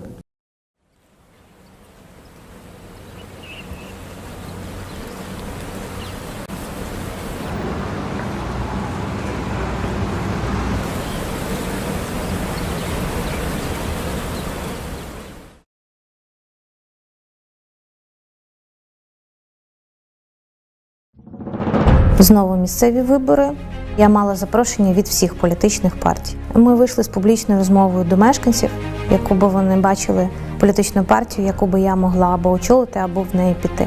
Це було викликом, тому що партія була не представлена до того взагалі в Братичеві, але ідеологічно вона була дійсно найпідходяща для мене. Ми знайшли дуже класну команду. Якщо ці люди би прийшли до влади, вони б зробили дуже добрі і гарні зміни. Влада, з якою я працювала, не змогла прийняти таких важливих рішень радикальних, як взяти кредит, замінити там водопостачання, зробити щось з сміттєзвалищем, очисними спорудами. Там є багато речей, які просто прийшли вже в такий крах. Там люди живуть і 3-4 рази на тиждень у них немає води. Нам хотілося виправити ці всі речі. Ми були б більш сміливіші, ми були б рішучі. Країни, які щасливіші, які живуть краще нас, економічно краще розвинені. Нам мало розповідають про те, що там жінок, представлених у владі, в рази більше. Я цей раз не балотувалася на мера.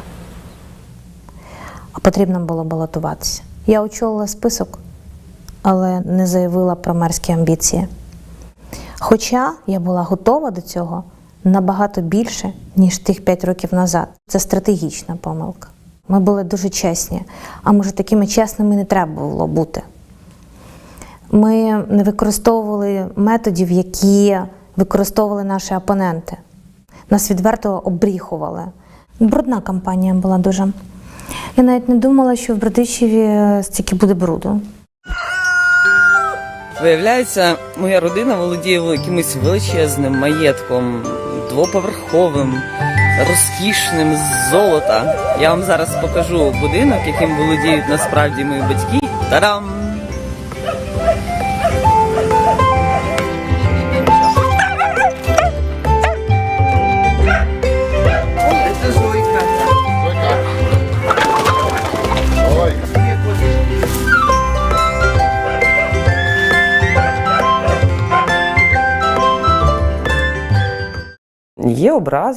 Є образи і сексистські, і дуже неприємні речі, образливі, говорять, в обличчя тобі кидають їх. Тебе реально принижують просто як жінку, як людину, як особистість. Я на наметі стою, кажу, дивіться, це от візьміть, будь ласка, буклет, мене звати Наталя Коваль, я кандидатка на посаду міського голови. Вони кажуть, Баба, куди? Мери? Боже, що за глупості взагалі? Типа, женщина, йди там, вери особисто, і ти такий стоїш, такий, здрасте. Йшов 2020 рік. Там жінки здобули право голосу там 120 років тому. Колись був резонансний репортаж, я розповідала про якісь корупційні схеми, а потім наступного дня питаю батька: ну, ти мене по телевізору бачив? Бачив. Кажу, і що? Я чекала схвалення. Ой, дивись там, бо добалакаєшся. Це в нас була така, знаєте, своя розмова про політику.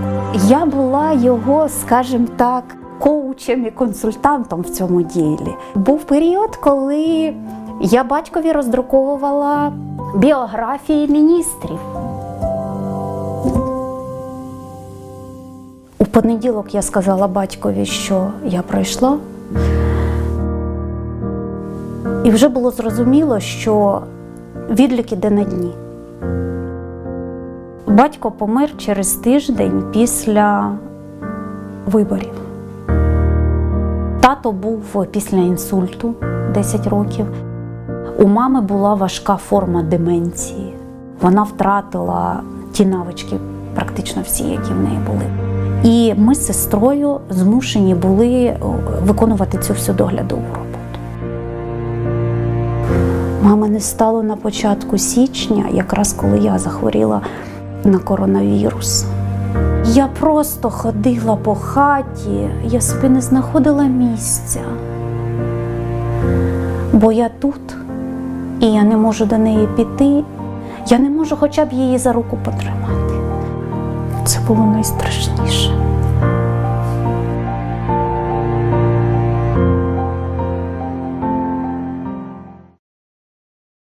Шлях багатьох жінок в політику, він зупинений доглядовою працею.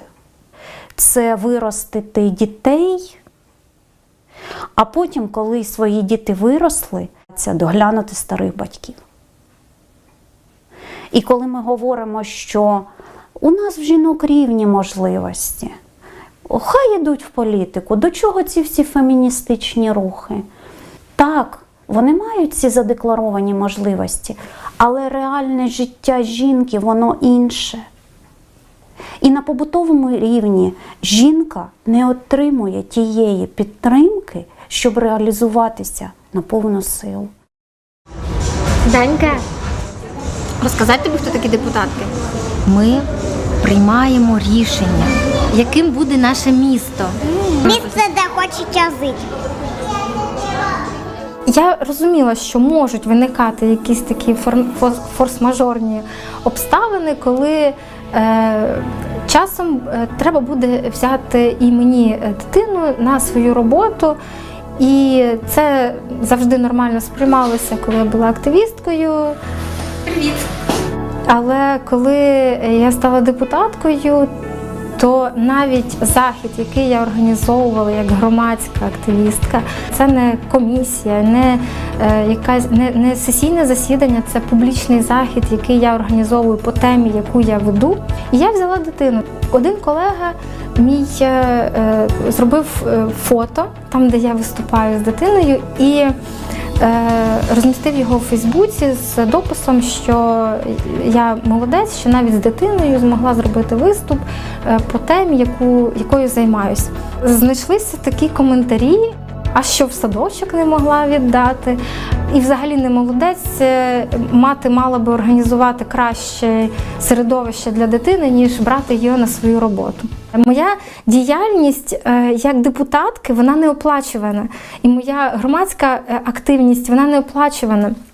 І, відповідно, я не можу сказати своєму чоловікові, який забезпечує зараз нашу сім'ю, сиди з дитиною, а я пішла на громадську діяльність. Нашій родині треба чогось їсти, елементарно. Якийсь такий побутує міф, що вони ж забезпечені, вони ж депутати, що вони не мають можливості. Це такі самі люди, які ходять на роботу, які мають годувати свою сім'ю. Це взагалі нормальна практика, коли діти присутні на публічних заходах. Це європейські цінності, з якими ми прийшли. Дуже важливо, щоб в суспільстві сприймалися діти в публічних просторах як норму. У мене не було наміру ставати політикинею, тому що в мене була інша професія, навпаки, задавати їм питання, чому ви робите оце так, а оце не так.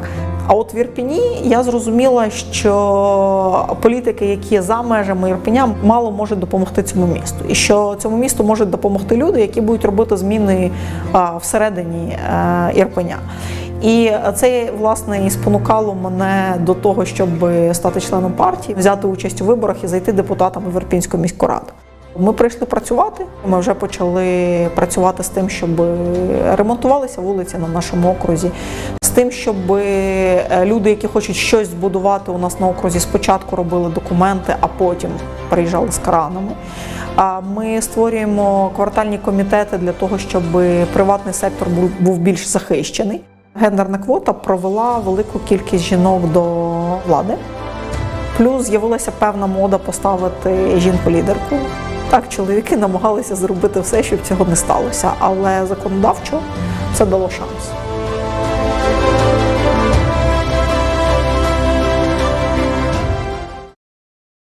Я вже знала, що я, в принципі, програла вибори. Закінчувалась каденція секретаря міської ради. Я отримала декілька пропозицій. Одна із пропозицій була з далекого Нововолинська. Перемогла молода команда, молодий мер, який налаштований на зміни. Я хочу допомогти і цьому місту, і меру, і бути в такій команді. Для мене питання в тому, що Україну потрібно розвивати і на Сході, і на Заході. І міста, і проблеми в містах, і в місцевих самоврядуваннях, вони однакові. В міській раді в Нововолинську я мала би сприяти розвитку, підвищити ділову активність, залучити інвестиції і зробити економічний прорив в місті. Це виклик надзвичайний, але це те, чого я прагнула робити і в Бердичеві, і в будь-якому місті, в якому я була би. Я би робила би, хотіла би робити це. Місто Нововолинськ має перспективи в економічному розвитку, тому що унікально він розташований. Як з Європейського Союзу можна розвивати тут, відкривати підприємства із-за близькості, так і українські підприємства можуть виходити на експорт на Європейський Союз. Наша мета сьогодні – розібратися з тим, за що ми готові голосувати, за що ми категорично не готові голосувати. З 26 депутатів Нетішинської міської ради наша команда завела 5 чоловік. Єдина була команда, яку очолювала жінка на виборах, яка займалася повністю кампанією, цими всіма моментами, скажімо, передвиборчими, агітаційними, поліграфії і так далі, і так далі. Більше 40% набрав діючий міський голова, там до 50%. І в мене був другий результат. Міський голова – це посада. Посада можливості – це іноді різні речі.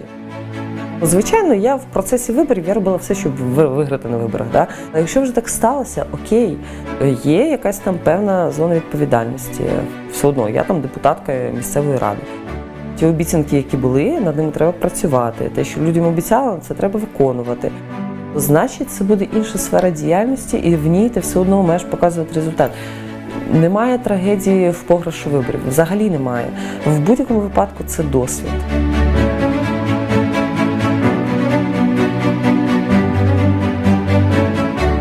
Чим більше нас буде балотуватися, чим більше жінок, дівчат будуть заходити в ради, тим більше ці ради будуть і чутливішими саме до питань освіти, культури, соціального захисту, доступністю, безбар'єрністю просторів.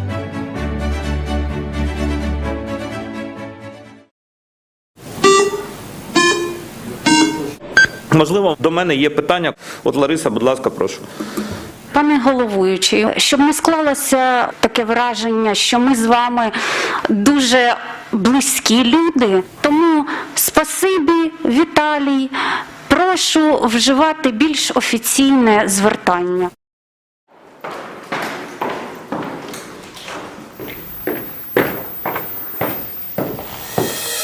Мені сесійна зала нагадує звичайний шкільний клас.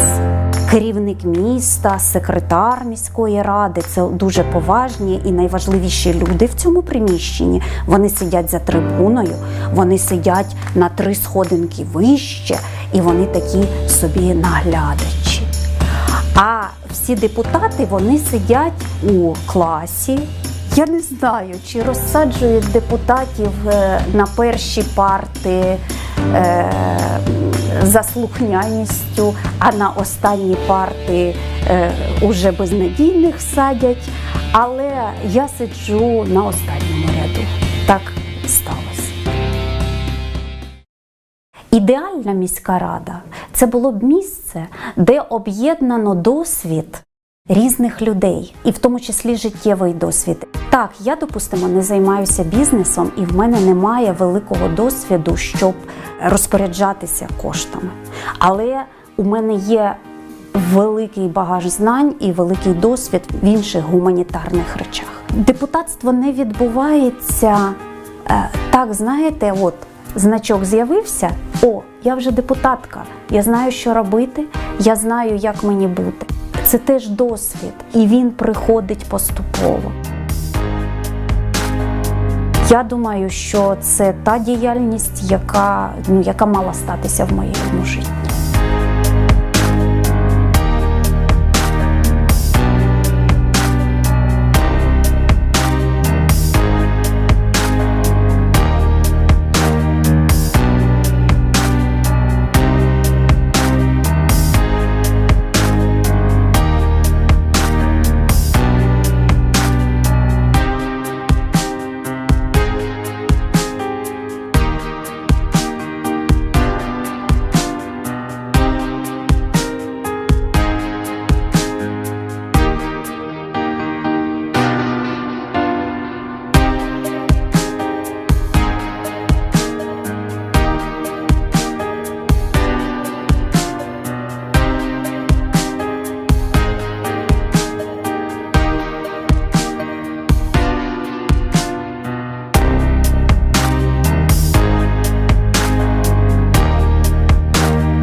В Бердичеві є унікальна класна сім'я Олішевських.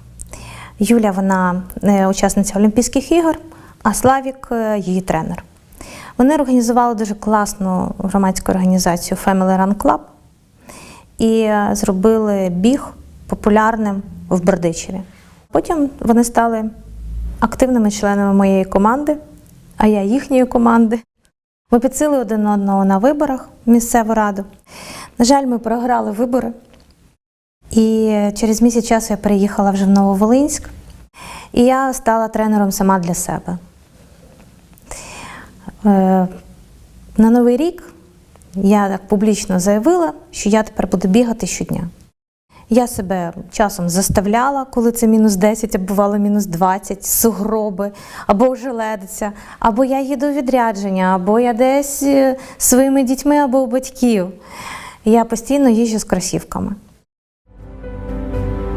Біг зробив мене сильнішою.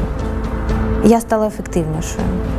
Коли я біжу, я відчуваю, що я в русі, що я в тренді, і я біжу в майбутнє щоразу. Це точно рух, який мене мотивує кожен день. Це моя додаткова мотивація до дій. Якщо хочеш побачити вогонь, будь іскрою. В будь-якому випадку, якщо ти хочеш побачити результат, ти маєш діяти. Якраз біг дає такий спортивний інтерес, адреналін і жагу таку до життя, до того, що ти все досягнеш. Все попереду, ти все досягнеш.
Для модерації панелі шлях жінки. For moderation of the event and next panel, we invite Nastasia Bagalik, coordinator for gender issues of Pavaha Campaign Against Sexism and of the platform Women Are 50% of Ukraine's Success.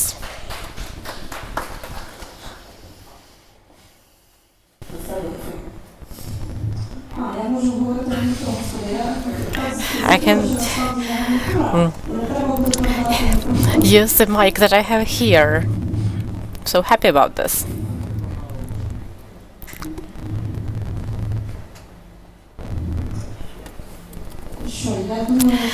All right. Well, I guess I can announce the participants of our panel, the characters of the film. You have seen all of them on the screen. We don't have Oksana Maybarda with us, who is a member of Rivne City Council. They are all here in the room. I will introduce them once again. I have Mykhailina Skoryk-Shkarivska next to me, councillor of European City Council and staff councillor on gender issues of Bucha mayor. Hello. Next to Mykhailina we have Natalia Koval, councillor of Nityshin City Council. Hello everyone. On her left is Yulia Lefter, deputy mayor of Novolinska Territorial Community. And next to her is Larisa Horislavets, councillor of Kremenchuk City Council. Hello. We are happy to welcome you at this discussion on the participation of women in politics. Our heroines will share the experience in politics they have acquired. Some of them have had this experience only over the past year, some of them have more experience in politics. So the first thing I would like to ask you is to tell our viewers and our audience what has changed for you over the past year, and that's the baseline data that we are going to use for our discussion. Hello again. I actually gained my first political experience over the past year. It's actually my second campaign. I ran for the parliament first. I was still working as a media trainer, media consultant. I didn't work on politics a lot. But I understood that if you want a result on the local level, you need to work at the local level. And what happened is that for the 8 months now, I have been going to Bucha, the city council, and working on culture, sports, youth, and digitalization. So we effectively developed a digitalization program. This is the most important change over the past year. This is major political experience, concentrated, I would say. Talia, you would please share. Over this year, well, first I did have prior experience. I was a councillor of Khmelnytskyi City Council. In 2015 to 2020, I was head of the faction, but it's a completely different responsibility because you need to make decisions in a different way. I learned to be more public with my team because for my city, our community was not interesting at all. If the decisions didn't have anything to do directly with this city, people weren't interested. So we are trying to be as public as possible and to publicize what is happening in the city council so that people would get engaged more. This is a good experience for me, and we have organized a report for the past year since the first session was in November last year. We are an opposition party in our council, and there have been a lot of situations when our colleagues from the faction were worried whether we would be able to achieve something, and I was really happy that over a year of work we did indeed manage to accomplish something. And we have 3 women and 2 men in our party. We prepared a lot of amendments. We prepared a lot of draft decisions. There is not a single session that I was ashamed of. There was not a single voting that I was ashamed of. All presentations of my faction were positive and successful, and I am happy that all the councillors that I introduced to the politics have become stronger. They have learned to figure out the programs, the budgets, so I am happy that they have gained experience, and I kind of consider their achievements my political experience as well. That is true indeed. Thank you very much, Natalia. Ms. Yulia, what about you? Well, I can say that my focus is on the executive branch in the city. We actually convince our council members how necessary this or that program is, why we should focus on this program among other things. Next year we are also planning to develop gender responsive budgeting. I see that there is a lot of interest in this. We have already adopted the charter. We have a working group with all women councillors and some men among councillors. I see that there is political will to work on that, so we need to work on that in Novovolinsk. And my personal experience as for what has changed, we have quite ambitious goals. This is a transformation of coal territories because I represent a mining city, and we are planning to construct a mining valley. So my focus is on the development of Ukrainian manufacturers, Ukrainian businesses. It's really important for me to understand how much we'll be able to engage women in this process, how we will be able to make sure that women can step out of their kitchens, away from their cakes, away from their needlework, and learn how to find partners, including financial partners, to actually start their own manufacturing, to organize manufacturing with added value, and we are going to do it through public protection, through our personal protection and promotion in Novovolinsk. So this is a serious, ambitious project. I hope we will be able to accomplish that. And we are actually waiting for approval of a project where we'll be able to organize this production valley next to the border with the EU. This is really wonderful what you're doing. Can you please tell Ms. Larissa what you have accomplished over the past year? I'm a first-time councillor since last year, and this was an unexpected decision for me to become a city councillor. Before this, I was a journalist, and I also worked as a manager of anti-corruption projects in a civil society organization, and in addition, I worked on monitoring projects of budget procurement and local policies. And this year-long experience of being a council member allowed me to organize a similar or even a deeper monitoring of policies. And without this experience, I would never be able to see this depth of council work. So this experience has primarily extended my horizons as an analyst. And in addition, of course, this is a huge experience of public speech, of presentations, of communication within the team.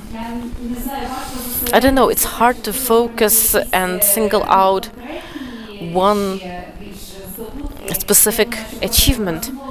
I think we will talk about it more. Yes, we will. We definitely will. Since the entire marathon is about the subject of gender-responsive governance, I wanted to ask you to share with those who are watching us here in the room and online what examples of gender-responsive governance you have in your cities. What is it? How does it work? How do you do it in practice? We understand that any decision can influence men and women differently. There is men's impact and women's impact. When we were running for Irpin City Council, we made sure that we would have 50% of women and 50% of men on our list. Now we have a faction with 4 councillors, so 2 women and 2 men. And at first it was really difficult for us to reach a consensus on issues on our agenda. We actually had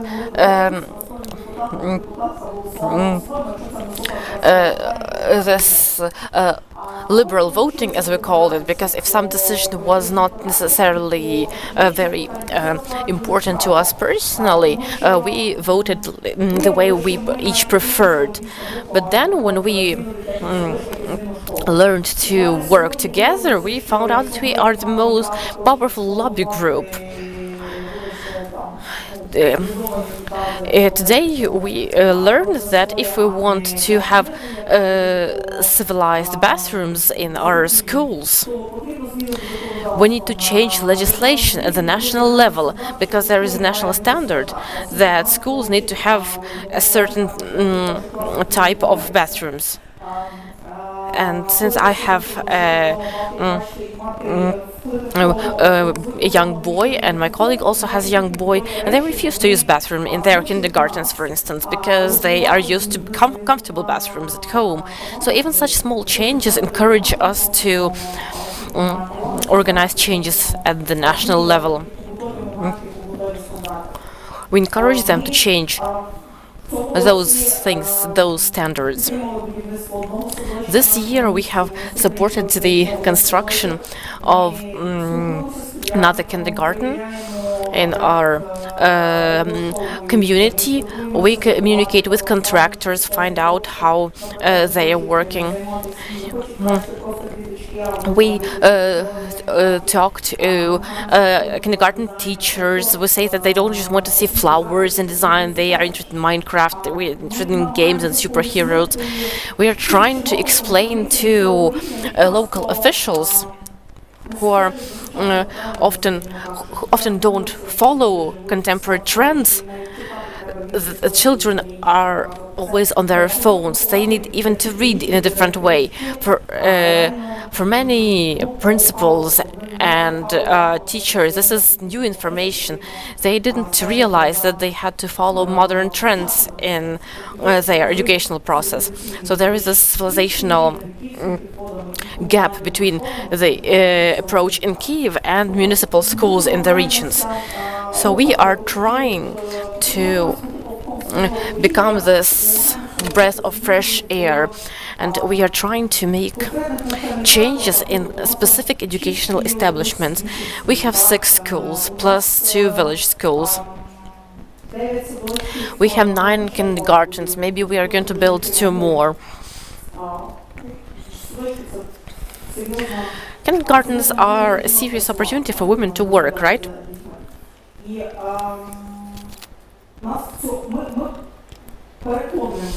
And we convince men to hear the reasons that women explain.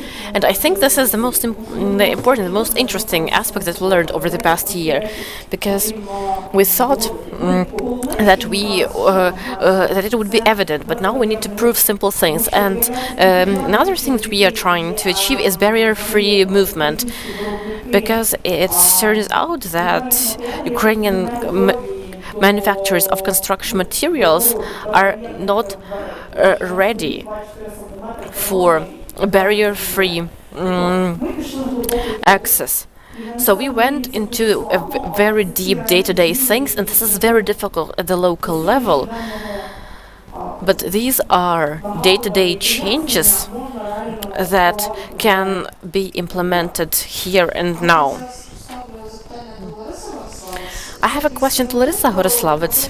There is a stereotype that when we speak about the local level, women councillors speak about schools, kindergartens, sometimes healthcare maybe, so these stereotypical sectors which are allocated to women politicians.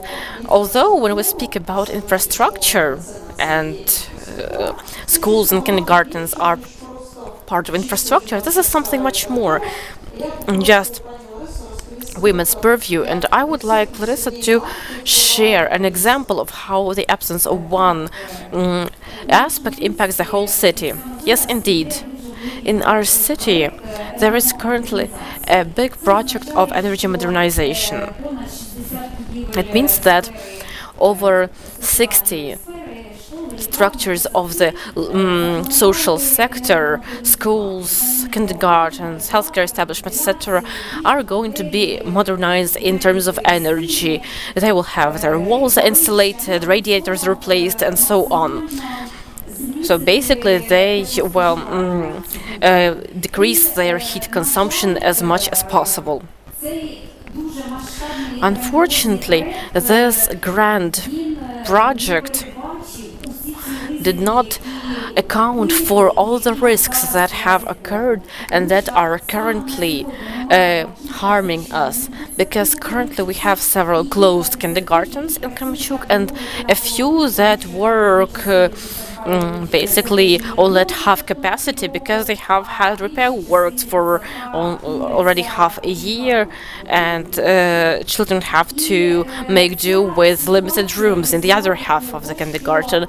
So the situation has led to young mothers, mostly mothers, but also fathers as well,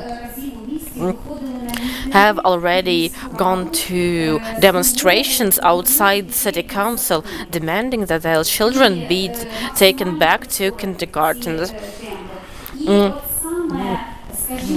So this reasoning that I expressed to my colleagues or to the mayor at commission meetings, when they are expressed by people, when they are charged with actual emotion and people's actual experience, they have hit the mark, I think. Because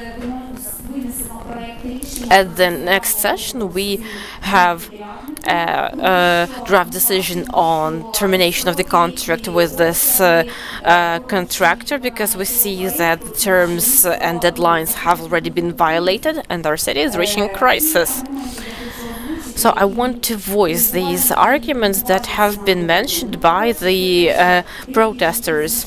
First, some women have to leave their work completely. Some cannot do part-time jobs.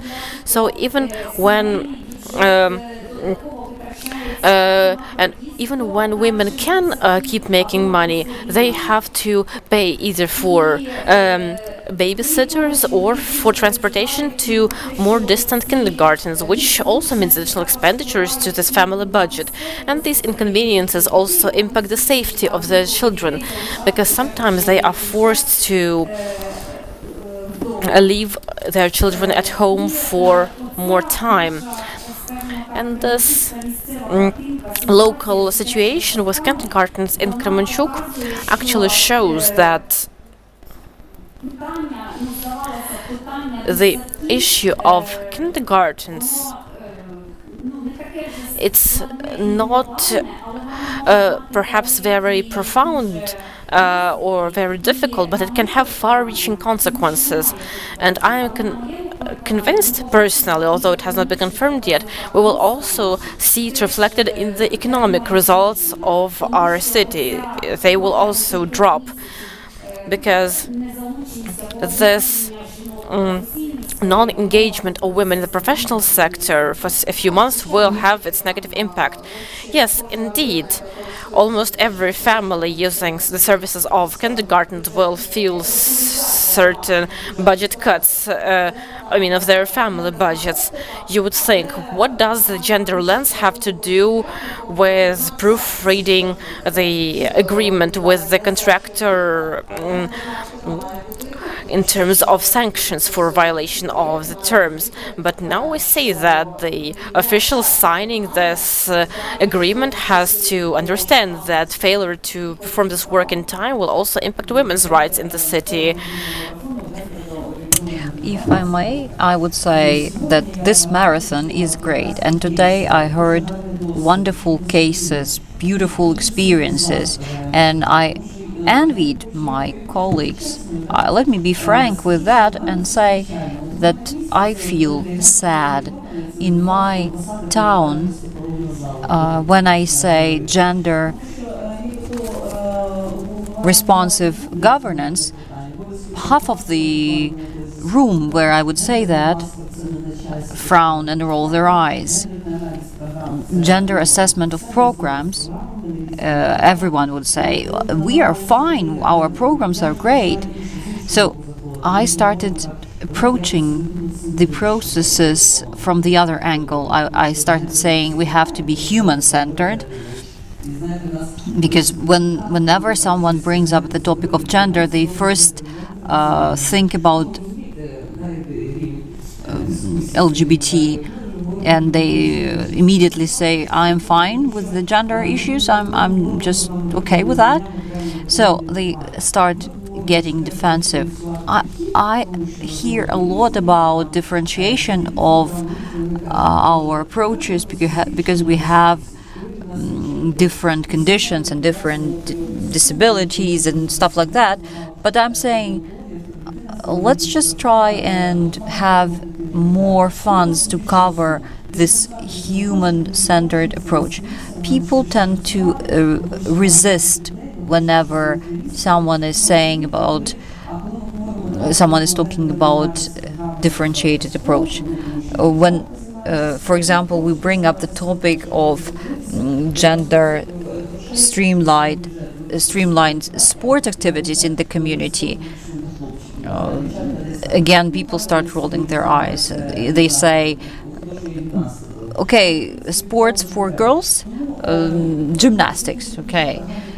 Today we heard a lot of interesting cases from the communities. I was happy to know how many progressive communities we have. In my town, it's much more pessimistic. Of course, we are making steps, but these steps are so tiny. And each of them is so painful to take. For a country, for a national level government, and for the level of the commissioners, we have to have some kind of mechanisms in place which would not be voluntary. They shouldn't be voluntary. We should have something stronger than recommendations. Every community has to have gender responsive governance in their communities. And after all the other priorities, if something is still left in terms of the budgets, they will agree to have some budget lines for persons with disabilities and their needs. And we are trying to explain that we have a tender for construction of some lanes, and we do have corruption schemes going on. If I may, the situation Natalia is mentioning now is quite typical for small towns. The smaller a locality, the deeper these traditionalist approaches. What we have to do about this? We have to be consistent with our efforts. In our town, we had something similar. I can relate. once we had an initiative in our small town to build a concrete lane for children to go to school. And first we faced huge resistance, but step by step we made it possible. And the similar processes took place in other areas, sports, culture, and so on. At the moment, we are, by the way, launching girls' football, which is great. When we were opening this Academy of Sports, we had a girls' volleyball team. We insisted on having a separate facility for girls in this team, because otherwise they wouldn't have their spot to play volleyball, never, ever. Thank you. When Natalia mentioned certain principles for good governance, that they have to be obligatory, not voluntary, I recalled this conversation about election code. I mean, without an obligatory regulation, we would never reach necessary figures. Now that we have achieved this quotas and other stuff, we can use these existing mechanisms and tools to our benefit. That's what I mean, yes. Whenever we bring up quotas at the beginning of those discussions, I remember some resistance and opposition. People were saying from the opposite end of the scale, they were saying, no one bothers you, no one prevents you from going to the politics, go ahead. But then we look at the actual statistics and see there are almost no women in the politics. And now we see a totally different picture. I remember party members, men from the parties, were looking around them to find a suitable candidate, female candidates, which was great. And we had some protests. We had some women with power supporting their peers, female peers, on their path to the politics. The topics we're discussing now are very similar to these processes which are already water under the bridge. Whenever we deal with a voluntary regulation, this is something that can be avoided by all means. And those who have the power at the moment would always say, it's so hard to change the laws and bylaws, let's keep the things they are right now. It's 2021, and once they hear, these people with the power, they hear the word gender, they oppose it so strongly. When I started my work in Bucha, the first thing we did was we organized Gender Forum. Why? Because we wanted to communicate how important gender is, and they were quite surprised. We actually have a lot of women among the executive sector in our locality, and they were also very surprised. I kept saying that gender is all about equal opportunities. Let's talk about gender. So this helped me a lot to open these constructive dialogues. So we can help our peers to get used to the word gender. At first, they will be opposing, they will be resisting any changes in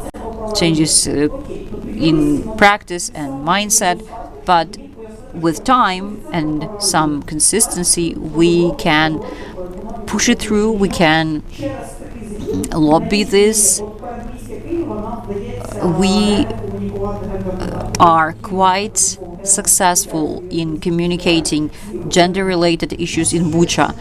I, as a journalist, can say that when gender topics start being mainstream, quite often we see and hear public officers being interviewed on TV, but they are not always very well aware of actual standards in this field, and often we see and hear things that create this face-palm situation. But we shouldn't shape them for not knowing what's necessary to know. No, I'm not scaring away anyone, I'm not shaming them.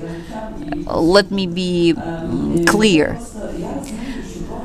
I understand that we were exposed to fear-mongering about gender-related things like LGBT and so on.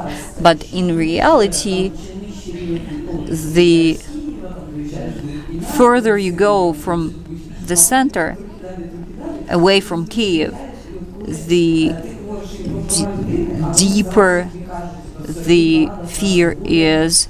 People tend to say we would never have these gay parades here.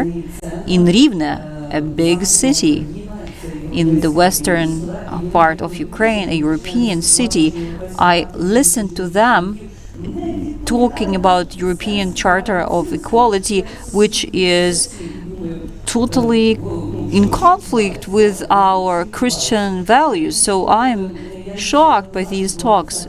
On the 30th November, I went to the west of Ukraine. We were in the streets with these posters, and we were supporting this ratification of the Istanbul Convention.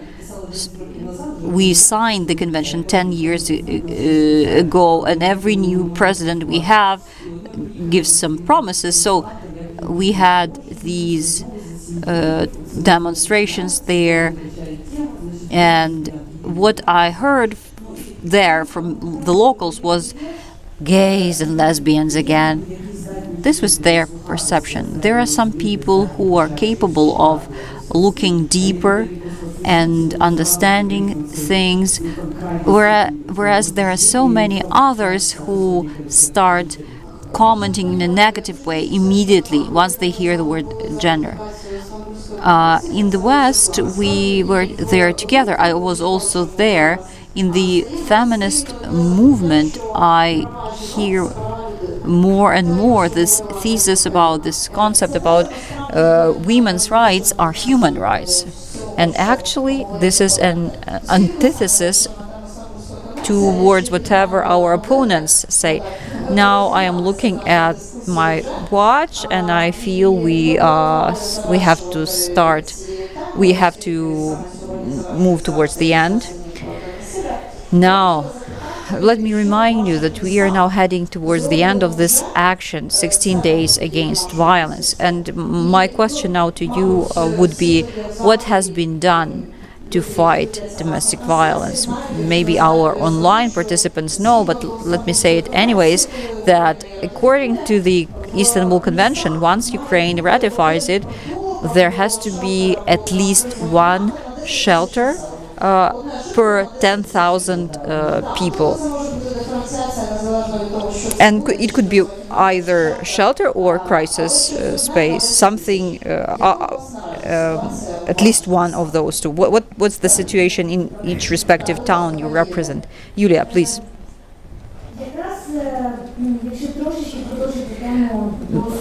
Moving on with the topic of equal access and equal opportunities, we can say that every city and town has to have their development strategy, and such documents have to stipulate the provisions integrating the principles of equal opportunities. if local authorities were not competent enough when assessing consequences of their decisions, that would be quite bad.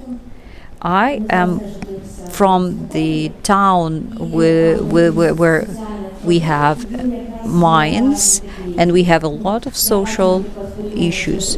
If I compare our locality with Berdichev, I see a lot of differences. We are close to the border, and a lot of women have to go to Europe to earn some money, and their children are on their own.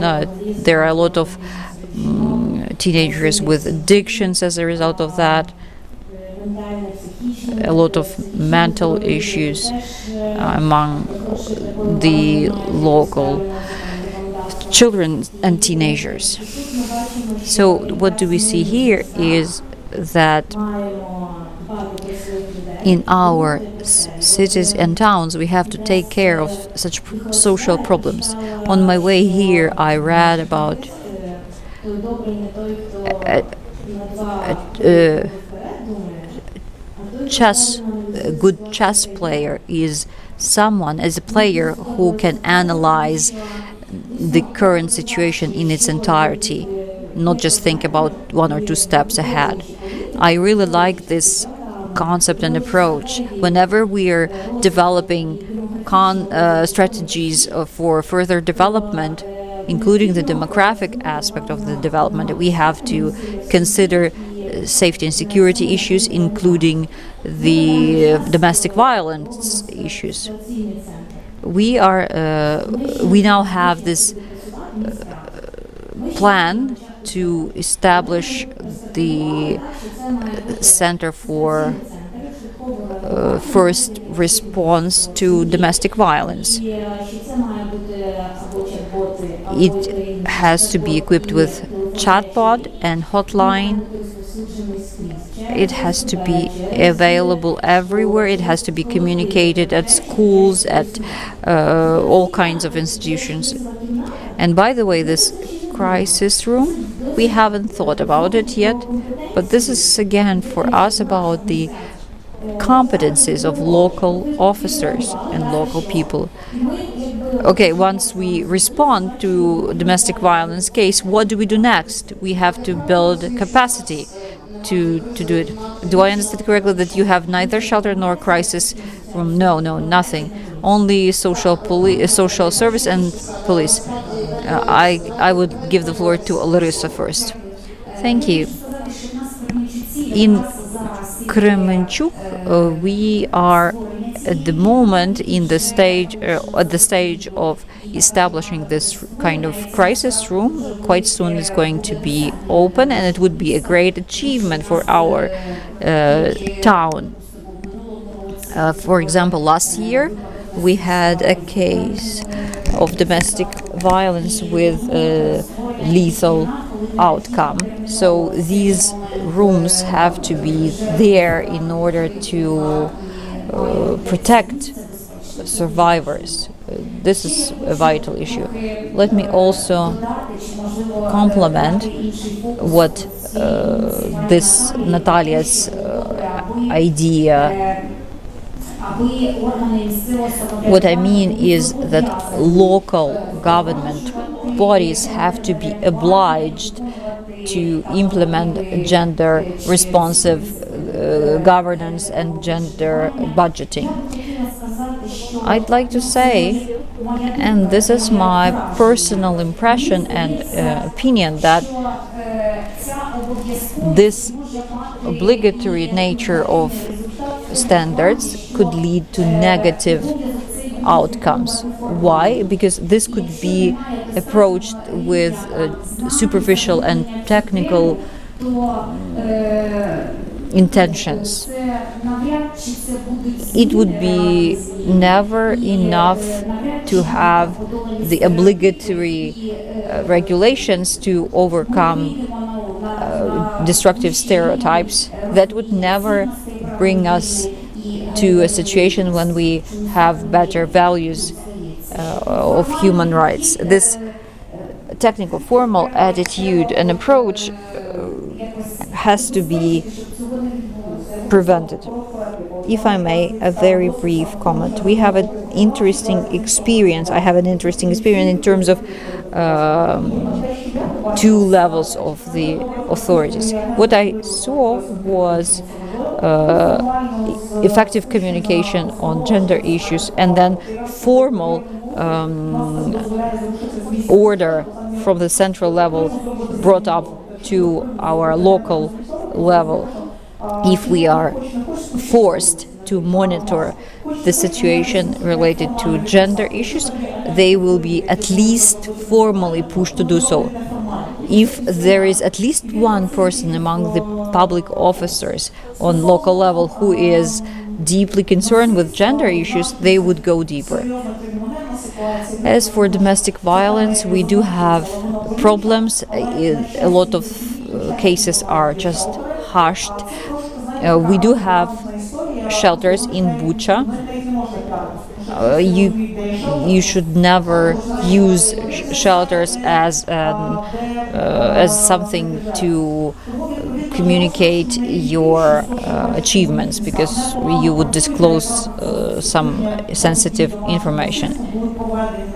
We have conducted some trainings for social services in terms of gender, in terms of domestic violence. We do need to organize trainings for public officers.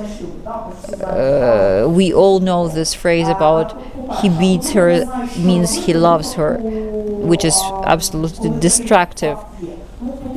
That's why I would say we desperately need to train public officers.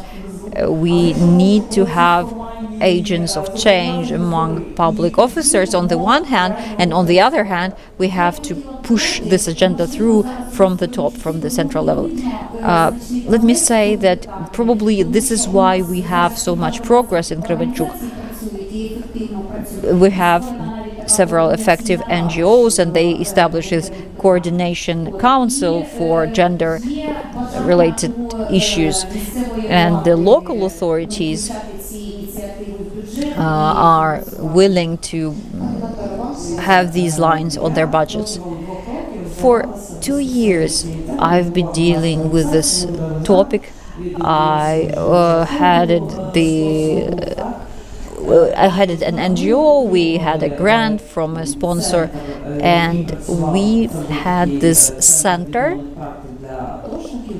for IDPs, ATO veterans, and I spent 18 months for this work on grant money, and then once grant money was over, my colleague and I continued working there.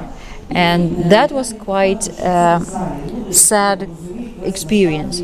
I'm not even sure how dramatic this issue is when you know that in your town there are hundreds of families registered where wives, women are beaten and children are abused. And whenever we talk about domestic violence, we usually tend to first think about women, whereas sometimes sometimes children and elderly people are also beaten, are assaulted. Raping is also taking place, but it is usually hushed. This is a painful topic. Once we had no more money, no more resources, we couldn't stop helping those people.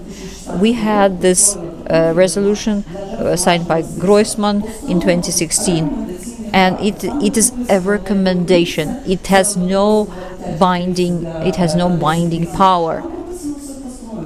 This resolution is wonderful, but it's not an obligation for the communities. Communities are not obliged to create shelters. But the problem is quite deep. If a woman is beaten at home and she has no place to stay, we just crowdfund for her to stay at the hotel. When we discussed Istanbul Convention, I feel this deep pain because I was engaged in this work for a while, and I know how it works now. Only the civil society is doing something constructive, whereas we need systemic approach where we would have legal aid, psychologists, and so on. If you mentioned this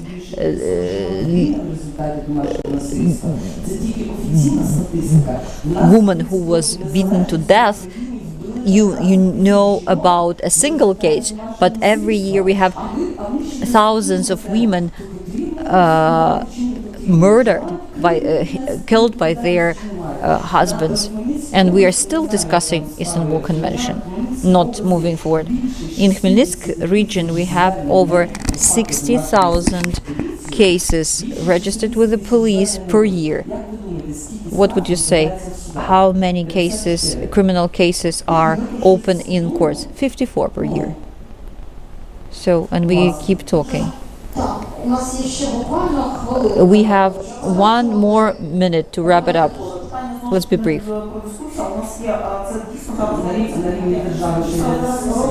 Do we have a consistent dialogue, consistent discussion on the national central level?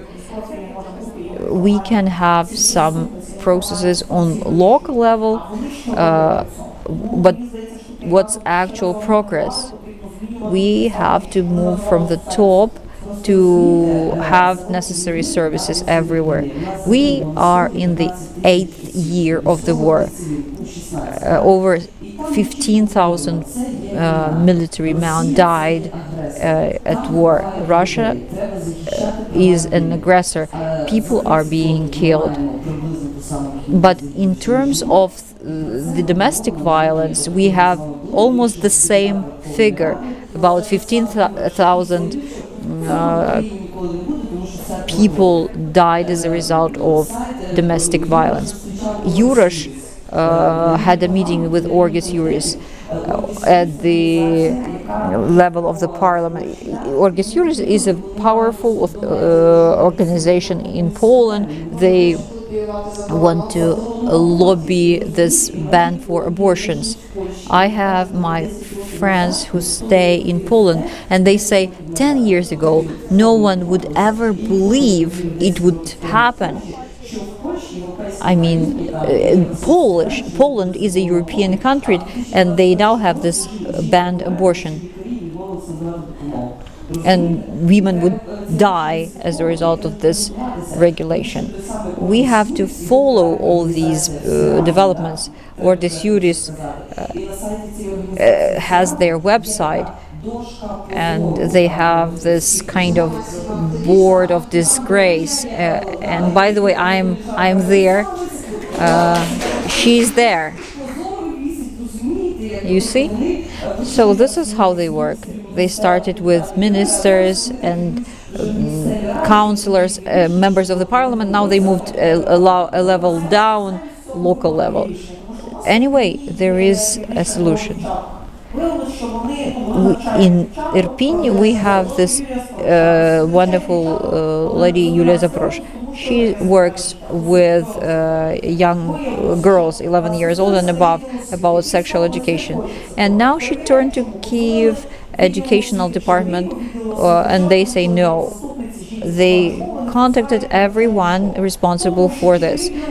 Why? Because biology teachers at schools do not like these presentations with slide showing the biology of sex organs of humans. What did we do? We told them about raping and domestic violence and school student getting pregnant, and as a result of this, half of the schools in our locality said yes. Usually not the headmasters oppose these practices. Usually these are biology teachers.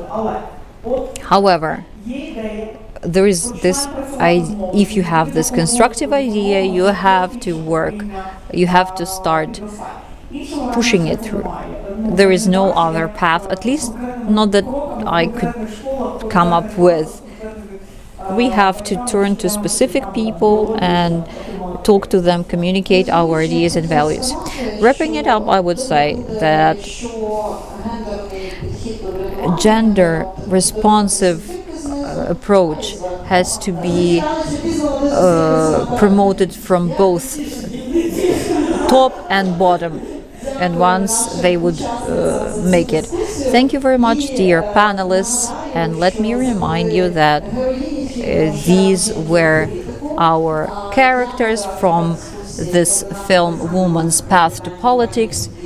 I am the head of this campaign about women 50% of success, Anastasia Bogalika. And let me give the floor to our characters to name themselves. Mikhailina Skorik-Shkarivska, Councillor of Irpin City Council. One very short sentence. I would summarize and say that I spent 20 years in implementing these practices on public level. I developed an online course. I provided advice in gender issues, but I understood a very simple thing. We can talk as much as we want, but there are ordinary boys and girls who influence the quality of our life. If we want to improve the quality of our life, we have to support each other, to engage all the others, and that would yield the results. Natalia Koval, Councillor of Netyshin City Council. Let me say some final words. Women's Path to Politics. Now I am addressing girls and women who are thinking about further path in politics. In fact, in Ukraine, this choice is really hard. This path would put you into the situations where you would face opposition, stereotypes, lack of support, even among your family and friends. But despite that, I would say if you want some changes and you think that your community chose the way of development which is not in line with your values, whichever field it would be, education, sports, budgeting, construction of kindergarten, whatever, you have to be these changes. You have to implement them and embody them. No one but you will be able to do that. We quite often remain in the state with some delusions about some mythical counselors, wonderful guys who would come and create this happy place for us. No, that would never happen. You can register for online courses, you can develop your skills of public speaking and move forward. No one but you will be able to implement these changes. There are no other people who would solve your problems. Don't be scared of anything. You will go through all the difficulties. It will be interesting, and you will acquire this incredible experience which would be an asset to you in the future. Thank you. Yulia Lefter.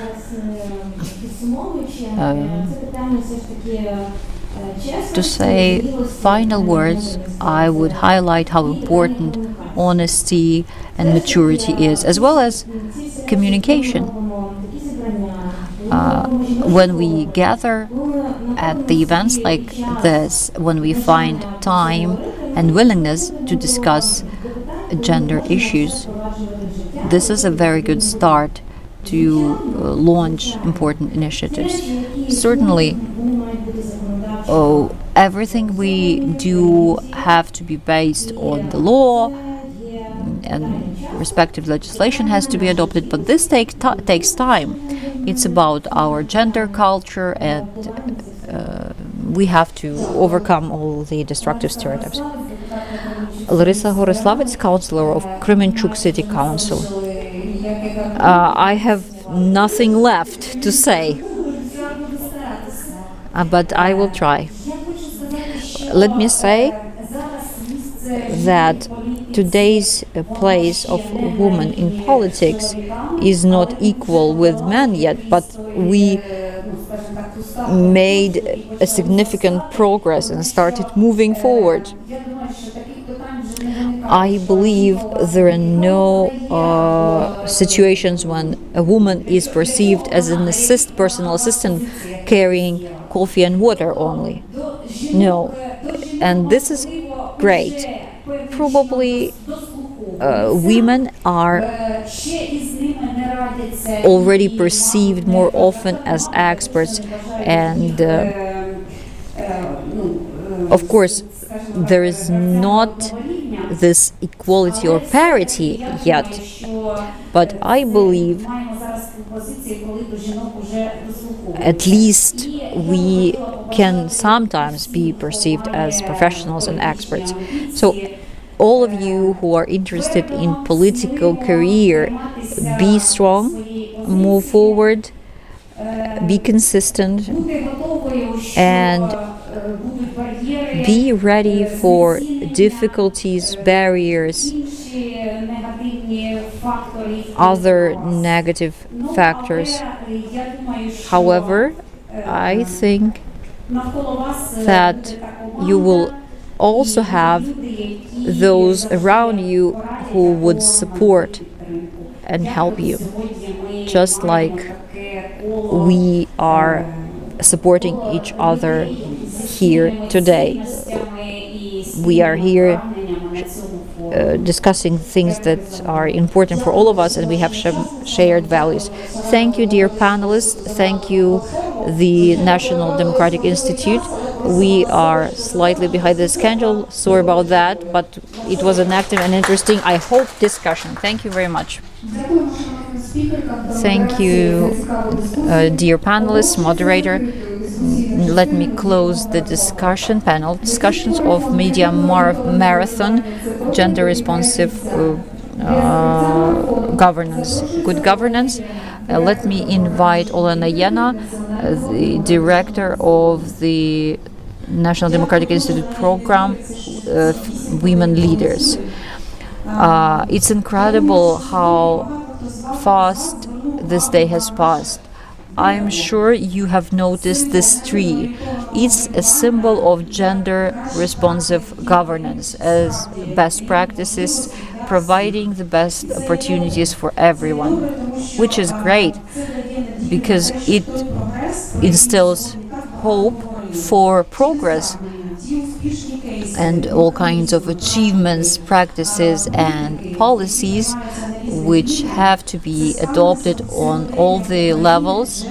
And we hope that these best practices will soon be our reality. Let me thank everyone who has been with us today, and not only today, but for many years when we were implementing our projects. From the very beginning, where we stayed at the very start of this long path and up to now. I thank our partners in territorial communities.